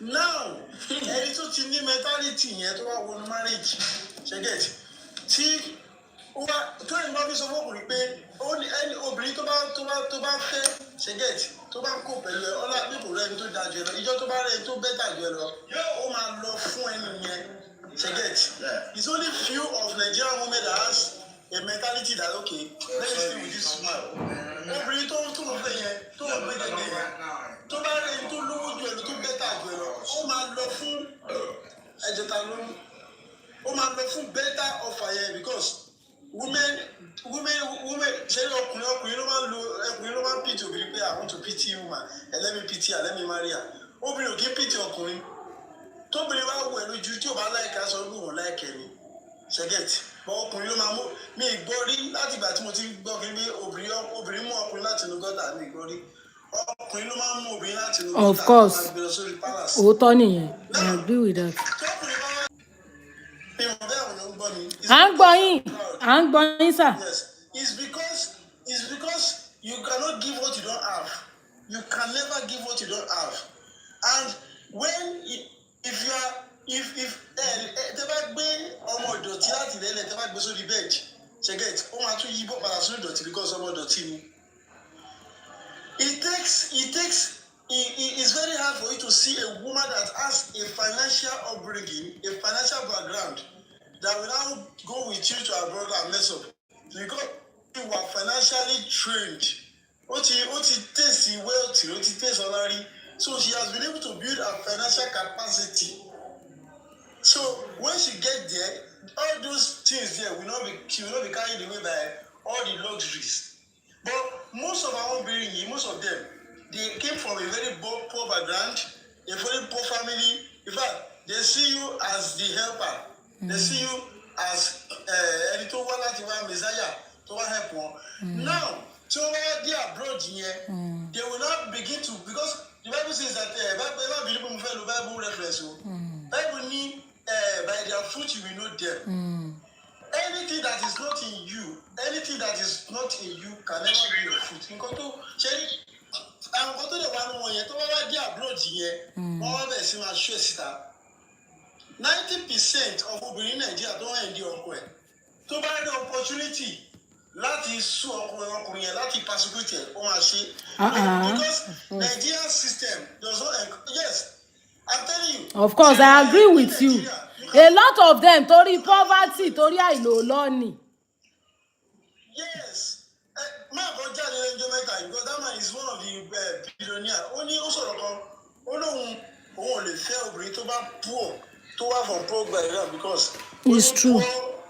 Poor background will bring poor choices. Poor mentality. Because ẹ tó fẹ́ manage billions of dollars ẹ tí ò mọ̀ kankan tí ò lọ lárí ẹ ló bọ̀ lọ manage billions of dollars. Ó máa rí bí pé ìfàní á kàn máa abuse ẹ̀ ṣẹ́gẹ̀tì. Because when the purpose of a thing is unknown, the abuse is inevitable. It's inevitable. Yeah. So the problem is that the foundation is wrong. When the foundation is wrong, there's nothing you can do. You want to fail obìnrin tó obìnrin tó rí bóyá ibi tó ti ń ta ọsàn rẹ̀ ní màmá ẹ̀ tó ti ń ṣe kínní ló ti lọ fẹ́. Ìgbà tó wá píkì ẹ̀ tán tó brush ẹ̀ tó ra mọ́tò síndì tó ṣe wẹ́ẹ̀fì tó kọ́lé fún tó ṣe gbogbo ẹ̀. Now obìnrin àwọn máa ríra ẹ̀ bíi pé òun ti arrive àwọn máa ríra ẹ̀ bíi pé òun wà valuable ní I'm a person of value. So ó máa torí ẹ̀ máa ṣe kí ni àwọn torí ẹ̀ máa ṣìwà wò tó bá wá ṣe mistake tó wá mú obìnrin lọ sí abroad tí most of laws wọn ó support obìnrin most of àwọn bíi ideology wọn support obìnrin. Now obìnrin yẹn àwọn ọ̀wà kan tí ò lè wù sí ẹ ní Nàìjíríà wọ́n á bẹ̀rẹ̀ sí máa wò ìgbà yẹn ló máa sọ pé who are you sef who are you á bẹ̀rẹ̀ sí máa challenge ẹ ó mọ̀ pé tó bá ṣe é ní little thing báyìí ọmọ tó máa ti pe àwọn ọlọ́pàá máa arrest because àwọn ọlọ́pàá máa believe ẹ before wọ mo ti rí ọkùnrin kan máa bọ̀ ní US. ẹjọ́ ẹja power tap o kí ni yẹn máa gbé wa wálẹ̀ o let's power tap. tó bá lọ report fún àwọn ọlọ́pàá pé tí ìwà tọkùnrin wíwá àti ìyàwó ẹ tó bá jọ lọ report the same thing fáwọn ọlọ́pàá nílùú abroad wọ́n máa believe obìnrin yẹn before ìwọ because wọ́n believe pé she is a weaker vessel and maybe they will always believe the woman. Now ibi tí mo fi sọ pé many of àwọn obìnrin ó yẹ kó máa yin ọkùnrin because tí ọkùnrin bá most of àwọn ọkùnrin tí wọ́n bá lo bí wọ́n ṣe ní owó tó bọ́ ṣe ní kápá tó bá bẹ̀rẹ̀ sí máa fi ṣìwà wò many obìnrin wọn ò ní wúlò wà married today they will not be married today because every man tí ọkùnrin bá ti ní owó báyìí the next thing tó wọn máa ronú pé báwo ló ń ṣe lè mú obìnrin kan kóun tọ́jú ẹ̀ kóun sọ déèyàn. But tí obìnrin bá ti lè ní owó báyìí the next thing tó wọn wá sí Nàìjíríà ni pé báwo ṣe lè wà independent without that man. She understand? Of course. So àwọn kinní náà ibi tí mo ti máa blame àwọn ọkùnrin kan náà ni pé àwọn ọkùnrin kan wà tó yẹ pé wọn kì í learn from their past. Okay. Because it's only a man that doesn't have wisdom that will not learn from his past. Torí ẹ̀ yìí náà ó yẹ kí gbogbo àwọn kan tó ń ṣẹlẹ̀ ní abroad yẹn kó ti reduce. Because every time I gbọ́ reports láti ọ̀hún pé àwọn obìnrin report tí wọ́n ti lọ́ọ́ report àwọn ọkùnrin wọn fáwọn ọlọ́pàá wọ́n ti ń pọ̀ jù. It has become a norm pé obìnrin máa kàn lọ sí police ṣáà kàn lọ report ọkọ ẹ̀ àwọn fídíò tí mo ti rí tóbìnrin yẹn tó ń gbá ọkọ ẹ̀ létí tó ń gbá lójú. ìyẹn tiẹ̀ lọ ṣọ́. ó ti bìlí pé tọkùnrin tó bá gbówó sókè àwọn ọlọ́pàá wá sí kí. irú ètò ń gbà lójú tó ń gbọ́kọ lójú nǹkan kọ́kọ́ lọ fẹjọ́ sùn gan ọkọ náà máa ní kó fi lélẹ̀ fún. ọkọ náà ló sì máa jẹ̀bi. That is why I say that you see that's why I say that there is nothing you can compare with our African culture. Wàláì. Because our African culture we bring out the best in a woman because culture wa ó wà very unique. Wàláì. Wàláì. Obìnrin ò lè lọ sí Nàìjíríà sí kó lọ sí police station ó ní ọkọ òun rèé bò ó. àníyàn ìyẹn tẹ̀ fọ́nì sí mi. Ọkọ ẹ̀ ní pé àṣà.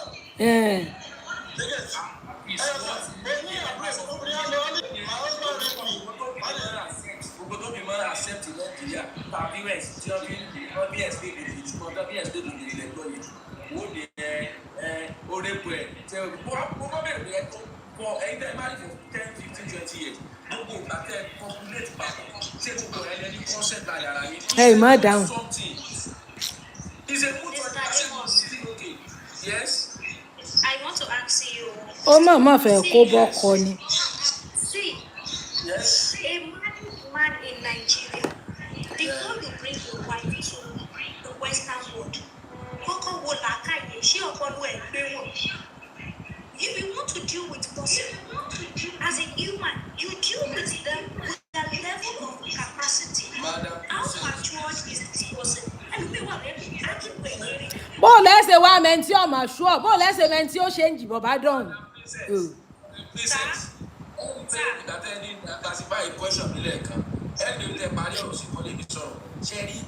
Grace of God.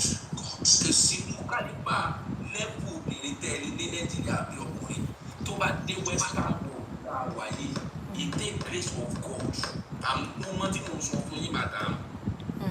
I understand what you're saying. Ṣùgbọ́n tó bá ṣe tó bá wà lọ́jọ́ ìwọ̀n ọba you understand tó bá dé bẹ́ẹ̀.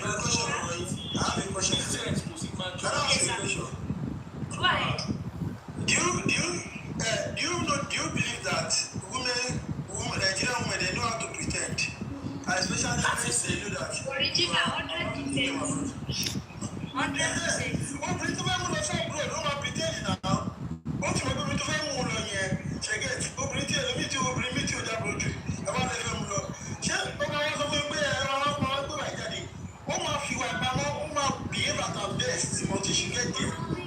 So, I'm not being ọkùnrin jù. Ìgbà tí mo bá wẹ́ pé ọkùnrin pé ọkùnrin tó lọ mú ọkùnrin tó wà lóòdì tó lè wà educated tó wà lọ mú obìnrin láti inú gọ́tà olùfẹ́ polish ẹ̀ olùfẹ́ change ẹ̀. You cannot change a woman.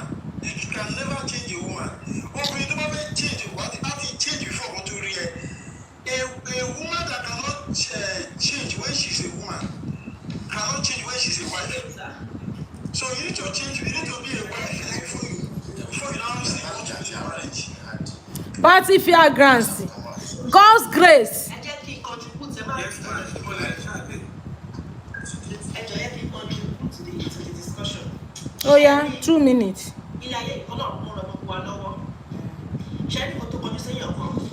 Nǹkan ló kọjú sẹ́yìn kejì. I live in abroad and I've seen a lot of men misbehaving in abroad. Tí wọ́n gbọ́ sórí àwọn èèyàn tó jẹ́ ọkùnrin láàbùrọ̀d ṣé ń ṣe pẹ̀lú àwọn ìyàwó wọn you will be shocked. Nigeria system any support system in Nigeria, if you have what it takes, you can get a maid to support your wife, to take care of the children, amari, ẹ̀gbọ́n, àbúrò ìyàwó máa wá, family ọkọ máa wá, tó máa ràn yín lọ́wọ́ ní Nigeria. Abroad kò sí ìfọ̀gbọ̀dọ̀ wáyé lábroad. You do your things yourself. Ọkùnrin máa lọ síbi iṣẹ́. Abroad kì í ṣe Nigeria nẹ́tí nílò culture and tradition ni. Because láyé àtijọ́ tẹ́lẹ̀tẹ́lẹ̀ obìnrin kò kì í ṣiṣẹ́. Obìnrin is to stay at home and take care of the children while the man goes outside to make money. But direction ti change the scene based on what is obtainable in the country. Ọkùnrin ṣiṣẹ́ obìnrin ṣiṣẹ́. Káwá gbé Nàìjíríà kó nǹkan wá sí abroad. Mo lọ ṣe 15-hour shift látàárọ̀ dalẹ́. Ọkọ mi lọ ṣe the same shift tí mo lọ ṣe òun náà lọ ṣe. Bọ̀wá délé àjọmọ̀ adélé àbẹ́jì ó ti rẹ̀ wá. Àfẹ́ àtẹ̀lé sáwọn ọmọ. Ọkọ máa wá lọ sẹ̀ sílẹ̀.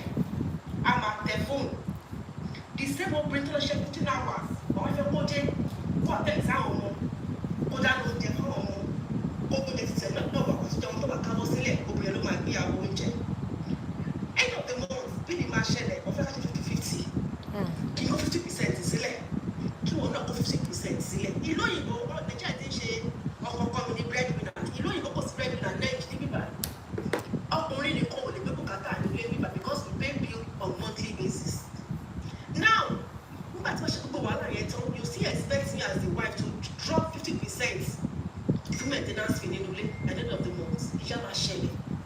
kò lè work. ṣẹlẹ́kùnrin tí wàá ti rẹ̀ pay the man to be call ibi àpàṣẹ ni mí yes tó ẹ̀ ti rẹ̀ àsìkò bill pay the bill gẹ́gẹ́ bí àpàṣẹ. You cannot be àpàṣẹ when it comes to other aspect. When it now comes to the finance aspect of it, you now tell me 50-50 kò lè work. Níbi táwọn èèyàn ti ní issue nìyẹn. Some men I have a question for you. Yeah, I do. I have a question for you. Nígbà láti ṣe 50-50 o. Before ọkùnrin ẹ̀ gbà kó tó I need that my brother narration for my house, like the narration. Ẹ jẹ́ ká mọ̀. ó yá mo ti mute wọn àbọ̀n step down fún yín ni ta ló ń sọ̀rọ̀. I have a question. ó yẹ béèrè God's grace ò tí ì sọ̀rọ̀ látẹ̀kan.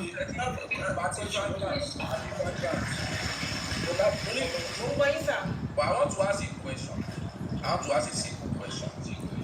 Sherry, Abelenge, ẹ ṣé sà. the God high bless you. percentage of people coming abroad need the generation in the last 5 years. Kò sẹ́ni tó wọ̀ ìlú yìí tí ó ní 1 or 2 debt to service. Yes. Ọkọ̀ jáde lórí yẹn. I'm coming o. Then, And when you go deep down, the culture that neighbor, majority of that debt, orí ọkùnrin ló máa ń wà. Obìnrin kan wà my brother is not true. debt. Mo ní majority, madam, mo ní based on the culture, ẹ jẹ́ ìbéèrè question kan lọ́wọ́ yìí. Ní Nàìjíríà dàpọ̀, simple thing ni o. Tí a bá ní property wà ní Nàìjíríà, nínú obìnrin àtọkùnrin, tí a bá bẹ́ẹ̀ rate the property, ẹ̀ tó ní property jù, ta ló ní property jù ní ọkùnrin àtọkùnrin ní Nàìjíríà by percentage. ọkùnrin. God bless you. Tó túmọ̀ sí pé tẹ bá gbé lórí bí àwọn ọkùnrin àtọkùnrin tó àti family tí wọ́n jọ relocate ẹ̀ka lẹ́ta ló ń the sọ̀rọ̀. man make more contribution to that movement. And olójẹ bẹ̀rẹ̀ láti ibẹ̀ yẹn.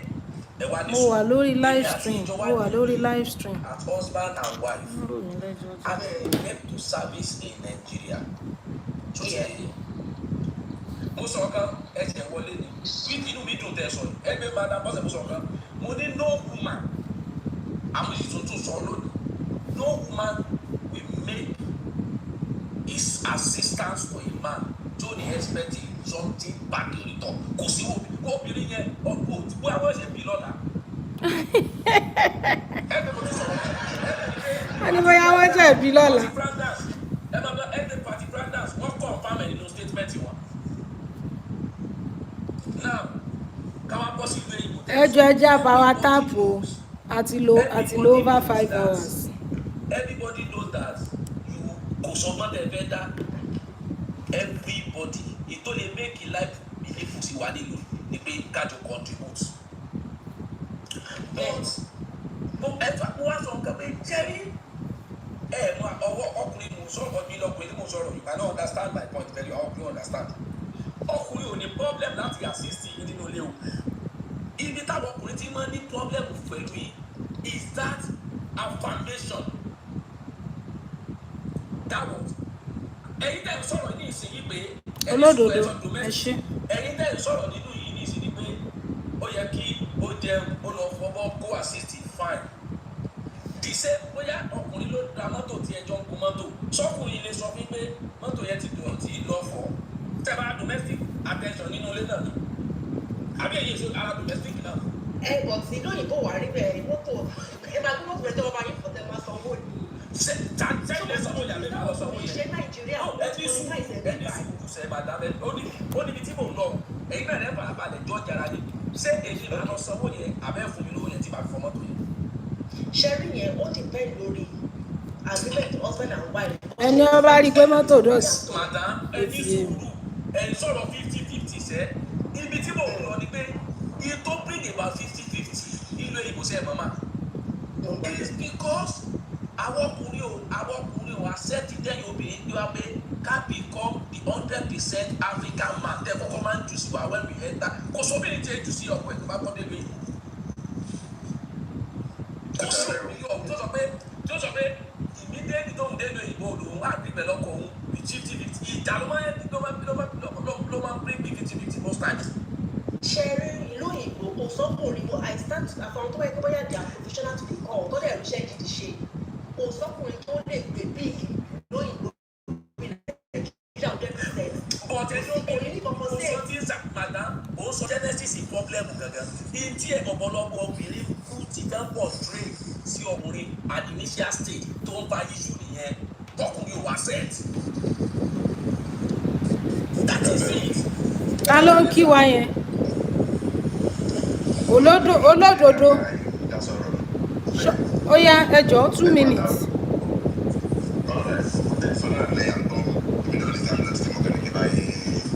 That's it, thank you, sir.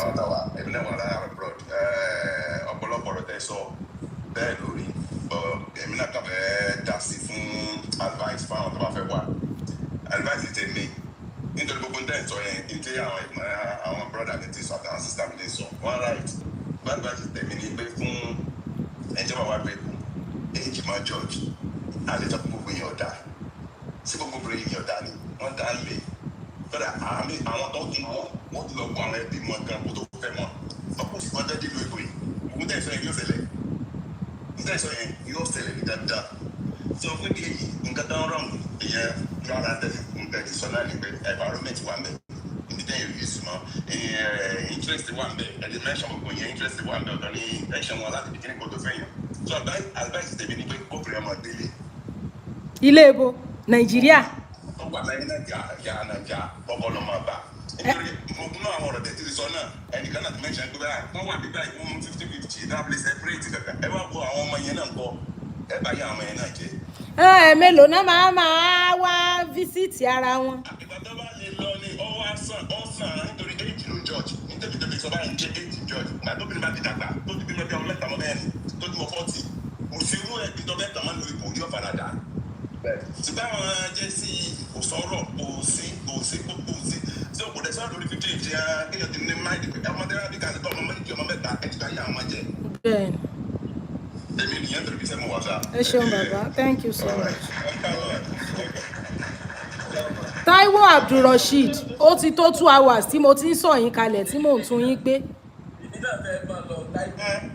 kò sáǹfààní àti abẹ́ dá sí ni.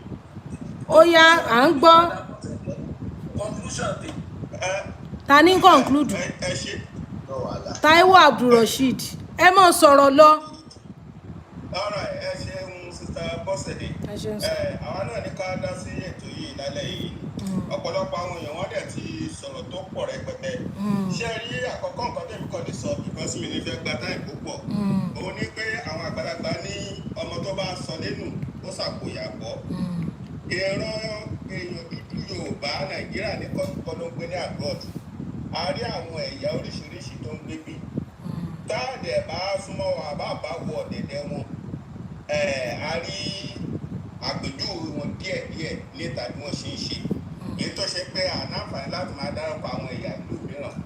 ṣé rí ìlú òyìnbó atúnidání kò sí bí èèyàn bá ṣe lóhùn tó bá dé lóyìnbó tó bá gba dídá fúnra rẹ̀ sísítẹ́ẹ̀mù atún ẹ̀dá tó bá tún wá fẹ́ gbà fún sísítẹ́ẹ̀mù obìnrin tẹ́ bá jọ wà atún ẹ̀dá tó bá jẹ́ ọkùnrin tí ò bá mọ lọ́dá tó yẹ pé ń dómì lásán ò lè ṣe tó bá dé lóyìnbó sísítẹ́ẹ̀mù á ṣàlàyé fún ẹ bó ṣe pé kò mọ ẹ̀ẹ́dẹ́gbẹ̀mí sí ṣe rí àwọn obìnrin wọ́n ní lọ́wọ́ ọkùnrin náà ó dẹ̀ ní lọ́wọ́ ṣùgbọ́n nínú àwọn ọ̀rọ̀ tí àwọn brọ́dà sì ti sọ síwájú most especially brọ́dà tí wọ́n sọ̀rọ̀ tán lẹ́ẹ̀kan yẹn tó bá yẹ pé obìnrin bá mọ àwọn way tí wọ́n bá lè máa fi bá ọkùnrin lò ní kò ní máa sí wàhálà púpọ̀ tó bá fẹ́ràn bí ṣẹ́ẹ̀sì onílàákàyè ni mí láláì jẹ́ pé kó sọ̀rọ̀ gan èmi gan mọ̀ pé nǹkan báyìí ni kì í ṣe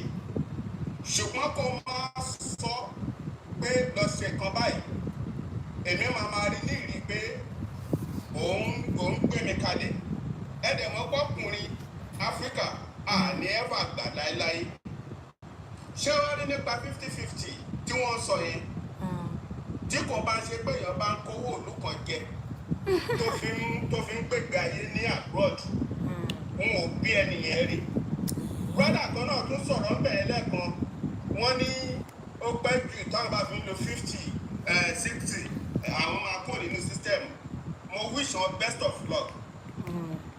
because àwa yìí náà sọ jù báyẹn lọ nǹkan tí system gbé kalẹ̀ at age of over 50 years kò tí accept pé bá ṣe fẹ́ ṣe òun lélẹ̀ now ẹ má jẹ́ kí a gbára láàkókò púpọ̀ ṣé rí àwọn obìnrin wọ́n mọ nǹkan tó ń fẹ́ tó bá dé abroad kò sẹ́ni tí a fẹ́ gbé gun ẹṣin tí ò ní sọ ìpàkọ́ gómìnà tó wọ̀lú yìí ó ti mọ àwọn ohun tí òun ní lẹ́tọ̀ọ́ ní chances tí kò wá bá tí ì mọ̀ ọkọ gbọ́dọ̀ fún láyè kó ṣiṣẹ́ once tóbìnrin ẹ bá ti jáde ní tó lọ ṣiṣẹ́ mo fún lọ́sẹ̀ kan ọ̀sẹ̀ méjì ó máa mọ tó jẹ́ ẹ̀tọ́ ẹ̀ tó dájú ṣáká ó wá kù sí ọkùnrin lọ ẹ wò mò ń kọ̀ǹfàmù kankan fún yín mo ti rí èèyàn méjì ní àdúgbò mi bíbà yìí tó fẹ́ parẹ́ tó ipá àwọn èèyàn náà dìde sí.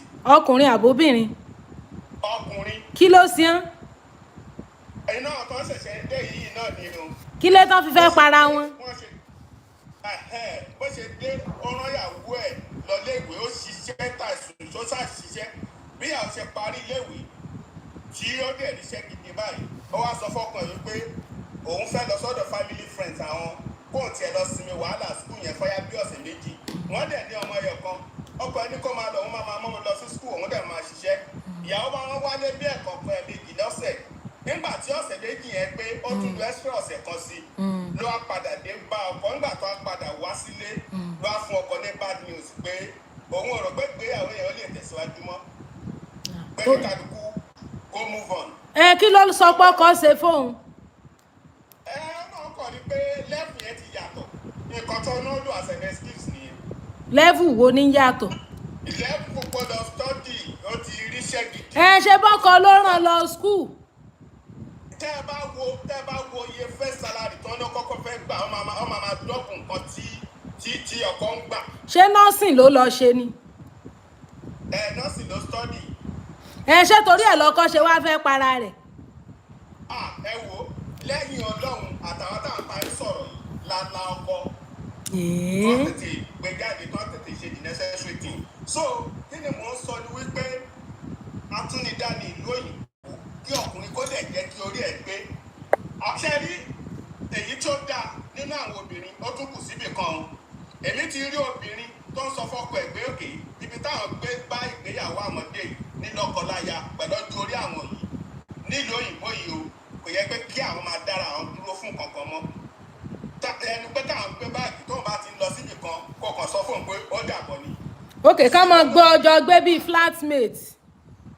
bẹ́ẹ̀ ni kò sí gbọ́dọ̀ pé máa lọ ohun tó bá wù mí ni mo lè ṣe. so oríṣiríṣi ó ń ṣẹlẹ̀ nílùú òyìnbó kí ọlọ́run kó ṣàánú fún wa ní. ọkùnrin ní kó yá rẹ̀ ní kó dẹ̀ máa ronú síwájú dún àwọn ọkùnrin náà ní lọ́wọ́ o ọkùnrin náà ní lọ àgbọ́dọ̀ kú síbì kan. àgbọ́dọ̀ rólé apá kan. àwọn ọkùnrin míì náà wà rólé apá kan dápá kan sí àwọn ọkùnrin míì náà wà tó ṣe pé 24 hours lẹ́yìn pé wọ́n bá ti ṣiṣẹ́ wọ́n ṣe tán nǹkan kan báyìí fàájì ní ìgboro ni àwọn ọmọ lọ sílé ìwé àwọn obìnrin yẹn lọ́wọ́ nǹkan kan wọn ò fẹ́ wẹ̀yìn mọ́ obìnrin dẹ̀ ń ṣiṣẹ́ òun náà dẹ̀ ń fi ṣéǹjì díẹ̀ lẹ̀ láti pé kí gbogbo nǹkan kó lọ déédé bọ̀jú gbogbo ẹ̀ lọ kí orí ọkùnrin kó pé àná àwọn tó dẹ̀ ṣe tọ́ṣẹ̀ ẹ̀ ń wọ̀lú kó máa farabalẹ̀ dáadáa kí wọ́n lè lẹ́nu wẹ́ ọlọ́run àwọn akọ́ àmọ́ ṣe òun ẹ ṣeun gan. thank you so much. ẹ ṣe mr bayo comment kò láìkí ọ̀rọ̀ tẹ̀sán dáadáa lórí ọlọ́run. God's Grace CEO Tikin gbogbo ẹ ṣeun sà àbí sóbìnrin ni. I'm so happy pé mo ti ẹ̀ wà lórí program yìí mo ti máa gbìyànjú for a long period of time. ẹ káàbọ̀. Thank you. Yes, sir. For this issue tẹ̀lé ká dá sí èmi á wò from another perspective. kẹrí àwọn èèyàn àtọkọ àtìyàwó tó lọ sí ìlú òyìnbó èmi categorize wọn sí oríṣi ọ̀nà mẹ́ta. A rí abala àkọ́kọ́ tó jẹ́ pé ọkọ ló kọ́kọ́ lọ lẹ́yìn ìgbà tó wá fìdí múlẹ̀ tó wá mú ìyàwó ẹ̀. A rí àwọn míì tó ṣe pé ọkọ àti ìyàwó ọjọ́ kan náà ni wọ́n jọ lọ. A dẹ̀ rí ìmí tó jẹ́ pé ìyàwó ló kọ́kọ́ lọ tó wá padà wá mú ọkọ. Ẹ jẹ́ mú láti bí ìyàwó tó ti kọ́kọ́ lọ àbí ọkọ tó ti kọ́kọ́ lọ kó tó wá wá mú yàwó kẹ́ nígbà tí ọkọ bá kọ́ lọ tó bẹ̀rẹ̀ sí ní ṣọ́ọ̀gù tó ń forí jágbó jánà nígbà tó wá mú ìyàwó dé bóyá wọ́n ti bímọ àbí wọ́n ti bímọ ọ̀pọ̀lọpọ̀ ọkùnrin á sọ wípé kíyàwó àwọn ọmọ ṣiṣẹ́ kó ṣàkókò kọjú mọ́ skul nígbà tí ìyàwó bá wá yọrí skul tó bẹ̀rẹ̀ sí ní gba bóyá káàbù lọ́kọ́ wà bó ṣàṣiṣẹ́ kan ìyàwó bẹ̀rẹ̀ sí ní gba double digit money irú ọkùnrin bẹ́ẹ̀ ẹnu ẹ̀ ò ní káyàwó yẹn mọ́ nítorí pé ọkọ yẹn kọ̀ láti ṣe kankan tó ṣe pàtàkì nípa upgrading himself to the standard of that lady. ṣe rí àwọn obìnrin bí wọ́n bá ṣe ń dàgbà sí i wọ́n fẹ́ kí àwọn ọkùnrin náà ká máa dàgbà. bó ló ṣe fẹ́ upgrade ara ẹ̀ ṣebí iṣẹ́ tó ń ṣe náà ló fi tírẹ́ẹ̀nì obìnrin tó náà bá fẹ́ lọ tírẹ́ẹ̀nì ara ẹ̀ ta ló máa fún wọn lówó. nǹkan tí mò ń sọ náà nìyẹn ó yẹ kọ́kọ́ mójútó ọ̀rọ̀ ara ẹ̀. lẹ́yìn àti bọ́sẹ̀ nǹkan tí wọ́n ń sọ yẹn right. ẹ̀yin rò bí ó ṣe jẹ́ kó rí bẹ́ẹ̀ kó rí bẹ́ẹ̀. ṣé rí kí ọkùnrin kọ́kọ́ upgrade ara ẹ̀ ó wà so important. but ó depend on the situations tó kálukú bá bá wọlé o. ẹ jẹ́ kí God's grace land God's grace ẹ land náà.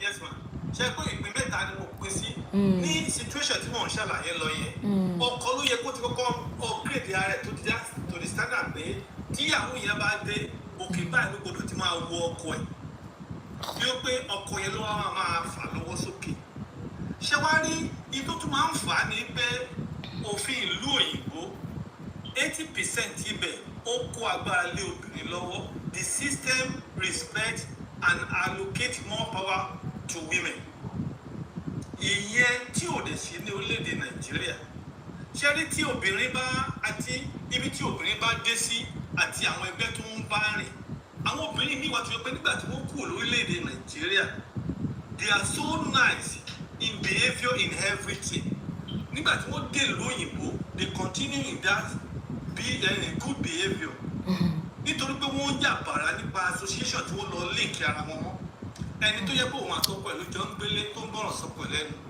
tó lọ mú single mother lọ́rẹ̀ tàbí anybody tó yẹ pé nǹkan tó bá ti wù ló ń ṣe wọ́n dẹ̀ wá nípàdé ọkọ ní kí n mọ́ lọ single mother ní nílùú tá a wà ẹ́ ọ̀pọ̀ ní ibi tó bá ti lò lọ association bí yẹn bá close mọ́ not that way you shouldn't make friend but you need to know the group of people you are mixing with ìyẹn abala àkọ́kọ́ abala ìkejì iṣẹ́ ní ọkọ àtìyàwó náà tí wọ́n jọ lọ at the same time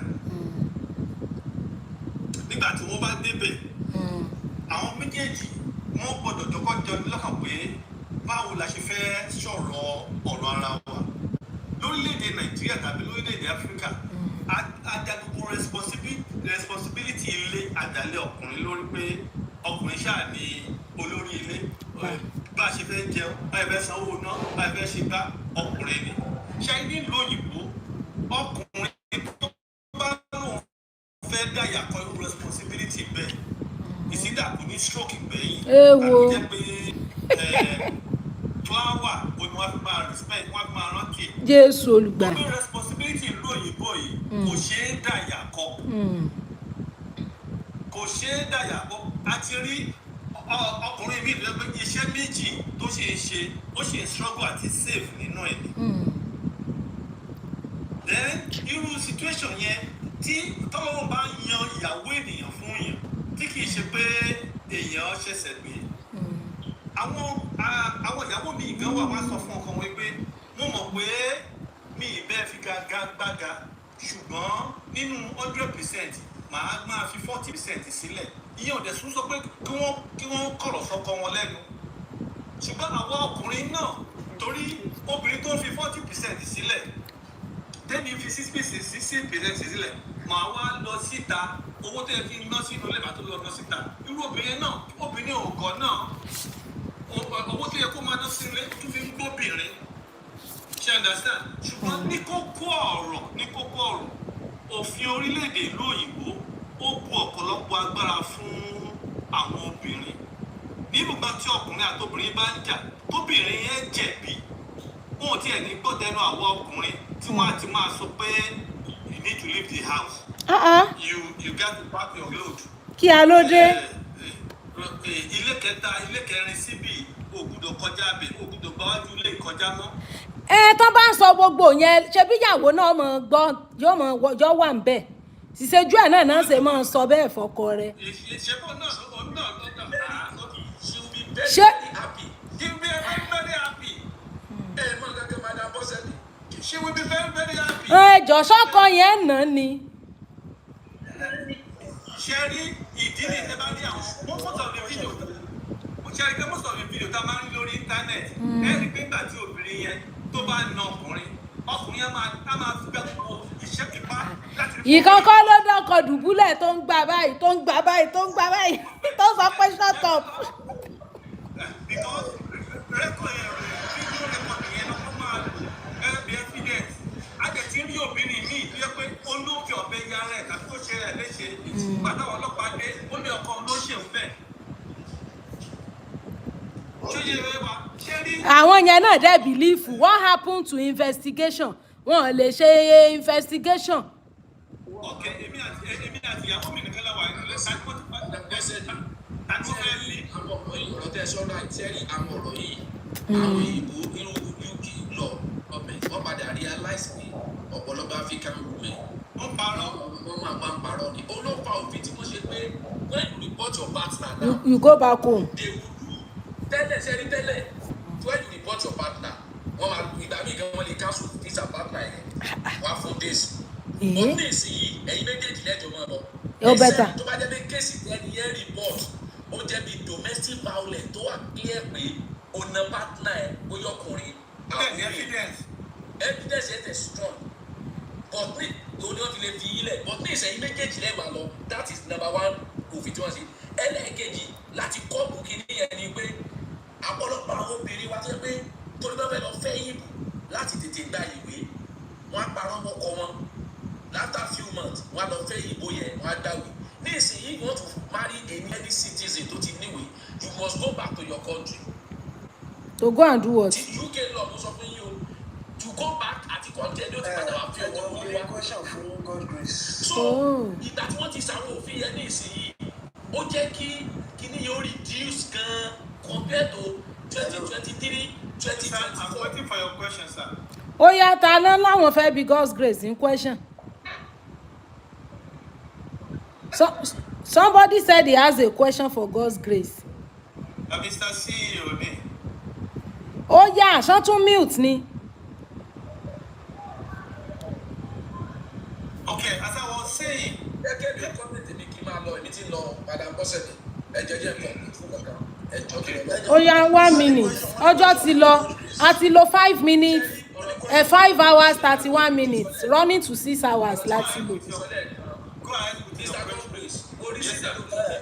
oríṣiríṣi kan bí báyìí ọkọ àtìyàwó wọn jọ wọlé ẹ máa gbọ́ ọkọ àtìyàwó jọ wọlé meanwhile to God who made me ọkọ ló make provision for majority of the fund ìyàwó náà contribute ibi tẹ́yìn ò sí ọlọ́wọ́ àbẹ́ o wọ́n ti wọlé ẹ̀fí everything wọ́n ti settle ìyàwó ti wà òkè ìyàwó ti bẹ̀ ó ti ṣe profession ọkọ yìí ṣe iṣẹ́ títí ọkọ wa náà ló ọkọ wa ní òun náà fẹ́ lọ sí nursing kó lọ sí nursing 2 years pé kó ló fi gba pẹ̀lú kó máa di nurse kí lẹ́mọ̀ tí ìyàwó sọ fún un. kí ló sọ. ó ní kó dúró káwọn fi gba ilẹ̀ àrò àwọn kó wá fi student loan lọ sí school títí ẹ̀. kí wọ́n lọ kọ́ yà sọ fún. ọkọ lè sọ pé òkè òun ti bọ́ ẹ̀yin náà mọ problem tí ó bá jà ní ẹ̀dá. wàrà UK ni wọ́n máa ń ṣèlẹ̀ jù. UK náà ni mo sọ fún yín yìí ọ̀rọ̀ tí mo dá sí ni mo sọ fún yín o mo bẹ ìyàwó yẹn tí o ó ní lórí tó bá dàbá ti dálé àkókò náà kò fi mílíọ̀nù ẹ̀wọ̀n tí wọ́n fi wọlé tíyàwó fi jẹ́ reality ọkọ ló ní kí n mọ̀ pọ̀pọ̀ jù ká lọ́kọ ló ní 70%. omi káàkiri yóò kó jẹ́ 50-50 gan ṣé tẹ̀mí ni wọ́n fẹ́ kó sọ ni pé ok o èlò gbogbo kí ni máa cost òun ló provide 50 o ìwọ náà wà 50 ó sọ fún pẹ́ńdà pé dúró káwọn fi dá ilẹ̀ àpò fi student lò lọ. ó yẹ dáhùn yes. náà nífẹ̀ẹ́ ara wọn tẹ́lẹ̀ ni. wọ́n sì gba hate gender gan àwọn tọrọ with. ìsọyẹ ṣe ni ẹ jẹ́ sọ̀kan fún yín o people always get this mistake and especially àwọn obìnrin ni wà ní. tí obìnrin kò sí lọ́ọ̀tì tẹ́ bá gbé bọ̀ ní nẹ́ẹ̀tì Nàìjíríà tẹ́ bá ti gbé wọnú ìlú ó máa yé jẹ. Gbogbo ẹ̀kọ́. Ẹ̀dá mi kì í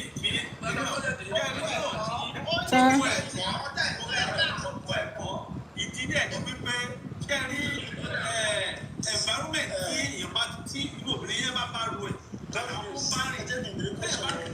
Okay, go ahead, Mr. CEO. God's grace àbí ta ló fẹ́ béèrè question CEO ó yẹ béèrè question yín ọjọ́ ti lọ fa almost 6 hours láti lò. Question tí lè béèrè wọ́n yìí ni pé ẹ sọ̀rọ̀ kan lẹ́kùn ẹ ní kí ọkùnrin kó try láti upgrade ara ẹ̀ láti lè upgrade ara ẹ̀ tó bá dọ̀hún so that tó tí obìnrin ìyàwó ẹ̀ bá dé ṣe get wọn nílé sí the same level. Now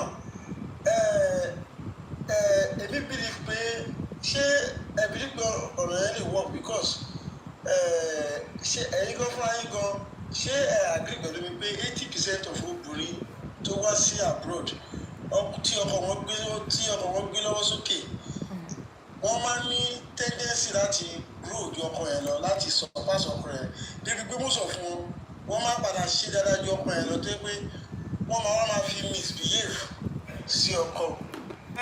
Ṣé ọkọ tí o gbé lára ẹ̀ ó ti wà higher than them but obìnrin wọ́n máa padà ní upper hand. Everywhere lóbìnrin ti máa ní upper hand even in Nigeria. Obìnrin tètè máa ń gẹ̀ẹ́tì ẹ̀pù jókòó lọ. Nǹkan tí mò ń ṣàlàyé láàrin yẹn rèé máa sà ìgbà tí ọkọ àtìyàwó wọ́n jọ wọ̀lú àkọ́kọ́ ló ti débẹ̀ ọkọ wa ń wa cab ìyàwó ẹ̀ dẹ̀ dé òrànyàwó ó lọ ṣe CNA ó lọ ṣe gbogbo nursing ó ṣe nursing ó wá graduate ó fi di director and you are still driving cab then ìyàwó wa bẹ̀rẹ̀ sí ní rí doctor ní ọ́fíìsì ṣé à pé nǹkan tí mo sọ pé kí ni ẹ ti jìnnà síra wọn make sure you yourself you are upgrading yourself. Ẹ jọ̀ọ́ ẹ bá mi Madam Comfort ẹ káàbọ̀ ẹ bá ń gift àwọn guest mi o help me they know they've been talking since and me too have been here over 5 hours so help me drop gift for my friends for my guests. When you are going grow up together wọ́n sọ wípé àti àwọn bá fi parí nọ́ọ̀sì báyìí màá kó máa jáde lẹ́kọ̀ọ́kan lọ máa wá Uber no. Ìtẹ́mi náà sọ nìyẹn náà sọ comment section ó lẹ́ńjìníà kan sọ wọ́n ní if the man does not sacrifice how will the woman achieve. Ta ló ń sọ̀rọ̀ ṣé queen ni. So tí màá yẹn ò bá sacrifice báwo lobìnrin yẹn ṣe fẹ́ kàwé tó kà ṣe bọ́n ló sacrifice tó forí ṣíṣà tó wa mọ́tò dánfó tó ní kó lọ ṣe nursing. Yes, nǹkan tí mò ń sọ rẹ̀ nígbà tí bó ṣe ń wa káàdù yẹn nígbà tí there are some professional ọ̀tọ̀ náà lè máa ṣe kì í ṣe pé kò sáyè rárá àwọn ọkùnrin mi wájú pé they are so lazy not that pé àwọn ọkùnrin àti sacrifice no àwọn obìnrin. Gifting is suspended mo ti appeal ẹ ẹ bá mi try ẹ̀ náà bóyá ó ti ń lọ. Bí ìyàwó yẹn ṣe dé tó ń lọ sí CNA tó bẹ̀ sí ṣe course nursing try not to be stagnant. Àṣírí àwọn obìnrin ní ọ̀pọ̀ ìgbà tóbìnrin bá dé tó bẹ̀ẹ̀ tó parí nọ́ọ̀sì tó ó kù 2 minutes. wọ́n bẹ̀rẹ̀ sí ní gapá wọ́n á ti mọ̀ pé ọkọ àwọn ibo ló ti fẹ́ lọ bẹ̀rẹ̀ but when you make sure that if she tries to secure your life. Yes. Secure your life first. Kò sí ṣẹ́ni system London America Canada ó favour obìnrin 80%.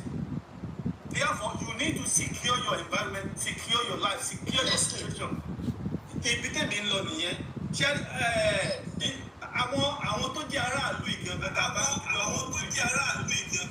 àwọn kan mọ̀ pé tí tó jẹ́ àwọn táwọn ń pè ní akátá tí ẹni tí bá ṣẹlẹ̀ báyìí ọ̀dọ̀ wọn làwọn àwọn ọmọ Nàìjíríà ti kọ́ ìṣe yẹn torí pé wọ́n ti mọ̀ pé òfin wọn ó fún àwọn lágbára lórí ọkọ àwọn. Ìdí nìyẹn make sure you upgrade and you don't stop upgrading yourself. Tí obìnrin bá jẹ́ dókítà tó jẹ́ nurse tí ọkọ bá wà Uber tó yẹ pé kìíní secondly before kí n tó hand over fẹ́ lómi ṣe rí ó ṣe kókó náà gẹ́gẹ́ bí ẹnìkan ṣe sọ ní Nàìjíríà a lè rí ìyá ọkọ àbúrò ọkọ neighbor abẹ́ àwọn kan láti ran obìnrin lọ́wọ́ domestically nípa títọ́jú ọmọ kò sí níbí yìí kò sí therefore àwọn ọkùnrin náà gbọ́dọ̀ máa wá àyè láti ran ìyàwó wa lọ́wọ́ bọ́mọ lọ school lọ gbé ọmọ school ọmọ fẹ́ lọ play basketball game you need to create time to support and assist your wife. And one thing as well, to all female or to all women, bùkátà bill kò ṣe é dàyàkọ́ ní ìlú òyìnbó tẹ́ ẹ bá fẹ́ kí ẹ̀mí àwọn ọkùnrin gùn. Ó yẹ bá mi try gifting yẹn ó dà pé suspension yẹn ti lọ ẹ try ẹ kí n wò ó bóyá ó ti lọ àbí kí n tún appeal mo ti appeal ẹ. To me, ìgbé ayé ìlú òyìnbó kò rọrùn. Okay, it's now going ó ti ń lọ ẹ ṣé torí mo appeal ẹ.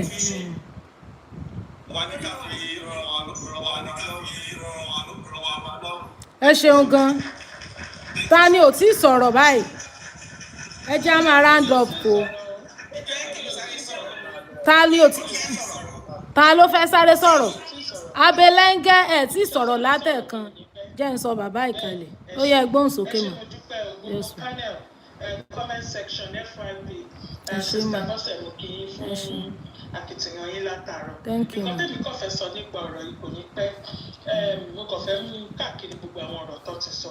Nọ́mbà 1 máa lọ síbi má mú ìyàwó yín wá sí ìlú òyìnbó ẹ fi sílẹ̀ ní Nàìjíríà. Tó bá fi ìyàwó ẹ lẹ́ Nàìjíríà wọn abẹ́dò ìkan ló máa mú nínú méjèèjì. Dẹ̀ nípa àwọn tí. Captain ẹ ṣe gan. Nípa àwọn tí wọ́n ní pé 50-50 ni 50-50 ò rí o ẹ jẹ́ ká sọ tọrọ fúnra wa kò sí ẹnìkan máa ju tẹnìkan lọ. Mr. Deyo James ẹ ṣe gan. kó di next month kó má ju kí tẹni tó kéré lóṣù púpọ̀ ní next month. Fireworks. ọmọ ló fẹ́ máa san mortgage ló fẹ́ máa san rent. No be small thing this gift wey you give me. Rent àti mortgage is God bless you sir.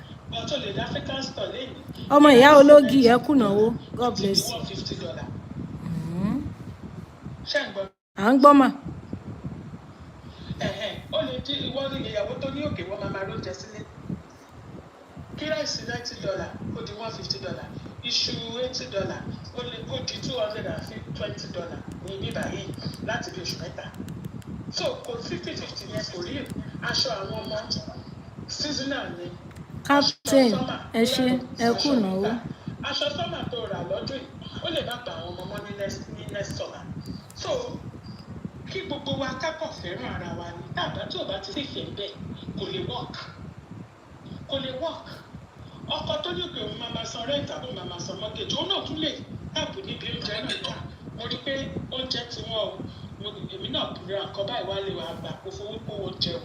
Ẹ ṣe gan. bí ìlú ìbò ti pọ̀ jù lẹ́yìn gbogbo wọ́n máa lé ìyàwó ọkọ síta every time tí ìjà bá ti wà ọkọ náà irọ́ ni wọ́n ń pa fún yín ẹ ti ṣe kankan ní not to place restraining order on you.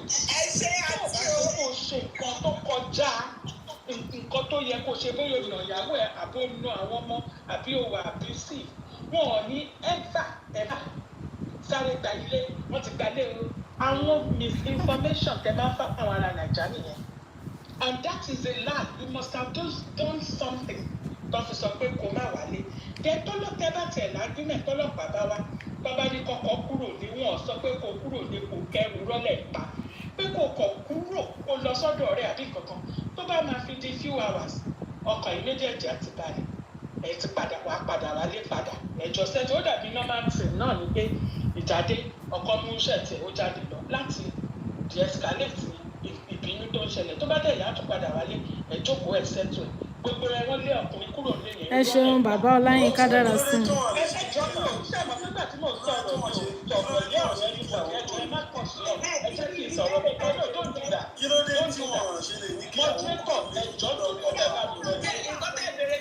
Ẹ jọ̀ọ́ let's do it one after the other.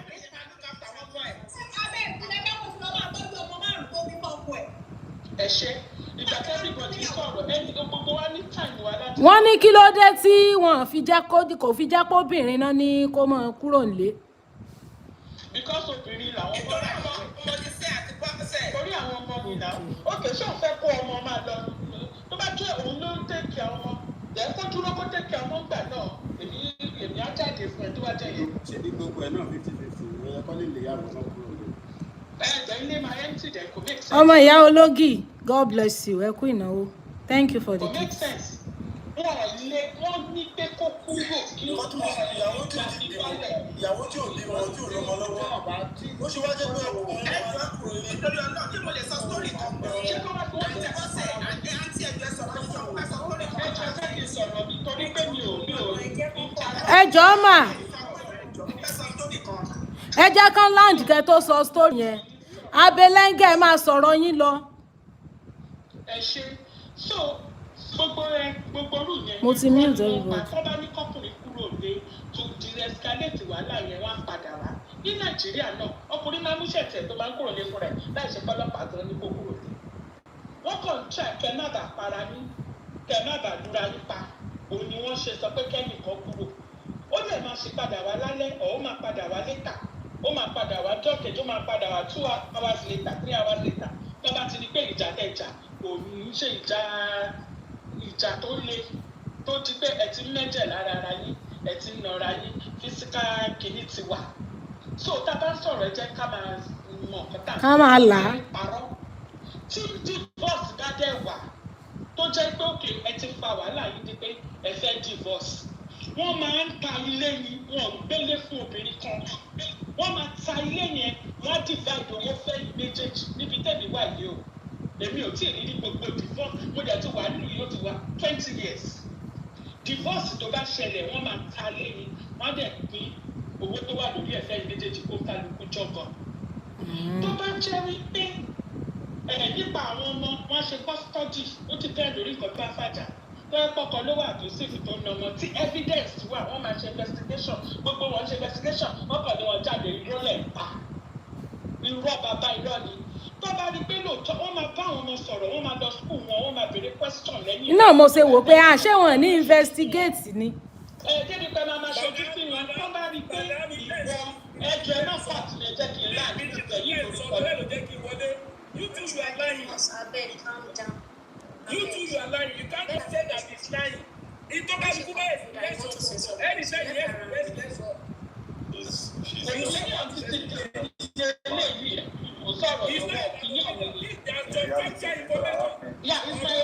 ṣé ẹ mọ̀ pé orí afẹ́fẹ́ la wà we are on air so a gbọ́dọ̀ disseminate information tí ó right o. ẹ máa sọ̀rọ̀ lọ́mọ. We must not share wrong information.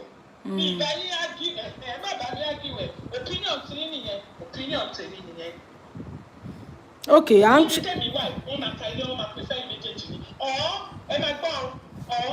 Tọ́ba fi pé tíyàwó bá fi pé òkè òun láì ilé òun fẹ́ ilé òun ló máa san áàfù yẹn padà fún ọkọ so tẹ bá ṣe ìyàwó àtàwọn ọmọ tó ń gbé nínú ilé depending on nǹkan tó ṣẹlẹ̀ tẹ bá ṣe ìyàwó àtàwọn ọmọ tó ń gbé nínú ilé yẹn probably òun ti san áàfù owó yẹn padà fọkọ lọ wá lè ní ìgbà míì ó lè jẹ ọkọ ló fẹ́ ilé yẹn mo ti ní ọ̀rẹ́ tó jẹ́ pé ọkọ ló san áàfù fún ìyàwó tíyàwó bá ti tiẹ̀ lọ. The half of the value of the house half value ilé yẹn.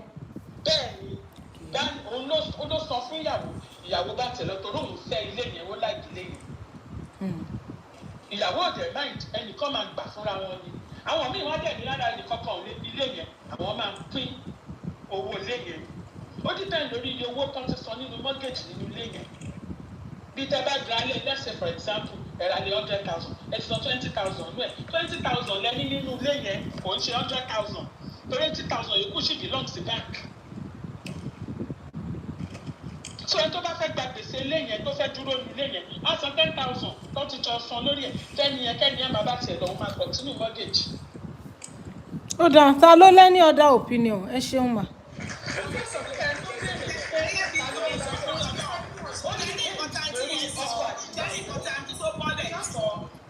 ẹjọ nǹkan tá àǹtí tó bọ́lẹ̀ sọ 100% ní gbogbo nǹkan tó sọ wọn kàn lè gbélé fún ọkùnrin kan torí ọmọ àǹtí yẹn ẹ tún gbàgbé láti sọ nǹkan tí wọ́n bá ti pé tí. wọ́n jẹ́ kí n sọ̀rọ̀ tán ni.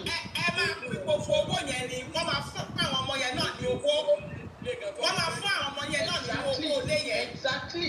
wọ́n máa fún àwọn ọmọ yẹn náà lẹ́tà ìtú tí wọ́n bá ti pé tí. bẹ́ẹ̀ tó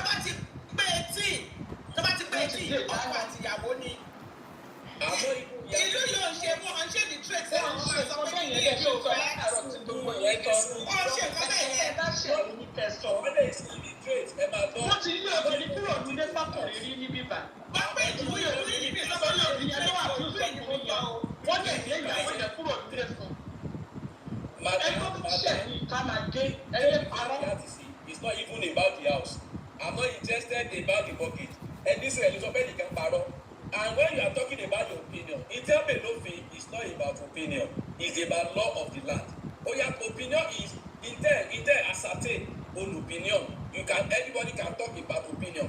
But when it comes about the laws, rules and regulations, it's not somebody's opinion. It's an affirmative information.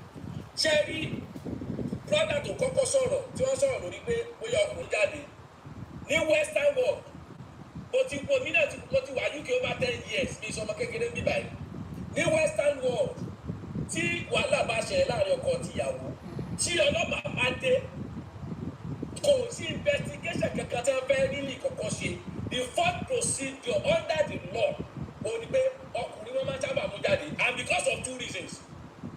Number 1 ni pé ìsìdá kóbìnrin yẹn ló pè wọ́n kó pretend pé ọkọ ló náà mú ó lè kún rẹ̀ lọ́bẹ̀ àti ní series of cases. You understand me? That is number 1. Secondly, kó jẹ́ wípé ó yọ ọkọ ló pè wọ́n nígbà tọkọ dé wọ́n wò yí pé ọkọ yìí ọkùnrin strong ju obìnrin lọ wọ́n lé òkè o bóyá torí àtàwọn ọmọ náà bóyá ìwọ ọkùnrin máa lọ but kò sófin wọn tí ó wà protected under women 100% in Western world. Okay, let's say now wọ́n wà and secondly on any student. No, mi lè ní sọ pé ẹ ti sọ̀rọ̀ látàárọ̀. Ara àkọ́kọ́ àṣọ nìyẹn. Ní kíkú obìnrin ní chance láti sọ̀rọ̀. Èyí lè sọ̀rọ̀ látàárọ̀. What is it? Repetition dem. mo ti mute wọn ó yá mò ń gbọ́ yín mà madam abib. Gbogbo àwọn obìnrin tó tún sọ̀rọ̀ ẹ máa gba ọ̀rọ̀ mọ́ wọn lẹ́nu. Kí ló dé? Ẹ jẹ́ kí èèyàn sọ̀rọ̀ náà. Tí bá ṣe bẹ́ẹ̀ tó ń tẹ̀lé, ẹ jẹ́ kí èèyàn fẹ́ lọ́rùn. mo ti mute wọn, I've muted him, ó yá ẹgbọ́n sókè mà. Ìyẹn aspect yẹn, the aspect àwọn obìnrin ìwà tó ń wù mí báyìí tó bá débi mo sọ pé mo fẹ́ pick gbogbo ẹ̀ díẹ̀. Àwọn obìnrin ìwà tó ń wù mí báyìí tó bá débi báyìí wọ́n máa ń change, wọ́n máa ń ṣe gbá, wọ́n máa ń ṣàwò, wọ́n fẹ́ padà lọ sí Nàìjíríà. Ẹ̀yin náà ẹ̀ṣẹ́ yìí náà lè dúró síbi tí ìyá ti máa jẹ yín. Ẹ jẹ́ ká sọ tọrọ. Ní Nàìjíríà ìyàwó ló máa dáná, ló máa ṣe gbá, ló máa ṣàwo. Àwọn in-law tún máa ní lára pé pàtí bá dé àbí iléyá Christmas ìyàwó ló máa dáná, gbogbo ẹbí ló máa ṣe gbá, ló máa ṣàwo. Tó bá dẹ̀ níbi tó rọ̀ ọ́ lọ́rùn ṣé kò ní dúró síbẹ̀? Ókè ẹ sọ wípé àwẹ̀ mú ìyàwó yín padà lọlé, ẹ̀yin náà ṣe padà lọlé ẹ lọ dúró síbẹ̀. no àwọn làwọn ò lè rìtáyà sọ́hún yẹn. Àwọn obìnrin tí wọ́n pọ̀ wọ́n bá ibi tó máa lọ yìí náà ṣe ń fẹ́ àwọn tó pọ̀. no àwọn làwọn ò lè rìtáyà sílùú òyìnbó. Ẹ̀yin náà lẹ sọ pé ìyàwó obìnrin ò níṣẹ́ lápá ní obìnrin tún níṣẹ́ lápá ẹ̀ tún wà intimidated. Mi ìbá yín sọ̀rọ̀ wọn kú ẹjẹ́ fi sọ̀rọ̀ tán ara nǹkan tó ń sọ nìyẹn. Ìgbà tẹ̀ ń sọ sí ní ìṣẹ́kọ̀ọ́ pé mi ò sọ̀rọ̀ ní farabalẹ̀. mo ti sọ wọn kalẹ̀ màá tún wọn gbé bóyá tẹ́yìn náà bá ti láǹdì tẹ́ bá ti sọ kalẹ̀ màá tún Mr. Demos gbé. Kò sẹ́ni tó máa láìkí di ìyá náà ẹ máa dé láti Nàìjà àti bọ́sẹ̀ máa gbọ́ ọ láti Nàìjà àwọn àtìyàwó wọn máa dé ọ̀wọ́n máa mú ìyàwó dé wọ́n á tún expect kan máa treat ẹ̀ bọ́ ṣe ń treat ẹ̀ ní Nàìjíríà tóun náà dẹ̀ ti débi tí freedom wà ó máa jà á òun náà máa sọ̀rọ̀ kò kí n ṣe. ṣóun ti ní wọn sínú tẹ́lẹ̀ ni. ọmọ èèyàn kan lòun náà kò sí ni òun náà máa change pé kí ló dé mo ti ń faradà láti Nàìjà o tún wá débi o tún kọ́tù láti máa dùn mí bí ìlú bàrà kí ló dé ìwọ náà dìde lọ bomi ìṣọwọ́ Nàìjà àṣẹ gbogbo ẹ̀ fún yín àkúnlẹ̀ fún yín àṣẹgbá kò ní tẹ́yìn lọ́rùn ẹ tún débi bàyẹ̀ fẹ́ continue the same thing. mo máa kọ́ ti máa screen record part yìí ṣá. I'm going to screen record this part. láti ronú rightly kò ṣe pé láti jẹ́ ọmọ ọ̀dọ̀ èèyàn kan. Mi ní kí àwọn obìnrin máa disrespect ọkọ wọn. Ó ní gbogbo wa ti sọ sílẹ̀ látàárọ̀ pé ìlú ìyàtọ̀ sí Nàìjíríà. Tẹ́ ẹ̀ bá ti rẹ́dì láti abide pẹ̀lú bó ṣe lọ bí. Kò sọ́mọ ọ̀dọ̀ tá máa ránṣẹ́ bí, kò sí driver bí. Obìnrin tó lọ́mọ ọ̀dọ̀ bíi 2-3 Nàìjíríà tó ní driver tó máa sáré lọ sọ́jà. Tó wá débi tó lẹ́pọ̀ nìkan ló ń kópa, ó máa tọ́ra. Ìwọ náà tún dé wà tún bẹ̀rẹ̀ wàhálà títí ẹ̀. Ìwọ ni dìé di o gbọ́dọ̀ máa kúnlẹ̀ máa dání lójoojúmọ́ o mo bò wá lóru o.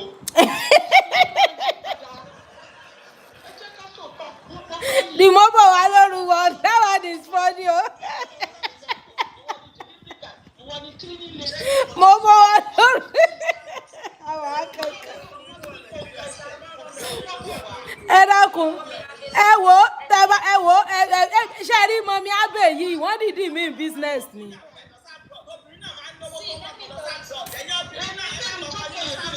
Over 20 years ago, Adeshijo Wadeni. So, Papa said, "Mama, mo bí mama ya wẹ̀ wá sórí abroad. Abroad dem wẹ̀ lọ. Ìwọ obìnrin tó wà Nàìjíríà, ìwọ ló mọ tó wà náà bá ṣiṣẹ́ mọ́ ṣe apply. Wọ́n kọ́ síbẹ̀ pé obìnrin ò gbọ́dọ̀ apply, ìwọ náà lọ apply fún rẹ̀ dá lọ fún rẹ̀ tó bá mú ẹ lọ. Bọ̀ ìyẹn ò ní kó disrespect ọkọ ẹ̀. Ìyẹn ò ní kó má ṣe nǹkan tó yẹ kó ṣe. Gbogbo ilé ìtọ́ ni obìnrin máa sọ fọ́kùnrin lọ dáná o. Obìnrin tó jẹ́ pé bóyá ó bàjẹ́ tẹ́lẹ̀ àbọ̀ ń wá nǹkan tó fẹ́ fi bá ọkọ ẹ̀ jà kò yẹ kóbìnrin sọ bẹ́ẹ̀ ṣùgbọ́n at the same time ìwọ tó mọ̀ pé ìyàwó ẹ̀ lọ 90 ó dé ó ti lọ 97 bóyá 4 rows at a time ọjọ́ kẹrin karùn-ún tó ti ń lọ tó tún ẹ̀sẹ̀ kó dé kó wá sóúnjẹ àárọ̀ kó wá tẹ̀kẹ̀ àwọn ọmọ kó káwọn ọmọ lọ sùkúl tí wọ́n dẹ̀ jẹ́ kàn sílẹ̀ wọ́n máa sọ fún ẹ tó o bá ṣe wọ́n á sọ fún ẹ pé aláyé dìde lọ́wọ́ fáwọn ọmọ. Wọ́n máa pè é lọ́nà pé ṣé o ti wẹ̀ fáwọn ọmọ torí òun mọ̀ ọ̀kan tó yẹ kó ṣe wọ́n á sọ fún ẹ tó bá tó wá sọ fún ẹ wà á máa bínú. Ẹ jọ̀ọ́ gbogbo ẹ̀yin tí mo sọ kalẹ̀ ẹ jọ̀ọ́ ẹ resend the request o. Mo mọ̀ọ́mọ̀ sọ yín kalẹ̀ nítorí mọ́mí Abe lẹ́ńgẹ́ yìí I really want her to express her mind. Mo dẹ̀ rí pé interruption yẹn pọ̀ torí ẹ̀ mo ṣe sọ yín kalẹ̀ so ẹ jẹ́ n tún yín gbé sókè. Princess. Ẹ jẹ́ kí n fi tèmi ṣe example. Okay ma. Tẹ́mi bá lọ 90 tí mò ń jí bọ̀. Àjọ lẹ́gbà táwọn ọmọ wa kéré, àjọ máa gba ọmọ fúnra wa ni. Òun ti jí làárọ̀, ó ti tẹ́kì ọmọ sílẹ̀. Mi ní láti máa pè é sọ pé ṣé o ti wẹ̀ fún, ṣé o ti ṣe gbá fún, ṣé o ti ṣàwo fáwọn ọmọ. Kémi kọ́ ọmọ sí mọ́tò kóun náà lè máa lọ ní kó má bàa late. Ṣùgbọ́n tó mo dé lẹ́yìn táwọn ọmọ tí ìwẹ̀ tí ò sí wọn tí ò sún jẹ́ èmi ti máa set up oúnjẹ lálẹ́ pé báyìí sírí ìnáwó máa ń láàárọ̀ ilé ìnáwó máa gbé lọ sùkúl títí ẹ̀ ní láti kó sínú bọ́ọ̀sì wọn láti wẹ̀ fáwọn ọmọ múra fún wọn láti máa dúró dé èmi ń dé òun ń gbé. Ṣùgbọ́n tí mo dé tí ò ṣe gbogbo ilé mo máa sọ fún náà kí ló dé àlàyé ó wẹ̀ fáwọn ọmọ ni ó ṣe kíní kan ó ṣá ọkọ tèmi ti wọ pyjamas fáwọn ọmọdé tó ti múra fún ọ lọ sùkúl kò mọ̀ yàtọ̀ ní pyjamas torí pyjamas ìlú yìí wọ́n fà ń gan daṣọ òwúrò dé bí lọ. Yes, ìgbà tẹ́lẹ̀ lọ gbọ́ ọmọ lọ́sọ̀ọ́ èmi rí pé pyjamas làwọn ọmọ láìṣe pyjamas kí ló dé. Irú yẹn kò ní ìdìjà kò mọ̀ ló fàìn ó ní àwòtọ́ ni ó fàìn ó jọ ìbọn ilé bàbà ilé pyjamas aṣọ school ilé bàbà kò sí jàǹdẹ kò bínú. Àjẹsíjọba àti sí wọn kálukú mọ responsibility ẹ̀kọ́ tó yẹ kó o ṣe nígbà tẹ́lẹ̀ kan ò bá sí bẹ́ẹ̀.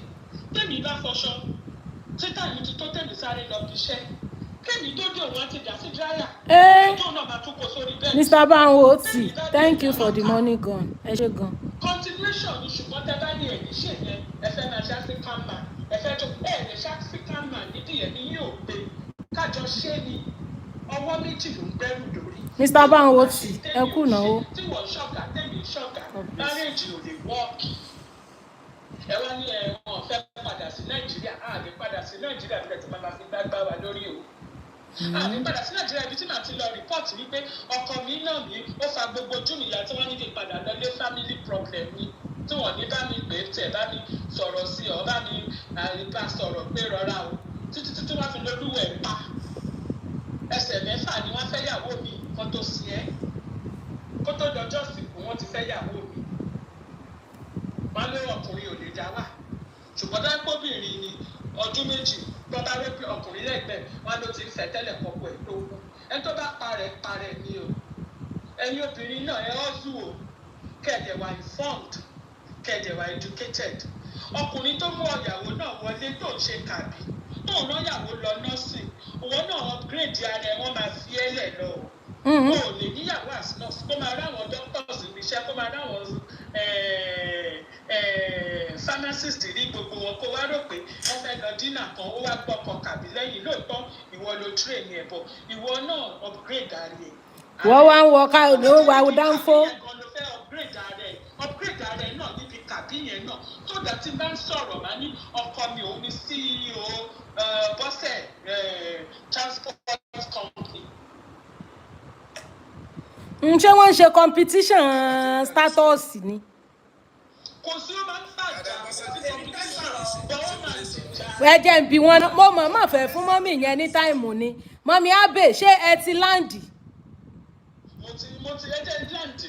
ọ̀ra ó yá mà. ẹ ṣe. mò ń gbọ́ mà. okay ẹ ti give other people ó yá ta ló fẹ́ sọ̀rọ̀ lé ọ̀rọ̀ yẹn. bẹ́ẹ̀ ṣì wà lókè wọ́n ṣì wà lókè in case you have a question. ta ni ò tí sọ̀rọ̀ fẹ́ mo mọ̀ pé ẹ fò tí sọ̀rọ̀ Mr. Demos ọ̀rọ̀ yín máa ń gùn ẹ bá ní ké pé ni ó yá ń gbọ́ sà. ok ẹ ṣe now mo fẹ́ kọ́kọ́ sọ̀rọ̀ lórí ibi tá a sọ̀rọ̀ sí lẹ́ẹ̀kan love tí a sọ wẹ́n ni mo sọ̀rọ̀ kan lẹ́ẹ̀kan ẹnìkan sọ̀rọ̀ pé love when you love each other ìtumọ̀ love ni pé you should love unconditionally all this issue dey you upgrade yourself fine is fantastic a man should upgrade himself the woman should upgrade herself so the family should upgrade but in a situation whereby one choose that is just okay what he's doing or where he or she is I don't think if there is true love in that marriage not upgrading yourself as a man or as a woman should affect the love you have for each other if truly there is true love because what they call love is unconditional except to budget pay irọ́ ni wọ́n pa that is number one because ẹnìkan sọ̀rọ̀ lẹ́ẹ̀kan nígbà mo sọ̀rọ̀ wọ́n ní love yìí jẹ́ nínú èyí because I don't upgrade myself as a man I feel okay the level I am which I'm okay with does it mean my wife should not love me more because ó ti ń rí doctor nurses níbi iṣẹ́ ó gbọ́dọ̀ love wọn does it mean if my wife decide not to upgrade herself she's okay where she's okay the level she is does it mean I now see a nurse a doctor a pharmacist as a woman at my workplace I should not love my wife again you can see the I was sincere to ourselves when you come to the issue of free love because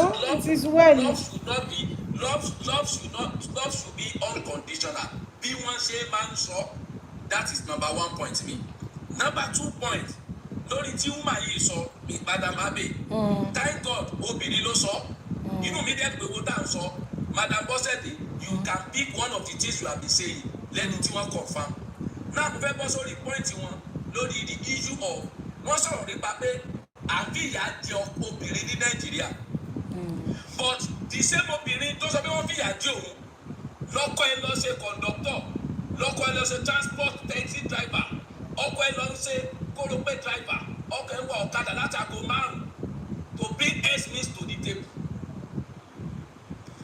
the same ọkọ ẹ wọ́n ló máa treat àwọn ọkọ ẹlòmí ọkùnrin ó ṣe ọ̀kadà láti 5 a.m. láàárọ̀ nídàjí ó máa sọ̀wọ́ 12 lálẹ́. kì í ṣe ìlú òyìnbó Madrid yẹn wọ́n ní Nàìjíríà pé reason táwọn ò fi lè tẹ̀lé wá Nàìjíríà. gẹ́ẹ̀tì tí mò ń sọ náà nìyẹn Nàìjíríà náà mò ń sọ wọ́n sọ̀rọ̀ pé a máa treat obìnrin Nàìjíríà. oh yes. when I talk about the cultural responsibility of a man and a woman in Africa is not the same and you can't share anything from it. torí àwọn pàtì wọn ní sọ pé ó lọ rọmọlá ó lọ dáná fàbúrò ọkọ ó lọ ṣe kíríkà does it in Africa when you marry your husband you should marry his family. ẹ̀rọ bá sọ náà yẹn the culture tẹ̀ ń gbé wọlé ó ní ẹ̀sọ́ pé nígbà bí ẹ̀ ṣe máa ní problem nìyẹn. ẹ ní sùúrù ẹ jẹ́ kí n sọ̀rọ̀ ti tèmi tán ẹ ní sùúrù èmi ti sọ̀rọ̀ ìtẹ́lẹ̀ every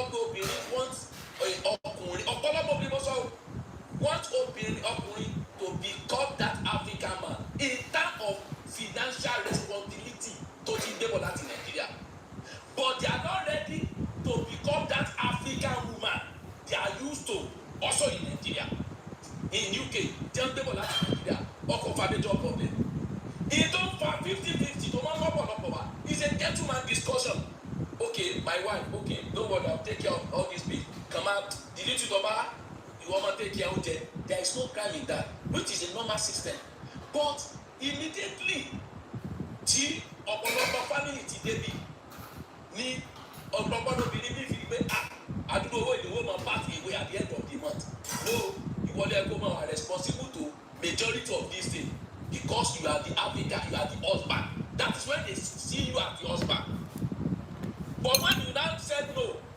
based on some situation most obìnrin tẹ́mi ti dá sí nílùú yìí o tí mo ti dá sí from my experience ìtí mo máa ń rí ni pé situations tó gbé wọn wọ ìlú yìí obìnrin máa ń delete from their brain most àwọn tí mo ti engage pẹ̀lú tí mo ti bá wọn dá sọ̀rọ̀ ẹ wá sí ìlú yìí ẹ jẹ gbèsè wọ ìlú yìí ẹ ti balance nínú yìí maybe you are a student ẹ ṣe post study if the baby say serious everything is not rosy like before all this thing is cost if the person dey ti settle you are expecting at immediate stage ẹ ló fẹ́ máa save ló fẹ́ máa dájọ́ ló fẹ́ máa dáwọ́ padà sílé fẹ́ máa kọ́lé sí Nàìjíríà ló fẹ́ máa kọ́lé sí Nàìjíríà.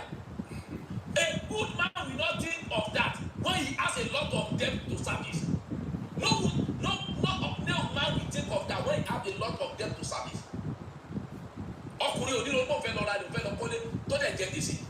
Ẹ wọ́n sì ní ẹ̀rọ kókó ṣẹlẹ̀ ọ̀fíìsì lady kan wà on social media bọ́kọ̀ wúyọ̀ òkú lórí COS. She was crying. Òun ò fẹ́ sọ̀rọ̀ lé tó ṣẹlẹ̀ lórí. Ẹ bá pẹ́ ní pẹ́ o, brother, gbogbo ilé ilẹ̀ ti sọ tẹ́lẹ̀ tẹ́lẹ̀ sọ pé ní pẹ́. So ẹni sùúrù ẹ̀yin náà ló táìmù yìí díẹ̀ bọ́ ìtẹ̀mí tá láti sọ fún mi ni pé ìtẹ̀mí tá sọ fún mi ni pé ìtọ́ kọjú sọ́kàlùkù ọ̀tọ̀ọ̀tọ̀ ni ṣẹ̀rà sáàdì ni fine from people experience ó yàtọ̀ síra wọn but ẹ má jà parọ́ fúnra wa tẹ́ ẹ bá wo majority of marriage kò ní problem nílùú yìí tó ní problem in western world majority of them is from the woman majority fine ọkùnrin náà wà abusive but the third point ni pé ẹni tọ́lọ́ bàbá dé nílùú UK tẹ́mi ti wà láti tọ́ mo ti rí cases ọ̀pọ̀lọpọ̀ mi ì tí ì rí ibi tí wọ́n gbé o tí wọ́n ní obìnrin ó kò wúlé mi ì rí ó lè wà o mi ì sọ pé kò sí o ó lè ó wà o but mi ì tí ì rí ó dẹ̀ ti rí cases ti bákà wá tó ti bọ́ọ̀lù 100 ni irun tí wọ́n bá ti ẹ̀dá ọ̀pọ̀lọpọ̀ ọkùnrin mi padà sínú ilé wọ́n tún fún ní conditions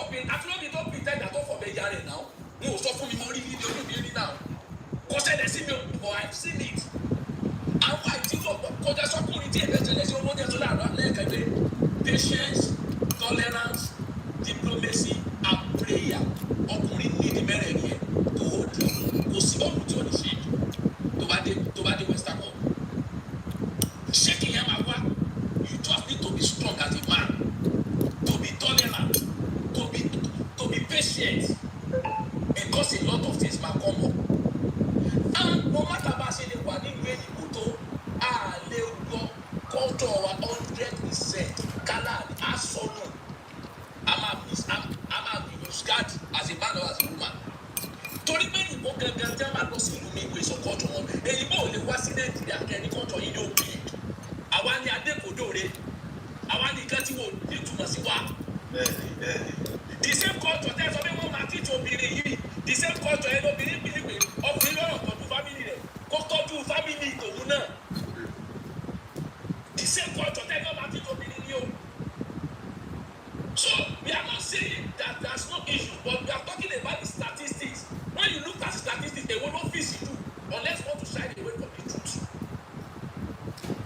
But what is that you saw ẹ̀ sí lọ́kùnrin bóyá ẹ̀ ti wọlé gbà yẹn partnership lè yẹn fi lè work nínú ìlú mo ti sọ yẹn tẹ́lẹ̀ partnership ni mo dẹ̀ sọ ọkùnrin tí ó bá jẹ́ ìjẹ̀mú mi kò lè wà successful nínú ìlú tó wà ìlú tó sọ after my ten hour mo dẹ̀ sọ̀rọ̀ kẹ́lẹ́ kan gbogbo ẹ̀ sọ madam am lọ́pọ̀ sọ̀rọ̀ wọ́n ní nóòtù yìí mo sọ̀rọ̀ yìí pé kò sí love tí ò ní yìí jẹ́ tó bá dé lóyún why you tell me because I don't upgrade myself as a man you begin to no love me again you see a medical doctor at your workplace you cherish because Because my wife doesn't upgrade herself, why do you think you don't love me again? When you said there is true love, they don't make the love again. They say love is unconditional. They want you to put it control because I don't upgrade myself.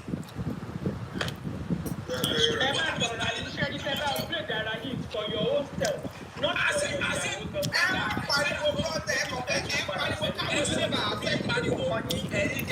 Because I don't upgrade. If someone doesn't upgrade, nobody doctor and say, nobody doctor say, oh my taxi. Because two taxi don't make you upgrade that I mean. Must my must be what not taxi ya obìnrin tó jẹ́ doctor tó ní pé ìyàwó mi choose láti wà contented. Ẹ̀yin náà lọ́pẹ́ ìyàwó mi tẹ́ bá níyàwó yìí ò kọ́ṣẹ́ ṣe. Ìyàwó yìí ò ṣe gbà ìyàwó yìí ò ṣàkóṣẹ́ṣe ò lọ́fẹ́ lò. Ẹni sùúrù ẹ tó ṣe ṣe ẹni sùúrù ẹ tó ṣe ṣe ṣìnà ṣàkùnrin ẹgbẹ́ ló bá ṣe ṣìnà ṣọ́kùnrin ẹgbẹ́ ló bá ṣe ṣìnà. Ìyàwó níyàwó lẹ́yìn náà bá ṣe ṣìnà. Ìyàwó níyàwó lẹ́yìn náà bá ṣe ṣìnà. Adájọ́ bọ́ sẹ́dẹ̀ mọ́ mi èmi ò ṣe ṣìnà ẹ̀mí gẹ́gbẹ̀ ló bá sọ. Ẹni sùúrù ìgbẹ́mi tẹ̀ láti sọ fún yín ni wípé ẹ gbọ́dọ̀ fi conditions in love when you say you truly love somebody. Ẹ̀yin obìnrin ẹ máa fi conditions in love. Ọkùnrin máa rí ọmọ aláta ó máa fẹ́.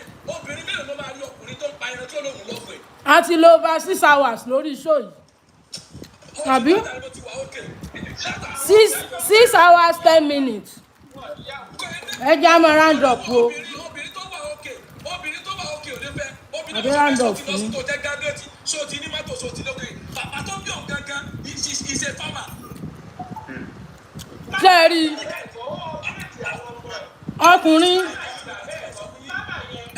ọkùnrin ní máa ń tírẹ̀nì obìnrin Mo fẹ́ bẹ̀rẹ̀ lọ́wọ́ yín bẹ́ẹ̀ ṣe wá ìyàsọ́. tó bá ti ló lọ. Ọmọ yín obìnrin ó lè mú télọ̀ àlékè àṣetì. kí ló dé ṣé tẹ́lọ̀ ṣe èèyàn ni. Ẹni sùúrù sẹ́lẹ̀ lọ́wọ́ obìnrin tó yẹ télọ̀ àbáyé kíkí dé.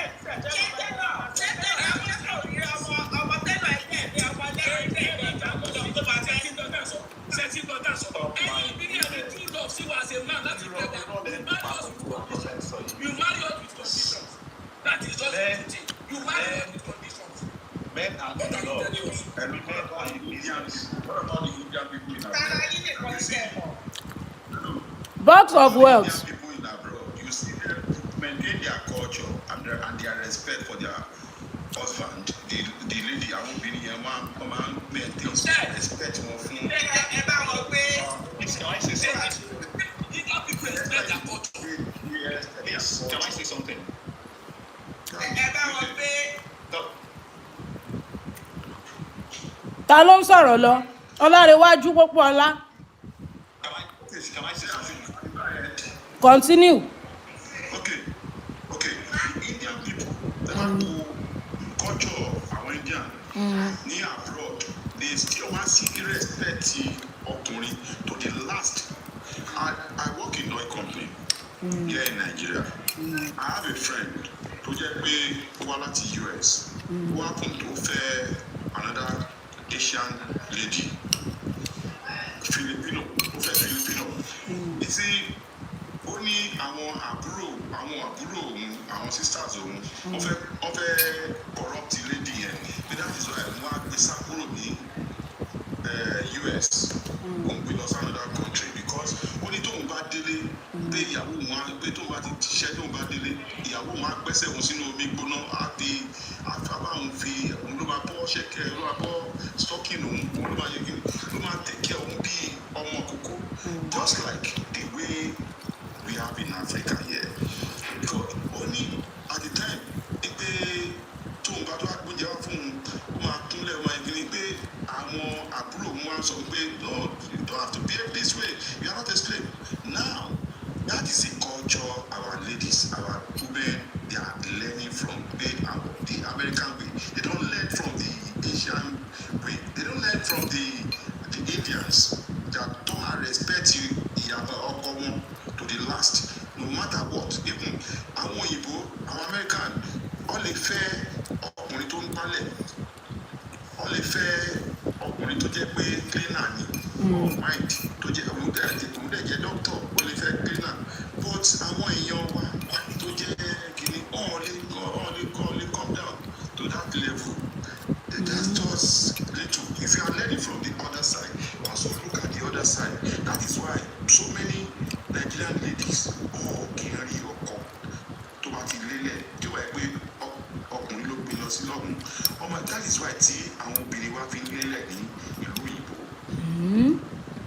because wọ́n wẹ́ni sí rank ẹ̀ high ju tiwọn lọ àbí.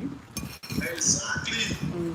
Mr. Olanwaju is very, very right in that statement. Let me just hang up there.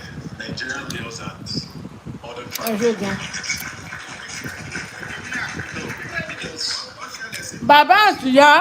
Bàbá àtìyá in diaspora ẹ jọ ẹgbọ́n sókè mọ́. ẹ ṣeun sísá mi nǹkan tí Mr. Olanwaju sọ yẹn mo kàn fẹ́ ṣe backup mi. ní fún àwọn òyìnbó àwọn náà ní irú àṣà bẹ́ẹ̀ àbúrò mi ní UK báyìí òyìnbó ló fẹ́. ṣé rí táàtọ́ àti òyìnbó yẹn wà ẹ wo èèyàn gbọ́dọ̀ máa sọ pé èèyàn jowó àbúrò èèyàn ni gbogbo ayé làbúrò mi máa jẹ. ṣé àbúrò yín lọkùnrin. àbúrò mi lọkùnrin. ó wá fóyìnbó obìnrin.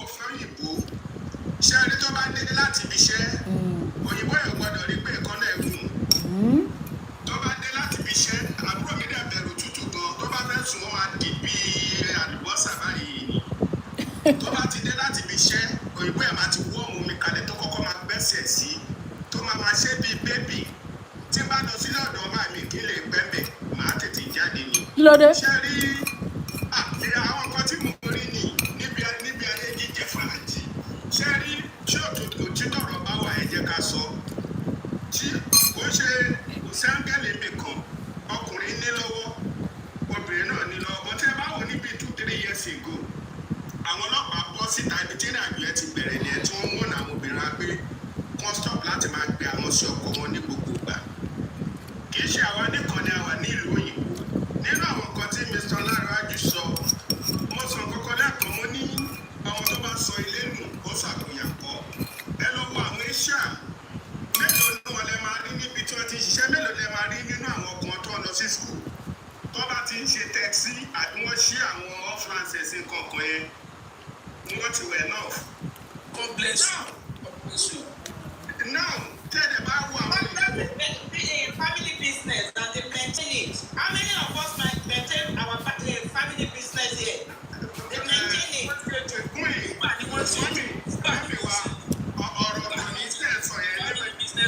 ọ̀rọ̀ tó ní pé kéèyàn maintain the business family business or something we not talking about yẹn nísìnyí ohun tá à ń sọ ni wípé ọmọ tó bá sọ lẹ́nu ó ṣàkóyàkọ́. family business. àwọn ọ̀rọ̀ kan wà. What I'm not saying is that if the àwọn iṣẹ́ àtọ́sọ yẹn family business àwọn ìyàwó kò tẹ̀ bí ṣiṣẹ́ wọ́n ṣiṣẹ́.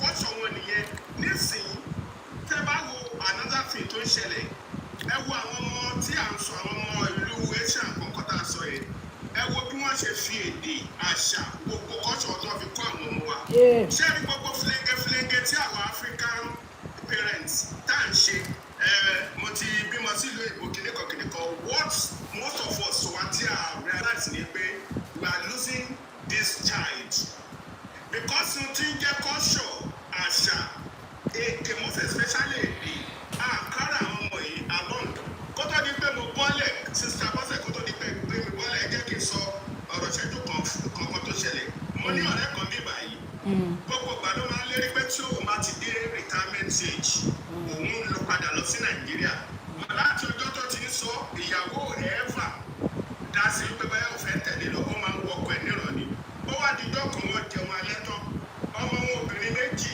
àti ọkùnrin kan ọmọ yẹn obìnrin àkọ́kọ́ ìyẹn ló á dá tọ́pìkì ẹ̀ sílẹ̀ wípé mọ́mí ṣe mọ̀ pé tí òun bá ti parí yunifásitì àti dókítọ̀ pé òun máa lọ sí other country mi fẹ́ dá ọkọ̀ country ẹ̀ ń bí báyìí wípé wọ́n sọ owó bẹ̀ dáadáa mọ́mí ẹ̀ wá bèrè lọ́wọ́ yìí pé àbúrò obìnrin tó tẹ̀lé ẹ̀ ń kọ́ wọ́n ní ṣe mọ̀ pé kọ̀ọ̀kan náà lájọ sọ́ọ̀dì wípé ó lè ṣe é ṣe kí ẹ̀ náà fẹ́ tẹ̀lé wa lọ o mọ́mí ẹ̀ wá lókè wá bá o àbúrò ẹ̀ tó jẹ́ ọkùnrin kékeré ó ní àbọ̀ ọkùnrin nìyẹn náà ó dẹ̀ tó láìkì fútbọ̀ tó ní bá ba ṣe lọ́la tó di pé tíìmù kan sá ẹ̀ kọ̀ọ̀kan tó ń gbé káàkiri ẹ̀ gbọ́dọ̀ nẹ́ẹ̀sì tí màmá fẹ́ wí ni màmá á bèèrè lọ́wọ́ àkọ́bẹ̀ pé what of me what about me ẹ̀ mọ́ tó máa kọ́kọ́ ṣe ni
ṣe mute ni.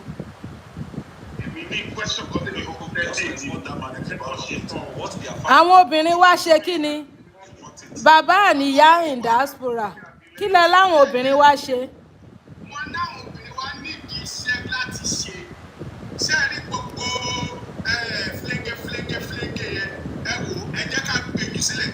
Sista Bọ́sẹ̀dé, mo sẹ́ndì mẹ́sẹ̀gì kan sí lórí Facebook. Ẹ jọ̀ọ́ ẹ bá mi go through àwọn mẹ́sẹ̀gì yẹn. Lórí Facebook mi ì lè rí o. Ẹ sẹ́ǹdì ẹ̀ sí WhatsApp ni o. Okay, ṣé WhatsApp ló wà lórí? Bẹ́ẹ̀ ni ẹ máa fi 0 síwájú ẹ̀. That's my WhatsApp. Máa ṣe bẹ́ẹ̀ máa ṣe ní ẹ̀sìn. Bàbá tí ìyàwó fẹ́ bẹ́ẹ̀ gbọ́sẹ̀ kan lọ́wọ́ yìí. Ẹ tó sọ̀kalẹ̀ mo ní question o. Ọ̀rọ̀ mo ń pẹ́ sẹ́. Ẹ̀yin tẹ́ ẹ bá ọkọ àti ìyàwó tó sọ̀rọ̀ pé my wife tá a bá di tó stage báyìí kí a máa lọ sí ìlú wa padà o. So because of this looking at the system here wa kò advise pé yẹn stay old age o. Èyàn lè máa wá fún medical check up. Èyàn lè wá máa wo àwọn ọmọ o. Tí ìyàwó wa sọ fún mi pé I'm not ready to go back to Nigeria. Kí lẹ fẹ́ gbé pàṣẹlẹ̀ nínú marriage yẹn going forward. Iṣẹ́ rí àsìkò tí èèyàn bá jọ wàsà tíyàwó bá lóun ò ṣetán láti máa lọ kò yẹ pé kí yẹn fa wàhálà. Ṣé ẹ mọ̀ pé bí kálukú ṣe fẹ́ lówó de ìjẹ́ ṣé ẹ mọ̀ pé ọ̀tọ̀ọ̀tọ̀ ni.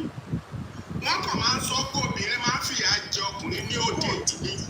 Obìnrin náà ó níyàtọ̀ náà máa jẹ ní òde èjì kò sí áńgẹ́lì kankan níbì kan. Ṣálàyé mi ẹyẹ yín tọkọ bá ń palẹ̀ mọ́ kó ń fẹ́ lọ tíyàwó bá lóun ò lọ kó wọn àtàwọn ọmọ ẹ̀ máa yanjú ẹ̀ tó bá di pa àwọn ọmọ ń fò káàkiri bí ẹyẹ tí wọn ò wẹ̀.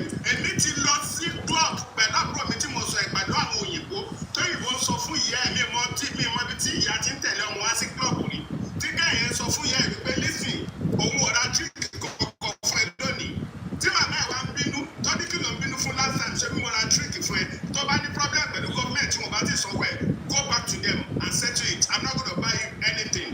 Second part of my question. Okay. Now, who agree there so you know they go find out which is a mature discussion. So our debate from that henceforth, ìyàwó believe pé owó lè part away pẹ̀lú owó òun pẹ̀lú ọkùnrin yẹn mọ́ toró ti ní mindset tó ń padà lọ Nàìjíríà kí lè ọkùnrin yóò ṣe. Ọ̀nà méjì ló pín sí. Ṣé àmọ́ kó ní ó ní àwọn kankan tó pa ọkọ àti obìnrin pọ̀? Àwọn tó pa á pọ̀ ẹni kó jẹ́ káká kọ́kọ́ yanjú náà. Kí ni àwọn kan tó pa á pọ̀ ní pé báwo la ti fẹ́ tọ́ àwọn ọmọ yìí? Débi tí àwọn náà máa tójú bọ́. Madam Bọ́sẹ̀. Sá. Àwọn family tí mò ń sọ yẹn ètò fa genesis problem wọn nìyẹn o. Ṣáwọn tẹ́ ẹ sọ pé. Tí mo sọ pé sọ fún ọkọ ẹ̀ tó padà sọ fọ́kọ ẹ̀ pé kó pe family ẹ̀ kó ti bọ́ sí ọwọ́ ẹ̀jẹ̀ tí ó ń fi babalá jẹ ní UK. Ṣé rí ìdẹ́sí notice pé obìnrin tóbi bá ti believe pé ọkùnrin ò agree láti follow rules and regulations nílùú èyí ọkọ̀ follow plan tó ń rò pé òun fẹ́ ó máa believe ọkùnrin yẹn ó disrespect òun ọkùnrin yẹn kò ṣe yẹn pé yẹn burúkú ni kò lọ́ọ̀fù òun wọn ni and decision of everybody cannot be the same. You are single adults níwà kò papọ̀. Viewers ẹ bá ń gift àwọn guest mi o gift my guest o we are close to 200 on TikTok o ẹ bá ń tẹ gift fáwọn guest mi o. Ìtọ́ máa ń dùn mí pé obìnrin máa ń tún wà emotional jù when men make their own decision. Tóbi ní bá tó wá pé decision ọkùnrin make yẹn òun bí nígbè kó wà favourable kù so ìwọ náà lọ Nàìjíríà ọkọ sọ pé òun lọ Nàìjíríà tó bá tó stage báyìí so far jà ní. Ọwọ́ àbílí pé torí pé going forward tọkùnrin máa ń plan. Box of wealth ẹ ṣe gan. Ó tún ti suspend kínní yẹn. Ok ẹ̀tọ́ plan bọ̀ lọ Nàìjíríà ní so number of years. Sẹ́mi ọjọ́ ìbọn plan ahead kí tó máa dé bá. Of course. Bẹ́ẹ̀ni. Ìyàwó wa bí pé ó ti bí pé torí pé tó máa ṣe sí Nàìjíríà yẹn lòun ò lọ Nàìjíríà kò benefit òun ò ní ní bùtù bẹ́ẹ̀ torí ẹ̀ kò lè bá ju owó títí ẹ̀ pẹ̀lú ọkọ̀. Beginning of their problem nìyẹn. Wọ́n ti separate by position fún yìí. Wọ́n ní question tí mo fẹ́ béèrè o. Ó yá bàbá.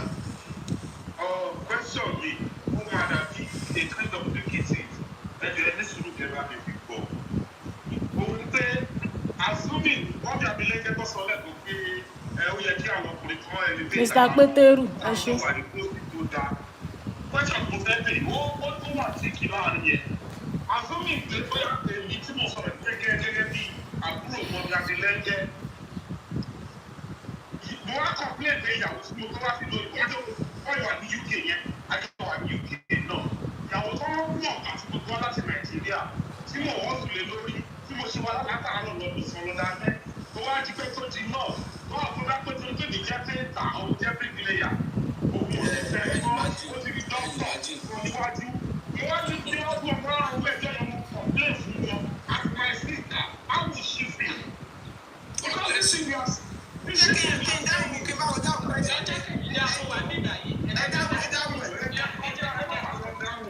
Ó yá mọ̀mí Abe ẹ ó dáhùn pé ẹ̀yin lẹ sọ̀rọ̀ yẹn. Ibi tó bá wù yín lẹ́lẹ̀ lọ àṣàbúrò mi jẹ́ ṣé ń gbọ́ mi. À ń gbọ́ mà. Àṣàbúrò mi tẹ̀ jẹ́ tẹ bá fún mi nírú kọ̀ǹpléènì ìwọ ni mo máa bú máa sọ fún ẹ pé orí ẹ̀ ò ní.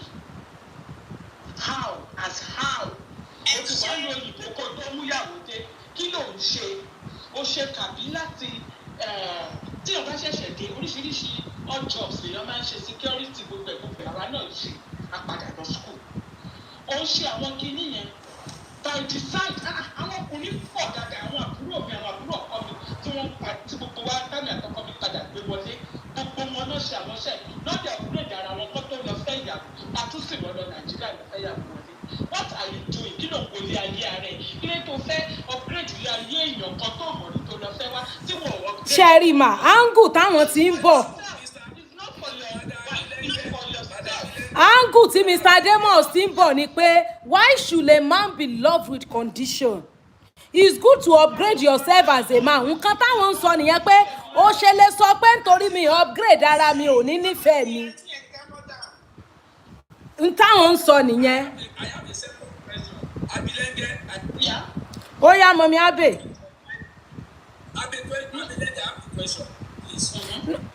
Ẹ jẹ́ ká ánsà yẹn.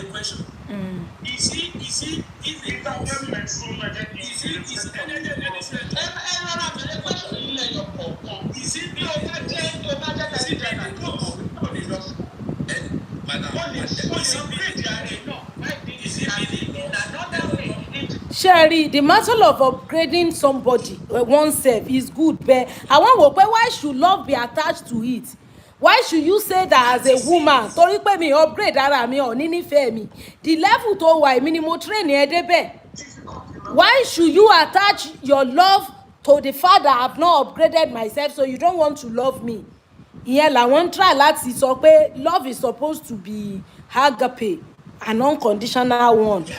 Bàbá Èsútọ́lá so mo ti bá wọn paraphrase ẹ já mọ round up ẹ wò ó ti rẹ̀ ìjọba ó ti rẹ̀ ìjọba àti lo 6 hours 29 minutes 3 o'clock láti bẹ̀rẹ̀.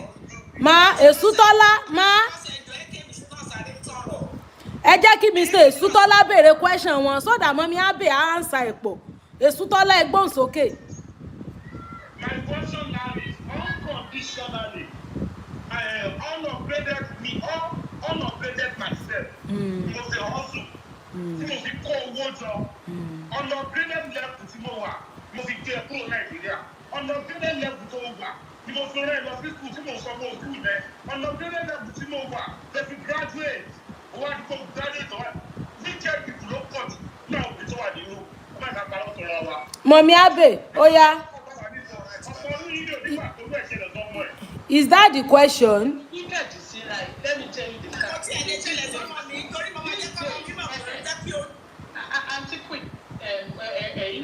Mo ti mute wọn. Ṣẹ́tìrì ní ayé takò di wọ́n sí ó yàtọ̀ sí ẹ̀kan pain lásán. Marriage is transactional these days. Èmi ò sí ní generation. Marriage is transactional. I love that statement. Ẹsẹ̀ tó tọrọ ni. So love partner, then why you not telling me to love you? Why you telling me I should be responsible 100% if it is transactional? Ó yá mọ̀mí Abe ẹ sáré dáhùn question wọn. So I just want to make a comment. Wọ́n ti answer question. Ó yá box of wealth ẹ gbóhùn sókè. typing. Oh, le typing yẹn mi ò rí comment o. I said men are in love. Okay. Men are in business. And it's a fact. In a sense, that is a fact. I'm a young person. Let me just say that. And I will say I just moved into this country recently. And I've seen a few things that are so baffling.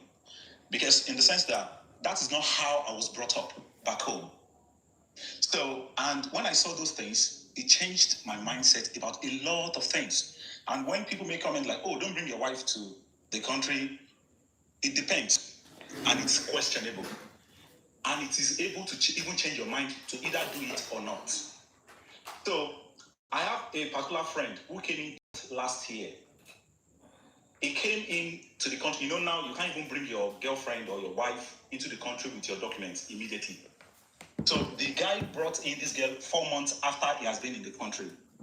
This has not spent 3 months. I tell you, just 3 months. He's already calling police. Just 3 months. And what happened between them? To me, the guy is right. To me, in another way, the girl is right. But no one among these two is able to calm down for one another. And that's the kind of environment we are in. So if a woman is leaving that home, which everybody is coming from, in your 20s, in your early 30s, I think you should come with proper common sense and home training. So an environment where you have to give in all it takes to make your home work. Ẹ̀yin tẹ́ wà lórí first page mi ní Facebook. Device yẹn máa off anytime from now. You can come to GMK2 to come and continue. Device yẹn ti kù 2%. I have seen white people in this country you come to GMK2. Who are married àbí kẹ́ wá sórí for 50 YouTube. years, Àbí kẹ́ wá sí 45 years TikTok. and more. That device can So go how off come anytime a from marriage now. of 3 months, a friendship of 4 months is not surviving in this kind of environment? So you start to question a lot of things. What kind of woman do you have?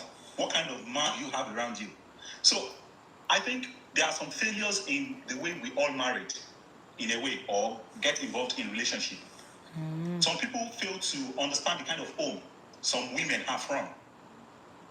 I have younger sisters, and I know what I can say to them at any point in time when it comes to the issue of men. And I don't joke with their boyfriends and their partners. I don't. When they do the wrong thing, I tell them. In this generation, a lot of parents have failed to be candid. Man, woman, they have failed their children already. And that is what is being purported out here now. So when we get to environment, we can't adjust to the new system. The system says, oh, your husband is violent. How do you handle it? What kind of violence are you talking about? Are they the things you have also monitored or seen before you came into this country? So you want to express your power? It shouldn't be. And at the same time, the man that is also violent, you are coming to an environment that does not even agree to any messing up. And you come here and mess around with a woman, you'll be in trouble. There's no doubt about that. So I think there's a place of striking balance between men and women in this generation, and which a lot of people are failing. So to me. Now, do you agree with the fact that men are loved for condition, Abi? And it is the men that love the woman is doing business or transaction. Because Mami Abe náà ti sọ wípé it is transactional. So it is the woman, it is the man that loves. Sir? No, nílò 2 minutes. Kèmi náà sọ̀rọ̀. Sherry, uncle yẹn, uncle Èṣùtọ́lá. Ta ló mute? Madam, 2 minutes mo ti lọ bí iṣẹ́. Mami Abe, ṣé mute ni? Ó yá. No, mi mute yín. No, ó dà pé Aunty Queen náà sọ̀rọ̀ mi, mo reason to mute wọn. Oh! Voice yín. Ta ló mute mi? Ẹyẹ ti sọ̀rọ̀. Ó yá. Ó pé Mami Abe, generation kan lèmi pẹ̀lú wọn jọ wà. Gbogbo nǹkan tó ń sọ, ṣé rí bọ̀dá dẹmọkìnní yẹn? Àwọn tó bá ti dé bí ìfẹ́ sọ̀rọ̀ mọ́. Bí àgbẹ̀ ṣe rí yí ayé yẹn àti mọ̀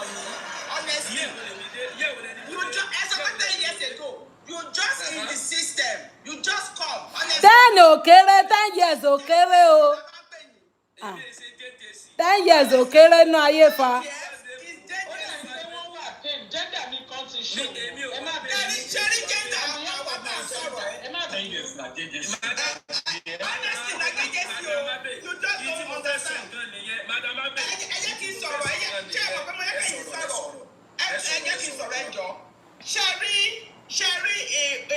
Nǹkan tí wọ́n bí wọn ṣe láwọn àwọn ọmọ táwa bring up níbí yìí àti jẹ́ kọ́ mọ̀ pé you have to àtọkùnrin àtobìnrin ọkùnrin méjì mú ní kò sí nǹkan náà tí ẹgbẹ́ wọn mò ń sọ 35 years tó lè lọ pé òun ní nílùú yìí òun ti dé rí tí mi ti establish àwọn ọmọkùnrin mi bẹ́ẹ̀ òyìnbó lọmọ mi ń fẹ́ tọmọ mi bá sọ pé 2007 láti lọ sí Disneyland ní Amẹ́ríkà bèbí yẹn máa ń wò báyìí ni I work towards that I make my children standard ìwọ gbọ́dọ̀ mo máa ń jẹ́ káwọn ọmọkùnrin mi mọ̀ mo ti ṣe mọ̀ pọ́ ọmọ kan á fẹ́ lazy nínú àwọn ọmọ mo jẹ́ kọ́ mọ̀ pé you can't be lazy you can't be lazy you have to mo jẹ́ káwọn ọmọ mi mọ̀ nínú ilé mi pé nǹkan tí mo lè settle down fún ni pé in the 4th degree anybody gbọ́dọ̀ ni ìyàwó tó bá dẹ̀ máa fẹ́ náà tí ó bá ti ní 4th degree má gbé wá síwájú mi ìfẹ́ rí because mo ti jẹ́ kí wọ́n gan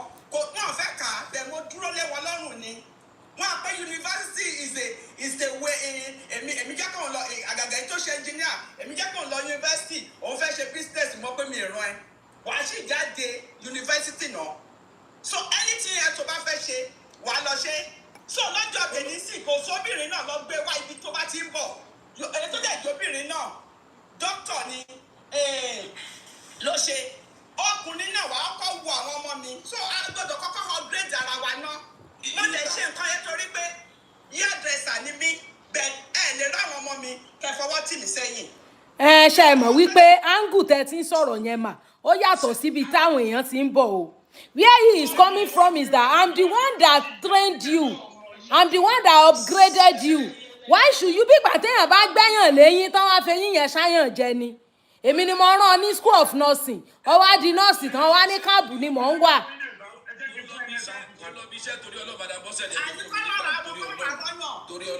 ok ó yá mi Mr. Demosi ó yá mò ń gbọ́.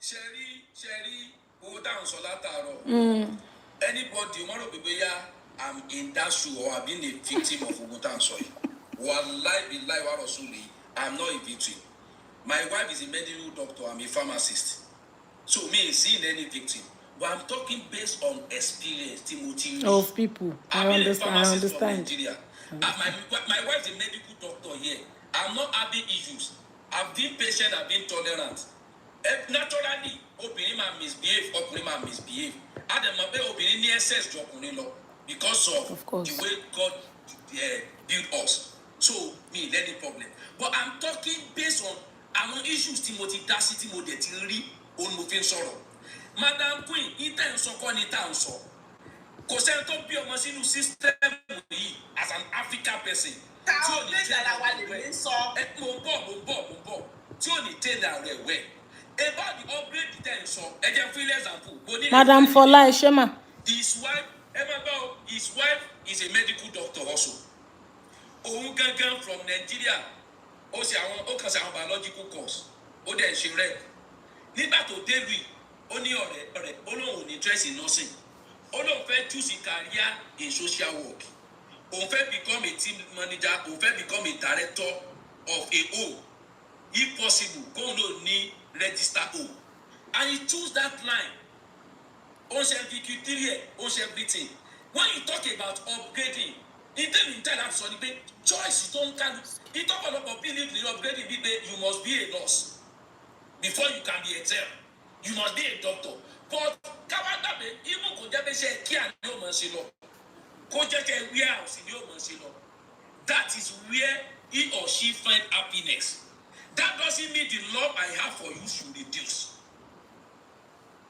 because as you not put my love in as much as be my responsibility ṣe bí kóńdó ti dórí tébù ni but fear àtọ́bìnrin máa ń ní tóbi fi máa ń sọ yín bọ́ ọkùnrin gbọ́dọ̀ upgrade ẹ̀ ni pé they believe they will be the one maybe opportunity àwọn ní àwọn làwọn máa earn more ọkùnrin yẹn lè mọ earn tó wa indirectly àwọn làwọn máa bring God to the table Any sùúrù, no, it's not a badness. Tàbí madam, married, party male legend lọ papọ̀. It's not a bad. It's because of the finance. Bọ́bí mo wo ní ilé pé ọkọ yẹn lè má mú tó wọ́n mú wá sílẹ̀. I'm telling from what I've seen. Ìtí mo ti dá sí, ó ní mo sọ fún ìkéṣe pé theory aspect àbí mo mú lórí. Because ó bí òun lò wọ́n ìyàwó sọ fún ọ̀pẹ pé ẹ̀wọ̀n jẹ́ nurse, ìwọ ṣiṣẹ́ social work, òun ò lè máa mú more than you sílẹ̀ o, ìwọ náà upgrade àrẹ kó mọ lè máa earn more money o. That is the statement of every woman in Western world to man. For them to upgrade. Mo disagree nǹkan tẹ wí ẹ̀ mo disagree ẹ̀. Mi ò rò pé ó rí bẹ́ẹ̀. Àìmọye ní tó yẹ pé kò upgrade àmì tó jẹ́ pé businessman tó dẹ̀ pa ọgbọ́n àti pé. Gẹ́tì tí mò ń sọ. Ìyàwó ẹ̀ jẹ́ pa. Mo ń sọ gẹ́tì tí mò ń sọ. Mo ní genesis upgrade tí àwọn obìnrin fi máa ń pariwo upgrade jùjùjù. Madam sọ pé torí pé kó lè wà proud of you ni. Mo dẹ̀ sọ wọ́n pé it's not 100% pé kó lè wà proud of you. Financial attachment wà ń bẹ̀. Ó máa wà ń bẹ̀ ni tí náà lè jọ 10% because mo yes it's 100% because tẹ bá wọ yìí ó bẹ́ẹ̀ yìí náà tẹ̀sí upgrade ara yín tẹ upgrade ọmọ ọlọ́mọ which is tẹ́lẹ̀ tẹ́lẹ̀ fẹ́ máa gba owó lọ́wọ́ tiẹ̀ náà ni ẹ fẹ́ kó máa bá why not upgrade yourself why what is so hard about it why don't you want to. Okay, ẹ̀yin ti rò pé kó lè máa gbowó lọ́wọ́ ẹ̀ ló jẹ́ upgrade ẹ̀. Ó yẹ ṣọ́ọ̀kì wá, ó yá shock us. Mo rí pé ẹ ti fi sí Èṣútọ́lá. Mo rí pé ẹ ti fi sí comment section pé fẹ́ ṣọ́ọ̀kì wá. Ó yá shock us. Ẹ ṣọ́ọ̀kì wá. October last year, torí Germany ni mo wà. Èmi kò sọ̀rọ̀ mo ti kúrò ní 16 good years now. Mo ti kúrò Nàìjíríà. October last year, lọ́rọ̀ tí mo sọ yìí, I'm a professional painter because I study advanced painting in Germany. Now, mo lọ ṣe ní ilé kan, mo lọ renovate kitchen. Mama ṣiṣẹ́ ọjọ́ kìíní ọjọ́ kejì ọjọ́ kẹta. But on the fourth day, mama yìí ti wọ bíi 70 something. Ọkọ̀ ẹ̀ náà ti lé ní 85 upward. Wọ́n ti dàgbà gan, but wọ́n lọ sí care room. Lọ́dọ̀ àwọn ọmọ wa láràárọ̀ láti wá tọ́jú wọn. Mama yìí wá ṣe coffee ló bá ní kí n wá bọ́ sitting room. Mo bá dé voice ma wọn ló bá ní kí n wo nǹkan tán sọ lórí TV mo bá dúró mo wúlò tọ́. In German TV, wọ́n fi Nàìjíríà ṣe example pé why a Nigerian couple does this thing. Even though òyìnbó tó bá wà pàpà gan, they live old, but Nigerian couple 4-5 years, especially táwọn ọmọ bá ti dàgbà, tó ti bá ọmọ split ní ọmọ separate. To call ọmọ ìjà was ashamed. Mo sọ kí ni I dey lie, I was ashamed to call myself a Nigerian because it's an something better than national TV, some broadcast there. And we are saying these things, people are not ready to listen. So aṣá ti mọ̀ lórí show wa lẹ́ni wípé nítò it is àwọn ọkùnrin ni wọ́n máa ń nífẹ̀ẹ́ àwọn obìnrin tí wọ́n wà transactional according to nǹkan tí Mọ́mí Abe sọ. Wọ́n dẹ̀ sọ pé ọkùnrin tó upgrade obìnrin pé ó mọ̀ upgrade ẹ̀ kó lè mọ̀ gbowó lọ́yẹ̀ ní even though I disagree. Àwọn ọkùnrin náà máa ń fi owó wọn train obìnrin. Tẹ́ pé a man will go and pick a girl from one village, train her, do all of that. But when the woman has her money, she will want to look for somebody of higher hierarchy than her. Of course, you know, everyone has their own reason for things they do. Mr. Demo, ṣé ti ṣetán ẹ ti ń lọ ni? Mọ́mí Abe ẹjọ́ ẹja mọ́ round off o, ọjọ́ ti lọ o. Ọlá pé iná yìí stable. All right, ma. Running to 7 hours. Tó mọ̀ pé o fẹ́ ẹjẹ́ round up. Tó mọ̀ pé o ní low self-esteem. Má train ọmọ ọlọ́mọ. Jẹ́ káwọn òbí ẹ̀ train yẹn. Kí ló fi jẹ́ wọ ni trainer? Ẹ lọ mú àwọn ọmọ tí wọ́n lọ school. Ẹ train wọn pé wọ́n lọ lóyìnbó. Ẹ kí lè expect nǹkan tá máa rí nìyẹn náà. Òbí gbogbo òbí kó train ọmọ ẹ̀. Ẹ jẹ́ ká train ọmọ obìnrin ká train ọmọ ọkùnrin. Tí ọkùnrin kan wà ní máa sọ fún wa pé torí èmi ti train yẹn o wá fi mí lẹ̀ so that you can leave anytime if you don't feel comfortable anymore. Ṣé gbogbo parents ló ní opportunity láti train? Èmi ò lè train ọmọ lọ́mọ o, mi lè train ọmọ lọ́mọ. Nítorí ẹ̀ tó bá gbé wọlé train ọmọ lọ́mọ o. Ògòrírí.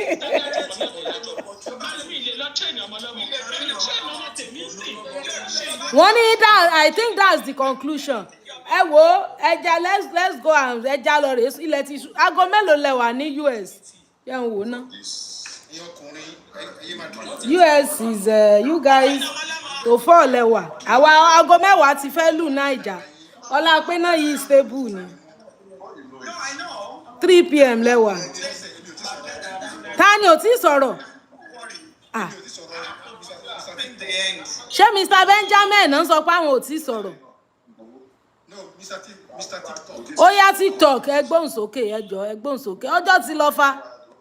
èmi ṣẹ́rí mo agree pẹ̀lú conclusion tí ìyá Abby make yẹn pé kí àwa ọkùnrin ẹ jẹ́ ká yára wa ní brain ẹ má train obìnrin ẹ má waste owó yín fún obìnrin ẹ má lọ fẹ́ obìnrin tí ẹ tí ò lówó lọ́wọ́ yes ẹ̀yin náà ẹ jẹ́ ká wá level tiwa ẹ̀yin náà wá level tiyín so that ìjà báyìí kò ní ṣẹlẹ̀ because ìkan ló máa ń jẹ́ wípé kí ọkùnrin ṣiṣẹ́ kó ṣe wàhálà kó wà mọ̀ pé. sà ṣe mọ̀ wípé training yẹn is one thing the other thing táwọn ń sọ ni pé ìfẹ́ tóbìnrin máa ní síyàn kò yẹ kó wà attached with condition.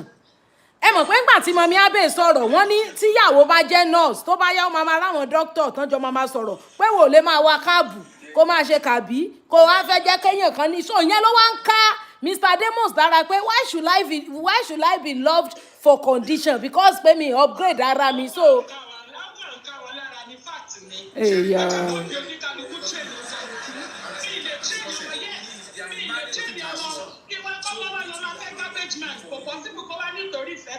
èmi train ọmọ tèmi ìwọ náà train ọmọ tiẹ̀ tó tó bá jọ pàdé ní market wọ́n lè jọ wà òkè ṣùgbọ́n pé owó fẹ́ lọ fẹ́ ọmọ tí wọ́n train ó máa dáadé tó train ìlú nǹkan tó ṣẹlẹ̀ náà ní báyìí. ó mì pé nǹkan tẹ ókè ẹ ti sọ conclusion gan látẹ̀kan ẹ ti sọ pé the love of a woman is transactional àwọn ọkùnrin náà love with agape no condition mo ti understand now Mr. TikTok mo fẹ́ kẹ́ ẹ land náà. ẹ kí mi land okay so ṣẹ́rí tí ọ̀rọ̀ bá ti báyìí opinion obìnrin ó máa ń yàtọ̀ sí ti ọkùnrin so mi ò lè fẹ́ kẹ́ carton kìíní yìí nítorí ìjẹ́ a gender war so ìgbà tí obìnrin náà tó sọ pé òun ò lè fi owó òun train ọkùnrin bẹ́ẹ̀ pé ọkùnrin tí ó máa benefit tó máa gain from that relationship lòun náà wá ibi kọ́ máa advice obìnrin pé ọkùnrin ni pé kí ọkùnrin náà kó adopt that kind of mentality kó òun náà máa ń waste owó ẹ̀ fún obìnrin bẹ́ẹ̀ pé òun náà kó wá tó bá ready kó òun náà wá. ṣé ẹ mọ̀ pé training could be in any way the fact that you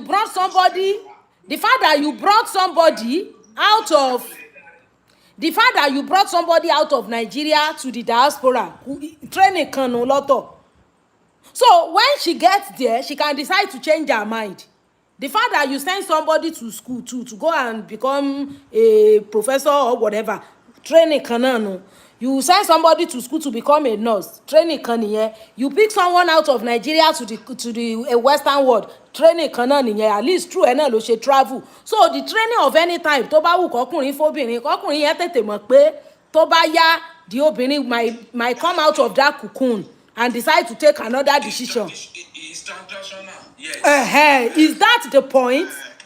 Okay, I think I'm right. It's transfer okay nǹkan tó ń sọ fún because it's not necessarily school pé kéèyàn train èèyàn school the fact that you took someone out of Nigeria to the other country o ti train ẹ o ti gbẹ lẹ́yìn kan náà nu ó dẹ̀ lè padà fẹ́ yín yẹn gan ẹ nǹkan táwọn ọmọ mi Abbey tán dẹ̀ ń sọ fún wa yìí náà ni wípé that's your own personal problem àbí. yes ó wà risky.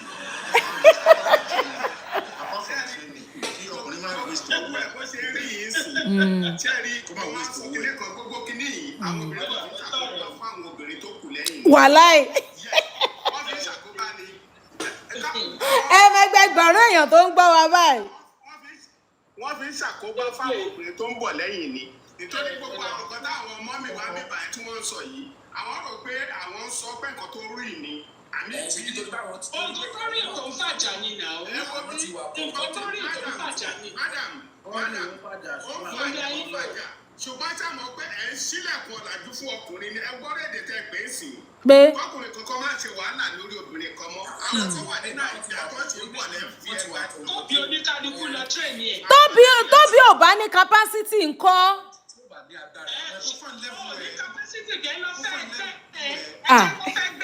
ok tẹ́ bá ti wá fẹ́ already ńkọ́ báyìí ni what TikTok Mr. TikTok ẹ jọ̀ọ́ ṣé ẹ ti land.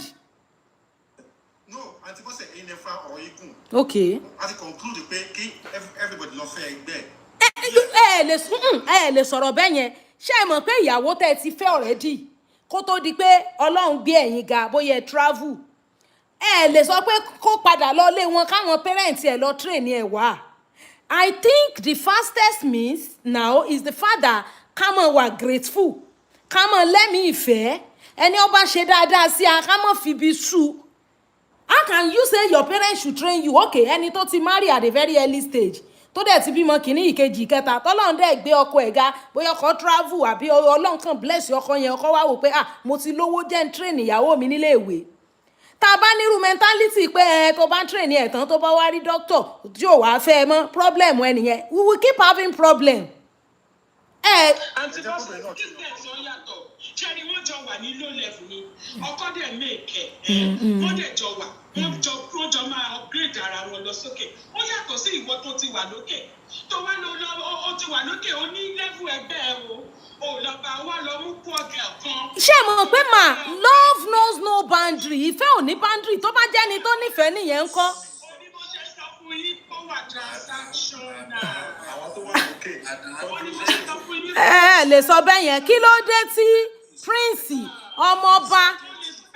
ọmọọba tó jẹ́ heir apparent to the throne tó máa nífẹ̀ẹ́ ọmọ kékeré kan from a very humble family. ẹ lè sọ̀rọ̀ bẹ́ẹ̀ yẹn ẹ lè sọ pé torí èèyàn jọ́ ọmọ olówó automatically ọmọ olówó ló gbúdọ̀ fẹ́ tí ò bá nífẹ̀ẹ́ nǹkan love is natural you can't manufacture it.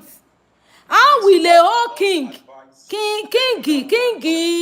Ahasuerus or what's the name of this king? Why will he go and love Esther? Esther tó jẹ́ pé ẹni tó train ẹ̀ gan kì í ṣe parents rẹ̀ somebody Mordecai was trained by. You see that is love. If love is to be treated the way it is ní mo gbé condition le anybody can love anybody because love is a natural thing you can't manufacture it. So tá bá wá sọ pé nítorí pé Ọlọ́run ti kẹ́ mi ẹni tí mo gbúdọ̀ nífẹ̀ẹ́ ó gbúdọ̀ jẹ́ ẹni tí Ọlọ́run kẹ́ jù mí lọ then the love is no more real it's not genuine it is now attached to a condition. Must love now be transactional? ẹ máa gbọ́ ṣẹ́rí gbogbo nǹkan tẹ̀ ń sọ. bó ṣe yẹ kó rí lẹ̀ sọ yẹn bọ̀ kò rí bẹ́ẹ̀ níjà fi wà láfi ní conversation yìí. Okay. Torí èmi feel pé bóyá kó ṣe rí nìyẹn. ọ̀bàdẹ ti rí bẹ́ẹ̀ bó ṣe yẹ kó rí nìyẹn bọ̀ kò rí bẹ́ẹ̀ sọ rí bẹ́ẹ̀ báyìí tó bá rí bẹ́ẹ̀ àní máa ní conversation. Àìrí bẹ́ẹ̀ yẹn mà ibo ló ti wọ́ wá sọ́dọ̀ ọkùnrin ni àbọ́dọ̀ obìnrin. gbogbo ibi tó ti wọ́ wá náà gbogbo wa ti ń sọ látàárọ̀ ẹnìkan ò train ọmọ ẹ̀ ẹnìkan train ọmọ ẹ̀ ẹnìkan dé ibẹ̀ tán ó di nọ́ọ̀sì ó ní ọkọ òun ò dá mọ́ gbogbo ẹ̀ àwọn bó ṣe rí nìyẹn ẹlòmíì mú ìyàwó wálé wá sílùú òyìnbó irú àbúrò tèmi sí pharmacist ni ó mú wá sílùú òyìnbó tán òun ló ń ṣiṣẹ́ bàbá ò ṣiṣẹ́ mọ́ aláyé ò ṣiṣẹ́ mọ́ still very young guy òun ló sọ business ló sọ everything right now mo ṣe ń sọ̀rọ̀ yìí tó níbi tó ní kálukú ti wá láti máa make a discussion yìí. It is well with us. owó tí yẹn méjì lòun sẹ́ndì sáwọn ẹbí títí ẹ̀ lé nọ́mbà kọ́lé lé. èwo ló mẹ́kì owó sóbìnrin ló mẹ́kì owó. ìyàwó ló mẹ́kì owó ìyàwó. ọkọ wá ń sẹ́ǹdì ẹ̀ sáwọn fámìlì tiẹ̀. bẹ́ẹ̀ ni mo sọ fún yín wọn bíire kó má fún wọn tí ìbíire kó má fún ó máa rojọ́ ni tó ibi tó ní kálukú bá ti mú discussion yẹn àti ibi tí oníkálukú ní experience sí òun ló yàtọ̀. tó bá dẹ̀ máa train èèyàn tó fẹ́ train tí àwọn nǹkan kéékèèké test ẹ̀. bíi kí ni mà. oríṣiríṣi nǹkan ni ó lè fi test ara èèyàn o lè ṣí ṣọ́ọ̀bù fún wo kó wo bó ṣe fẹ́ bí iye kówó sí ṣọ́ọ̀bù. He's right. Some ladies do that same thing. Àwọn obìnrin kan náà ṣe the same thing. Ó máa ń fọ́ ní nígbà tí ọkùnrin fi wàhálà tó mú èèyàn wọlé tẹ̀jọ́ dé tó yẹ kí ẹjọ́ máa sanwó kan lọ bóyá jẹ gbèsè or something. Tí wọ́n ń kó owó gẹ́ẹ̀ yìí kò tí ì pa ju bóyá bí £100 kò tí ì máa rí ju bí £150 lọ́sẹ̀ £200 ó ti ń send owó sáwọn kan. And you start to look at kí ló ń fowó tiẹ̀ ṣe even ordinary DPS tó yẹ kí ọmọbìnrin yìí ṣe kò ṣe ó tí expect ọkùnrin yẹn láti ṣe tó ṣe wà lọ́kùnrin ló wà lóbìnrin ọlọ́wọ́ yẹ kí èèyàn fẹ́ wrong person ni. àmì ò Jésù. ẹ̀wọ̀n náà máa kéèyàn fẹ́ rán pẹ̀sì ni ẹ tó bá dẹ̀ fẹ́ rán pẹ̀sì solution tó bá fẹ́ wá sí kó wá sí ní kọ́mà. tèmi sọ ni pé love should not be conditional. àní òótọ́ ọ̀rọ̀ lẹ sọ ẹ̀ parọ́ ṣùgbọ́n èmi sọ fún yín pé ayé ìgbà tí mò ń sọ̀rọ̀ lẹ́ẹ̀kan mo ní láyé ta kó di wọ́ ìkórí bẹ́ẹ̀ mọ́. now is conditional. why the problem madam torí pé wàá rí bẹ́ẹ̀ yẹn why tìjẹ́ bá àwọn obìnrin wà gbáyé pé kó rí bẹ́ẹ̀ despite that fact they still. ẹni tí ò bá kẹta ara àwọn obìnrin ọlọ́pọlọ lílọ yẹn nìyẹn ẹni tí ò bá gbà pé kò rí bẹ́ẹ̀ irú wọn yẹn ibi tó yẹ kẹ́ ti mọ̀ nìyẹn ibi tó yẹ kẹ́ ti mọ̀ yẹn kọ̀ rò pé mo wà direct mo too direct. I'm telling you wọ́n ní mo ṣe sọ pé òbí tó tó ẹ ó má tà òbí tó tó ẹ tó tì í yẹn ó má tà obìnrin mi ìyá ẹ̀ náà tí wọ́n máa sọ pé tó bá débẹ̀ kò bá fowó ránṣẹ́ o orí mo ṣe fi lélẹ̀ o ọyún ọmọ tí ò tí ì débẹ̀ tí ò tí ì ríṣẹ́ tí ò tí ì mọ nǹkan tó fẹ́ ló ti sọ fún kí ni ìtumọ̀ yẹn lọ ṣàìfọ́ọ̀nù ọkọ ẹ wá ní ìtumọ̀ ṣé àwọn àìmì ni. Mr. Timi ẹni kí n gbé yín gòkè kí lẹ fẹ́ sọ 2 minutes ẹ kúrò lẹ. sọ few points in 2 minutes pé. ó yá. sáà mo dá yín lò mo dá yín lò. You have just to mention, sorry to say this, you have points as your ẹ jọ̀ọ́ ẹ jẹ́ kí ẹni yìí sọ̀rọ̀ náà. Oh yes. Because nígbà táwọn bàbá wa náà fẹ́ yàwó ẹ tó lé fún ọdún kan náà ló ń fẹ́ yàwó méjì mẹ́ta mẹ́rin mẹ́wàá nígbà yẹn it has always been transactional but nígbà táwọn òṣìṣẹ́ diaspora yìí there is one thing táwọn èèyàn sọ táwọn ọkùnrin understand ni pé we have this mentality to be controlling ṣe é kí tá a bá sọ̀rọ̀ Africa Nigeria nìkan ló ní problem tá à ń sọ yìí I have met Uganda, Kenya, South African, other guys, other African men. Nigerians they know how to put men in place. But you know, Naija, we are too over. How do I put it? And mess up. Nigeria will mess up. Mentality one Nigerian men. One, you want to be controlling. Two, you think everything revolves around you. Then there is this other aspect of training. What is your business with training someone? Okay, do you want to train someone so you can be the Lord and be the Alpha and Omega of that person? That's another thing. T address. Then I won't be a lot of submissions from today, and I felt like there's a problem with diaspora marriage. That I said something like I'm scared of my wife. My wife is a nurse. She's in Nigeria. I'm a civil engineer. I'm in construction for a long time. At least we are formidable couples. I'm very good. But sharing a Nigerian woman, doctor, a Nigerian woman always wants to look at the man at that top. If you are going to lead a woman, to orientation. I'm a young person, I'm getting close to 40. To orientation, that's the hand to the generational movement. Don't want to answer. Older ladies, something's happening. My wife is doing masters now. Maybe this school in Nigeria. And because I'm a tech person, Mr. Adeyo James, she said something like, and I she masters in 2016. Oh, that's something ìgbà mi wà màá kàn sọ kankan ó tètè ṣáájú mi ṣe masters o lọ́kàn mi táyé pé òun ṣe masters mi ti ṣe ó máa fi àwọn kankan bú mi ó tẹ̀ sọ̀kan wípé ní gbogbo àwọn colleague sef àwọn kan wọ́n ṣe lè ṣe powerpoint ìran obìnrin nìyẹn. ṣé wọ́n ń ṣe competition. there is something about mismatch of personality mismatch of ideas when a woman gets to the top she does not need a man. When the man gets to the top, she needs a man is more woman. So it's very contrasting. Facts. You are saying very facts. Contrasting. So a woman will say like, no, you don't meet up again. That's why a man must be. Kì í ṣe education nìkan. Sherry, èmi ti fẹ́ single mother kí n tó settle. So only àwọn orientation kan tí mo ti wẹ̀ pé no, women are women at any cadre of life. No, see, no matter what you are, no amount of woman, no amount of money will make a woman to be submissive to you. There is one orientation. There is something in a man. If you don't have that leading power, and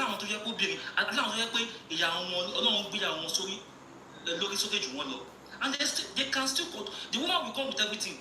They will still worship them. And there are some other ladies that they are not even up to that level. So the bulk of the thing, it resides on a man. There is this kind of leadership role that is missing in some men, and because at times too men are simping. You think you think, how do I put it?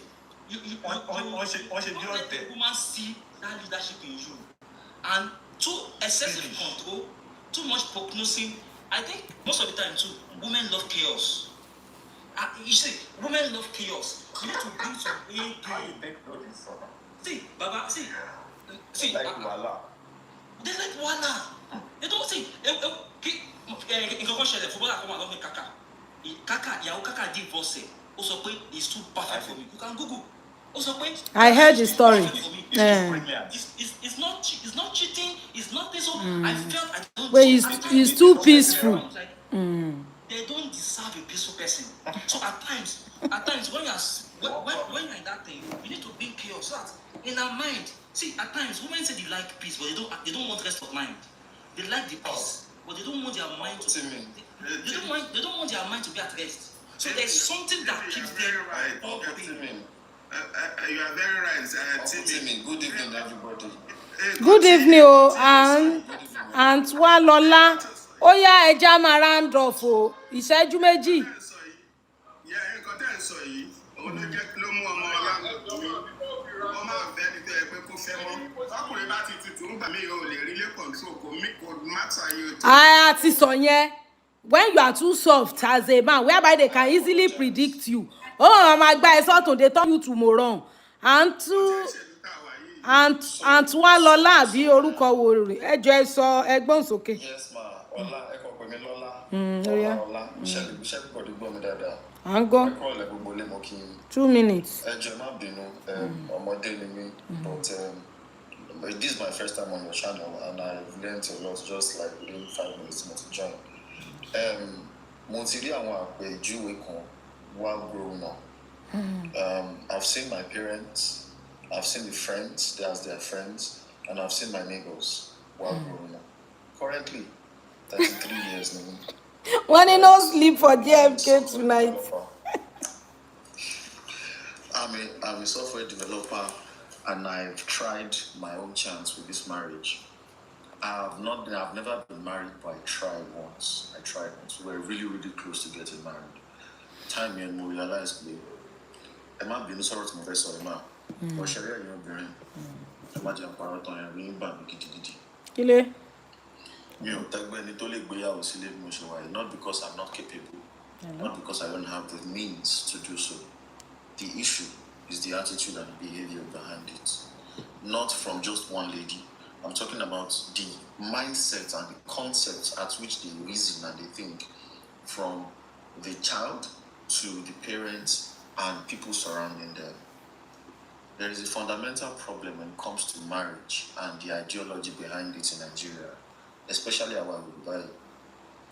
There is Mr. Timmy and some other few people, especially Mommy Abilege or something. They said some certain things that you, the host, were against. And I don't think you should be against them. I think you should actually dissect them. And dissect it. One sorrow from a logical perspective. She too might even be guilty of some of the things, but she is able to think about these things logically. Okay. Imagine she said something, and you also were right about saying that love is natural. I agree.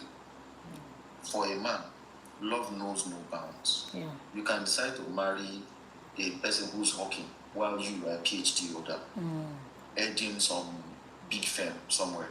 It doesn't really matter so long you find something you like and then you find something that is pleasing. The issue is the problem, the attitude that women put up with. As we mentioned in Kokongwe,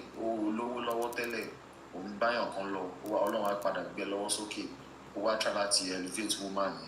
I have seen several cases in situations where the lady themselves will tell the man, when I didn't know better, now I know better.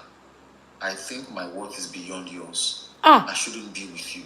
Yes. Nínú fíìmù àbí lójú ayé? Experience. Mommy, lójú ayé ma mo ti rí mẹ́ta ọ̀tọ̀ọ̀tọ̀. Ṣé nílùú Èbó? Nílùú Èbó.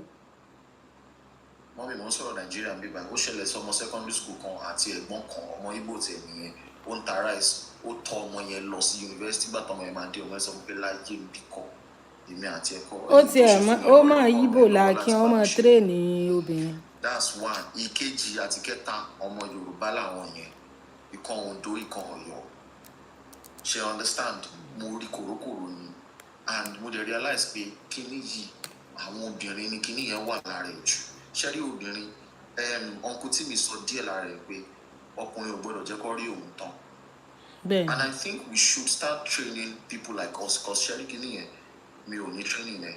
See finish yẹn náà is also part of it. I can Once a woman can predict everything about you, she don't turn you to moron be that. But how now? I just believe mo ń bọ́ ṣojú ẹ̀ o mọ bí mo ṣe rí o sọ gbọ́n ẹ̀ tó ní rí mi tán especially tó bá ṣe nǹkan fún mi níbi iṣẹ́ ìwọ náà máa wá rojọ́ aṣọ olólùfẹ́ ìwọ náà máa wá rojọ́ fún kò sọ gbọ́n ẹ̀ tó ní rí mi tán olólùfẹ́. nígbà obìnrin ò wá mọ̀ yẹn obìnrin ò mọ̀ yẹn once àwọn máa fẹ́ jẹ́ kí wọ́n wá fẹ́ sọ gbogbo ẹ̀ fún wọn wá fẹ́ bọ́ ìwọ ò lè ṣe bẹ́ẹ̀ fún wọn like o ò lè finú hàn wọ́n tán right tọ́jọ́ tó bá fi lè ṣe bẹ́ẹ̀ wọ́n ti bẹ̀rẹ̀ sí ní rí ẹ fi yẹn. Of course that one is true. Right.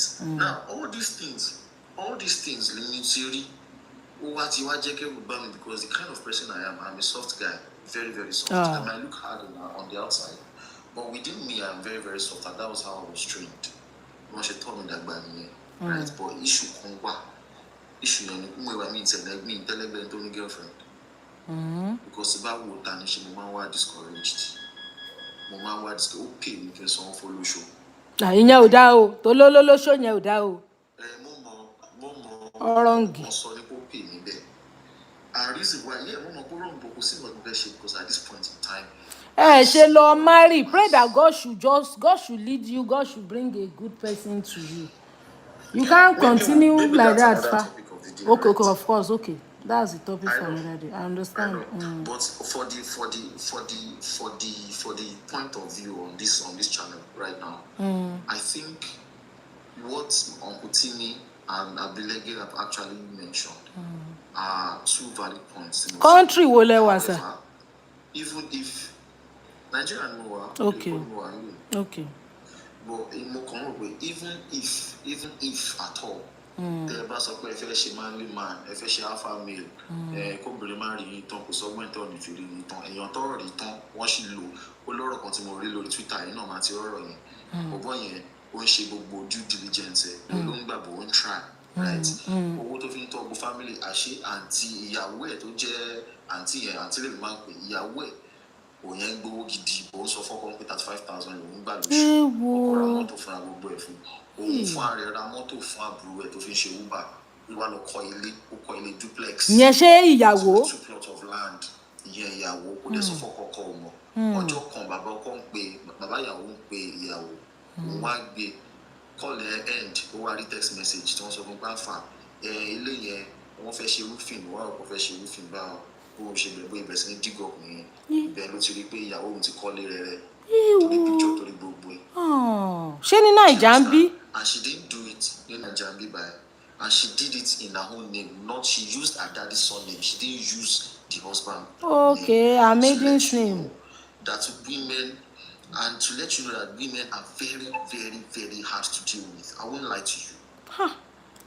a ní wọ́n bíṣẹ́ rẹpẹtẹ mo mọ bó ṣe ń hùwà logic wọn yàtọ̀ mà ẹ má jẹun parọ́ tán yẹn I don't know if this is worldwide because I've not dealt with international women but àwọn tá a ti deal pẹ̀lú lẹ́kọ̀ọ́ and ní gbogbo Nàìjíríà yìí so far so good esma ó pè mí kí n bá wọn. torí ẹ̀ náà ló ní kálukú ṣe sáàhún dọ́gbọ́n sí ìrìn àjò ayé wọn. bọ́dà ẹ sọ ó ní kan tó ṣẹlẹ̀ sí mi recently ọmọ ẹ̀ àtijọ́ wà tipẹ́ so èmi náà ìgbà wáyé sọ ẹ náà bí pé kan náà ni wà ní èmi náà ò tó pé mi ò tó ẹgbẹ́ yẹn pé I'm 31 now máa ṣe bẹ́ẹ̀ tèmi ní on the 5th mi ò tó gbẹ́ ẹ pé ẹni báyìí mo fẹ́ fi ṣe girlfriend pé ẹni báyìí mo fẹ́ fẹ́ ọmọ ẹ̀ àtijọ́ wà tipẹ́ fún going to 9 years now.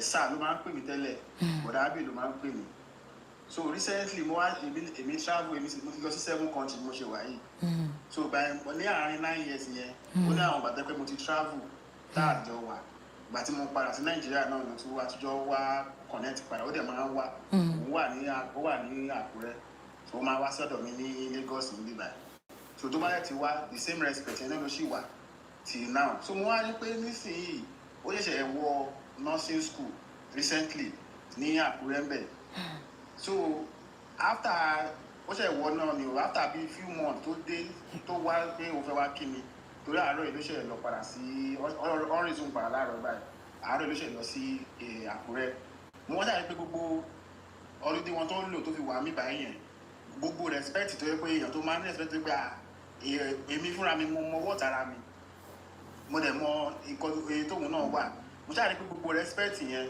ó wá èèyàn tí ò kí ń fi ọ̀rọ̀ mi ṣeré mo wá ní kó ṣàmú ọ̀rọ̀ pé kíní mi kó máa fọ̀rọ̀ wá mi lẹ́nu wò pé ṣé mi fẹ́ travel òun tóun bá ibi tẹ́ pé mi àti àjọsọ̀rọ̀ dating àjọsọ̀rọ̀ pa fẹ́ fẹ́ra wa ó ṣàmú ọ̀rọ̀ àrífín ó ṣàmú wọ̀ ó ń wọ̀ á máa bá mi sọ pé òun fẹ́ òun tóun bá fẹ́ bímọ òun ti fẹ́ rẹ́dì láti bímọ ń sìn o ó ṣàmú fi wá mi lẹ́nu wò bóyá màá sọ̀rọ̀ bóyá mo fẹ́ fẹ́ àbí mo fẹ́ tóun bá fẹ́ bímọ gan òun àwọn ọmọ òun ìlú òyìnbó lọ́ máa ń lọ kíní kan òun ọmọ agbá fútbọ̀ wọ́n ní èmi àti àjọ sọ̀rọ̀ pé kíní o ẹwọ irú ẹni yẹn sì yìí ó kọ́ sì wà ní nursing school ni o kò tí kúrò nursing school. ó ti ń sọ gbogbo yẹn.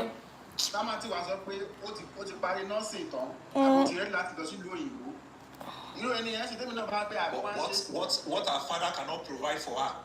ẹni yẹn láàárọ̀ yìí mo máa èmi. ọmọ pétérù ẹ ṣe gan. mo máa wà very careful gan torí mo máa ń pè àwọn kí làwọn èèyàn ń go through láàrin wa ní àwọn society wa yìí mo yìí ní rẹ́kọ́dì nǹkan tó sọ láàárọ̀ yìí nígbà tó ń lọ tó bá ti wá bẹ́ẹ̀ yẹn ọmọ tí mo sọ yìí mo stop láti máa bá sùn.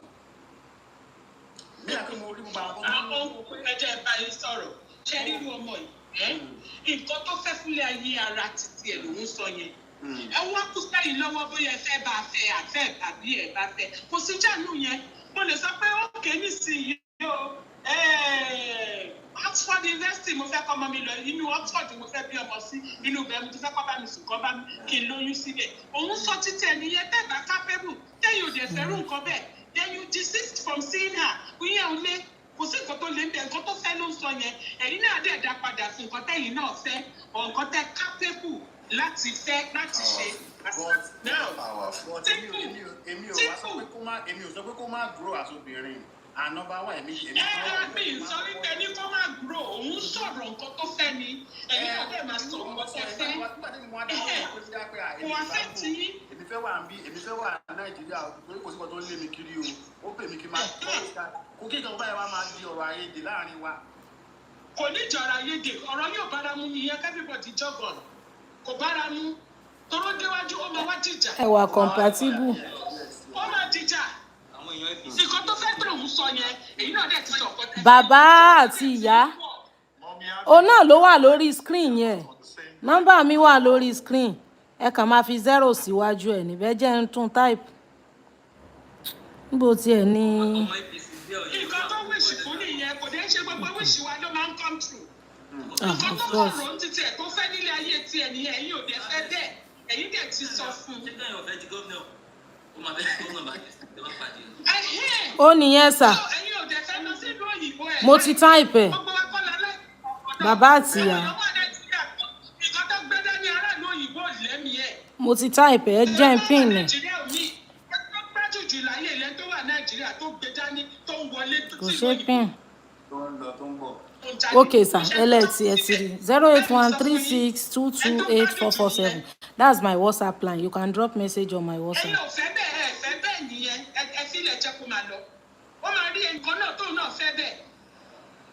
ó dáa ẹjẹ́ a máa relé ẹjẹ́ a rè sùn ilẹ̀ ti ṣú how many hours ni mo ti lò báyìí mo ti lò 7 hours 15 minutes mo ń rè ẹjẹ́ round up it is well with us yo gbogbo wa all of us we have made a valid point and our effort is highly commendable. I've disconnected everybody ẹ má bínú ṣé rí gbogbo ọ̀rọ̀ tí a ti ń sọ láti bí wákàtí méje sísìn it still centers on the fact that each and every one of us we should always relate with one another with sincerity of heart and love, because èmi expect wípé love is supposed to be natural. Ó yẹ kí ìfẹ́ kó jẹ́ natural love ni, kò yẹ kó jẹ́ wípé bóyá a máa attach with condition. Àwọn èèyàn míì wà bẹ́ẹ̀ yẹn nínú ìrìn àjò ayé tó jẹ́ wípé èèyàn nífẹ̀ẹ́ sí wọn, and at the end of the day you now later discover that nǹkan tó rò pé wọ́n jẹ́ gan wọ́n tún jẹ́ jù bẹ́ẹ̀ lọ. I'm telling you, tó jẹ́ wípé ìkẹ́ tó rò wípé wọ́n níyẹn, they even have more than what you expected, what you thought or what you felt they have. So I believe that love is not supposed to be based on what can he give me, what can he not give me. And the fact that wípé èèyàn upgrade èèyàn, ẹni yẹn wá wà okay tán, kò wá ríran ríyàn pé èèyàn jẹ́yàn dáadáa mọ́, is very very wrong. And just like somebody said nínú gbogbo àwọn tí mo gbé wọlé yẹn pé nǹkan tẹ́ ń sọ yìí nísìn ẹ ti ń discourage àwọn kan báyìí. Some people are having a rethink now, because tá bá sọ pé okay I upgrade èèyàn, ẹni tó ń ṣe kàbí tó ń ṣiṣẹ́ cab tó dẹ̀ train ìyàwó ẹ̀ tó di nurse, tẹ wá ní ìyàwó yẹn máa rí doctor tí ò ní fẹ́ kàbí yẹn mọ́. Èmi rí yẹn as pé bóyá ingrate act. But if you look at that discussion, you will see that that is the conclusion that people said that's how it's going to be. You know, which I felt is not everybody. Kì í ṣe gbogbo èèyàn. Honestly, this thing is inside blood. That's why you see some women, bọ́lọ́run ṣe kẹ́ wọn tó wọ́n sì máa ṣàpọ́nlé fún èèyàn tí Ọlọ́run lò fún wọn. Ẹ máa wá wò pé kí ló ń ṣe léyìí tó ń sá kójókójó tó ń kúrú tó ń ga báyìí. You never can tell the place that man hold in the heart of that woman. Everybody is not like that. And wọ́n dẹ̀ sọ wípé bó ṣe yẹ kó rí ni mo ṣe sọ yẹn, wípé ṣùgbọ́n bẹ́ẹ̀ yẹn kọ́ ló ṣe ń rí. Why tó fi jẹ́ pé bẹ́ẹ̀ kọ́ ló ṣe ń rí? Ibo ló ti wọ́ wá? Ṣé ọ̀dọ̀ tiwa àbí ọ̀dọ̀ ti third party àbí second party? Wọ́n ní people are ungrateful. Wọ́n ní I not taking any woman anywhere ma. Upkeep tiwa okay. Wọ́n ní I'm not taking any woman anywhere. Upkeep tiwa okay. Ìfẹ́ náà máa mú yín ṣe. So if you look at the conversation of today, you will discover that the true love wàláì ọ̀dọ̀ ọkùnrin ló wà. Honestly, ọ̀dọ̀ ọkùnrin nífẹ̀ẹ́ yẹn wà.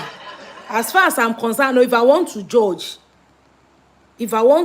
based on this our today's discussion, I can say that the Ife, because it is a man that will have everything he has, and he will go and pick a girl that is not trained, and he will train that girl and make the girl to be what she wants her to be. But how many women will you see that will go and train a man? Débi pé obìnrin tí ọkùnrin train gan, wọ́n tún sọ pé ó mọ̀ọ́mọ̀ train ẹ̀ torí kó lè mọ gbowó lọ́wọ́ ẹ̀ ni, which is not so. Torí that is a long run project. But you know what it means to train somebody. I say, let me train this person so that when he start working, I will start collecting money from her. A lazy man, a man that does not love you, will not even think of training you in the first place. And imagine that kind of talk. So ẹni tí ò nífẹ̀ẹ́ èèyàn gan kò ní ronú rere kan èèyàn gan in the first place. Débi pé yóò sọ pé jẹ́ n train ẹ̀ tán tí bá ti ń ṣiṣẹ́ mọ̀ wá gbowó lọ́wọ́ ẹ̀, ó ti dènà jù. That's too far as I'm concerned. So, and when it comes to upgrading somebody, it's not necessarily school. You take someone from Nigeria village to the diaspora is a kind of upgrade. US, UK, Canada, gbogbo àwọn ìlú wọ̀nyẹn is a kind of upgrade. And tabadẹ̀ ti ní mentality pé tí n bá débẹ̀ tán màá rí ẹni rí wípé ọmọ gbogbo nǹkan ti yàtọ̀ o. So it's the same thing. It's the same thing as picking somebody who has not even been to the university. You train the person, he graduates, and later he tells you pé òun ti wà exposed, òun ti rí ìta, òun ti lé exposure, so òun ò lè fẹ́ mọ́. It's the same thing as taking somebody abroad and the person á lọ di olóbìrípo tó bá débẹ̀. So God Almighty will help us. Wọ́n ní some Igbo men train their wives in abroad to get money from her. Wọ́n ní that woman has adding a little of men mind by confirming that love is transactional. Bẹ́ẹ̀ ni, ó náà là ń sọ bẹ́ẹ̀. Reason tá a tún fi lè worry much ni wípé ní ẹni tí yóò bá sì ṣe tí ó bá sì mú ìyàwó rẹ̀ travel yóò sì mú travel 1001 people that will still travel with their wife will still travel and 1001 people that will not travel with their wife will still not travel. But today's discussion just confirm everything we have been saying, and all the obìnrin tán join àti mọ́mí abeo àti Queen Adenike gbogbo all the obìnrin that we have tá gbé sókè gbogbo yanyan náà confirm àwọn nǹkan tá mọ̀ sọ wípé let's just conclude and summarize that relationship, marriage, courtship is not fair to men, either the beginning, the middle, or even the end. Because imagine ìyàwó tẹ́jọ́ lọ lóyìnbó tẹ́jọ́ hustle tó wá pé jókòó pé tó já relocate padà sí Naija mọ̀jà darúgbó síbi tó dẹ̀ lóhùn òtẹ̀lé ẹ wá mọ́ wọ́n ní thank you for the topic mà ẹ ṣeun tó dẹ̀ lóhùn òtẹ̀lé ẹ wá mọ́ ṣe mọ̀ pé irú ọkùnrin yẹn wọ́n sì ti lò wọ́n pẹ̀lú réètì tán náà fi ń ṣiṣẹ́ níbẹ̀ yẹn. Ìyá yẹn wọ́n nígbà táwọn kọ́ dé lu òyìnbó iṣẹ́ táwọn kọ́ rí àwọn máa nàró 8 hours àwọn bá láwọn ò ṣe kò sẹ́ni tó bẹ́ àwọn táwọn fi lọ gbaṣẹ́ yẹn nígbà tí ò sí mi. So when the ọkùnrin have used the whole of his energy, time, resources to work wọ́n ti wá gbó sára. Even àwọn tó máa ń fine because of the weather tó máa ń look fresh yẹn wọ́n ti máa ń gbó sára. When you see them, when you see their skin, you will know that wọ́n ti gbó. I'm telling you, you will know they are old already. It might not show in their face, but inside them, you will know that they have ṣiṣẹ́. So when somebody have worked and that person is now up to 65 or 70 years old, he now say, oh, my wife, let's go back to Nigeria. Our children can be here. The woman will say, àwọn ò lọ. And just like what Mami Aberu first said, wọ́n ní àwọn ò lè wá máa gbé country tọkọ àwọn tó máa bá wọn jà táwọn ò lọ police tán sọ fáwọn pé family matter ní káwọn lọ settle ẹ̀ wọ́n ní bá wọn pè wọ́n ní bá wọn sọ̀rọ̀ sí i. Àwọn ò lè wá sí country táwọn máa kúnlẹ̀ táwọn máa gbóúnjẹ fọ́kọ. Àwọn ò lè wá sí country tó jẹ́ pé nítò àwọn ni àwọn máa ṣe gbogbo iṣẹ́ ilé àwọn ẹbí ọkọ ìyá ọkọ bàbá ọkọ àwọn làwọn máa ṣe ṣóṣóṣó àwọn ò lè wá, you know. And those are the things. 12 hours ni iṣẹ́ mi ẹ̀. So and that is it. Èmi báyìí ni mo ti jókòó sí bí 7 hours ni mo ti lò ń bí 7 hours 23 minutes. Thank God pé there is no outbreak of iná.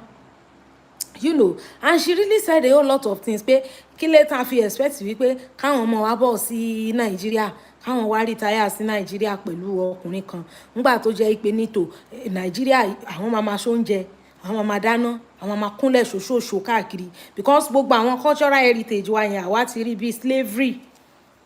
Therefore àwọn ò lè tẹ̀léyàn kankan wá retire síbí after the man has worked and laboured.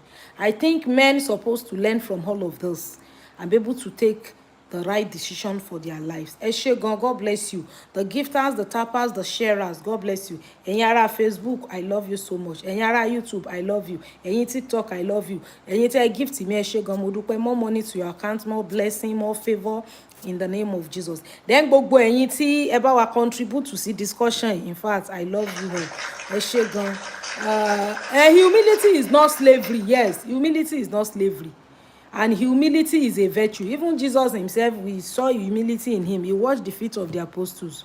You understand? So, but since we have interpreted it that way, it is well with us. So, ẹ jọ̀ọ́, ẹ bá mi drop the parting gift. Ilẹ̀ ti ṣú, it's almost 10 o'clock. 11 Ghana. This is 10:33 p.m. Nigerian time. Friday chat mi ogun tó báyìí rí 7 hours. It is well. Iná tó dúró yẹn ló jẹ́ kí kíní yẹn pẹ́ wá bẹ́ẹ̀ yẹn. So, and it's really a very, very, very, very interesting discussion. So, ẹ bá mi drop ẹ̀bùn pé a ti ń lọ box of wealth ẹ ṣé kú náà God bless you. Ẹ bá mi drop ẹ̀bùn pa ń lọ torí pé tá bá sóyìnbó ní ìsìn mẹ́ta ní TikTok suspend the gifting mi 3 good times lórí show yìí. Princess ẹ ṣé mo dúpẹ́ mẹ́ta ló suspend the gifting mi. Meanwhile, the gift that I have made gan mi mọ̀ bóyá slash yẹ ni bóyá kò tẹ̀. I'm not seeing the real figure tó yẹ kí n rí ń bẹ̀bẹ̀ tí nígbà tá a bá parí màá wo message tó máa send sí mi. So ẹ ṣé gan. Box of wealth kílé tẹ̀ rẹ́rìn. Ade Glory, thank you for the rosa. Ẹ jọ̀ọ́ ẹ bá ń gbé ẹ̀bùn wọlé o. Ẹ bá ń gbé ẹ̀bùn pa tí ń lọ ilé ẹ̀bùn àmúrelé which is the parting ẹ̀bùn. Torí tá bá ṣe èbò nísìnyí ó tún lè suspend wa. Samsung phone mi ti off. Ṣé mọ̀ pé mo sọ fáwọn tán wà lórí first page mi Facebook pé phone yẹn ò ní pẹ́ off. Ó ti ẹ̀ try láti 7 good hours. Princess T, Princess Temi, ẹ ṣé kú náwó, thank you for the roses. So ẹ jọ̀ọ́ gbogbo wa ẹ bá ń tẹ ẹ̀bùn àmúrelé o, aago 11. Èèyàn kan tiẹ̀ sọ ní comment section wọ́n ní no sleep for JMK tonight. Friday chat mi ogun tó báyìí rí. Àwọn èèyàn rí ní para lé ni o. Just para for me. Ẹ ṣé gan. Ẹni ẹ má sóyìnbó. Kí mọ́ sóyìnbó? Anyway, my page is a dialect page now, but it is well with us. Ọmọ. Ẹ̀yin ará Facebook, ẹ ṣé mo dúpẹ́ o. Tí ẹ gbọ́dọ̀ lọ bí program mọ́ sóyìnbó, bóyá ni mo apá ṣíṣì wálé. Not really because it is fair show. Friday chat wa máa ń gùn.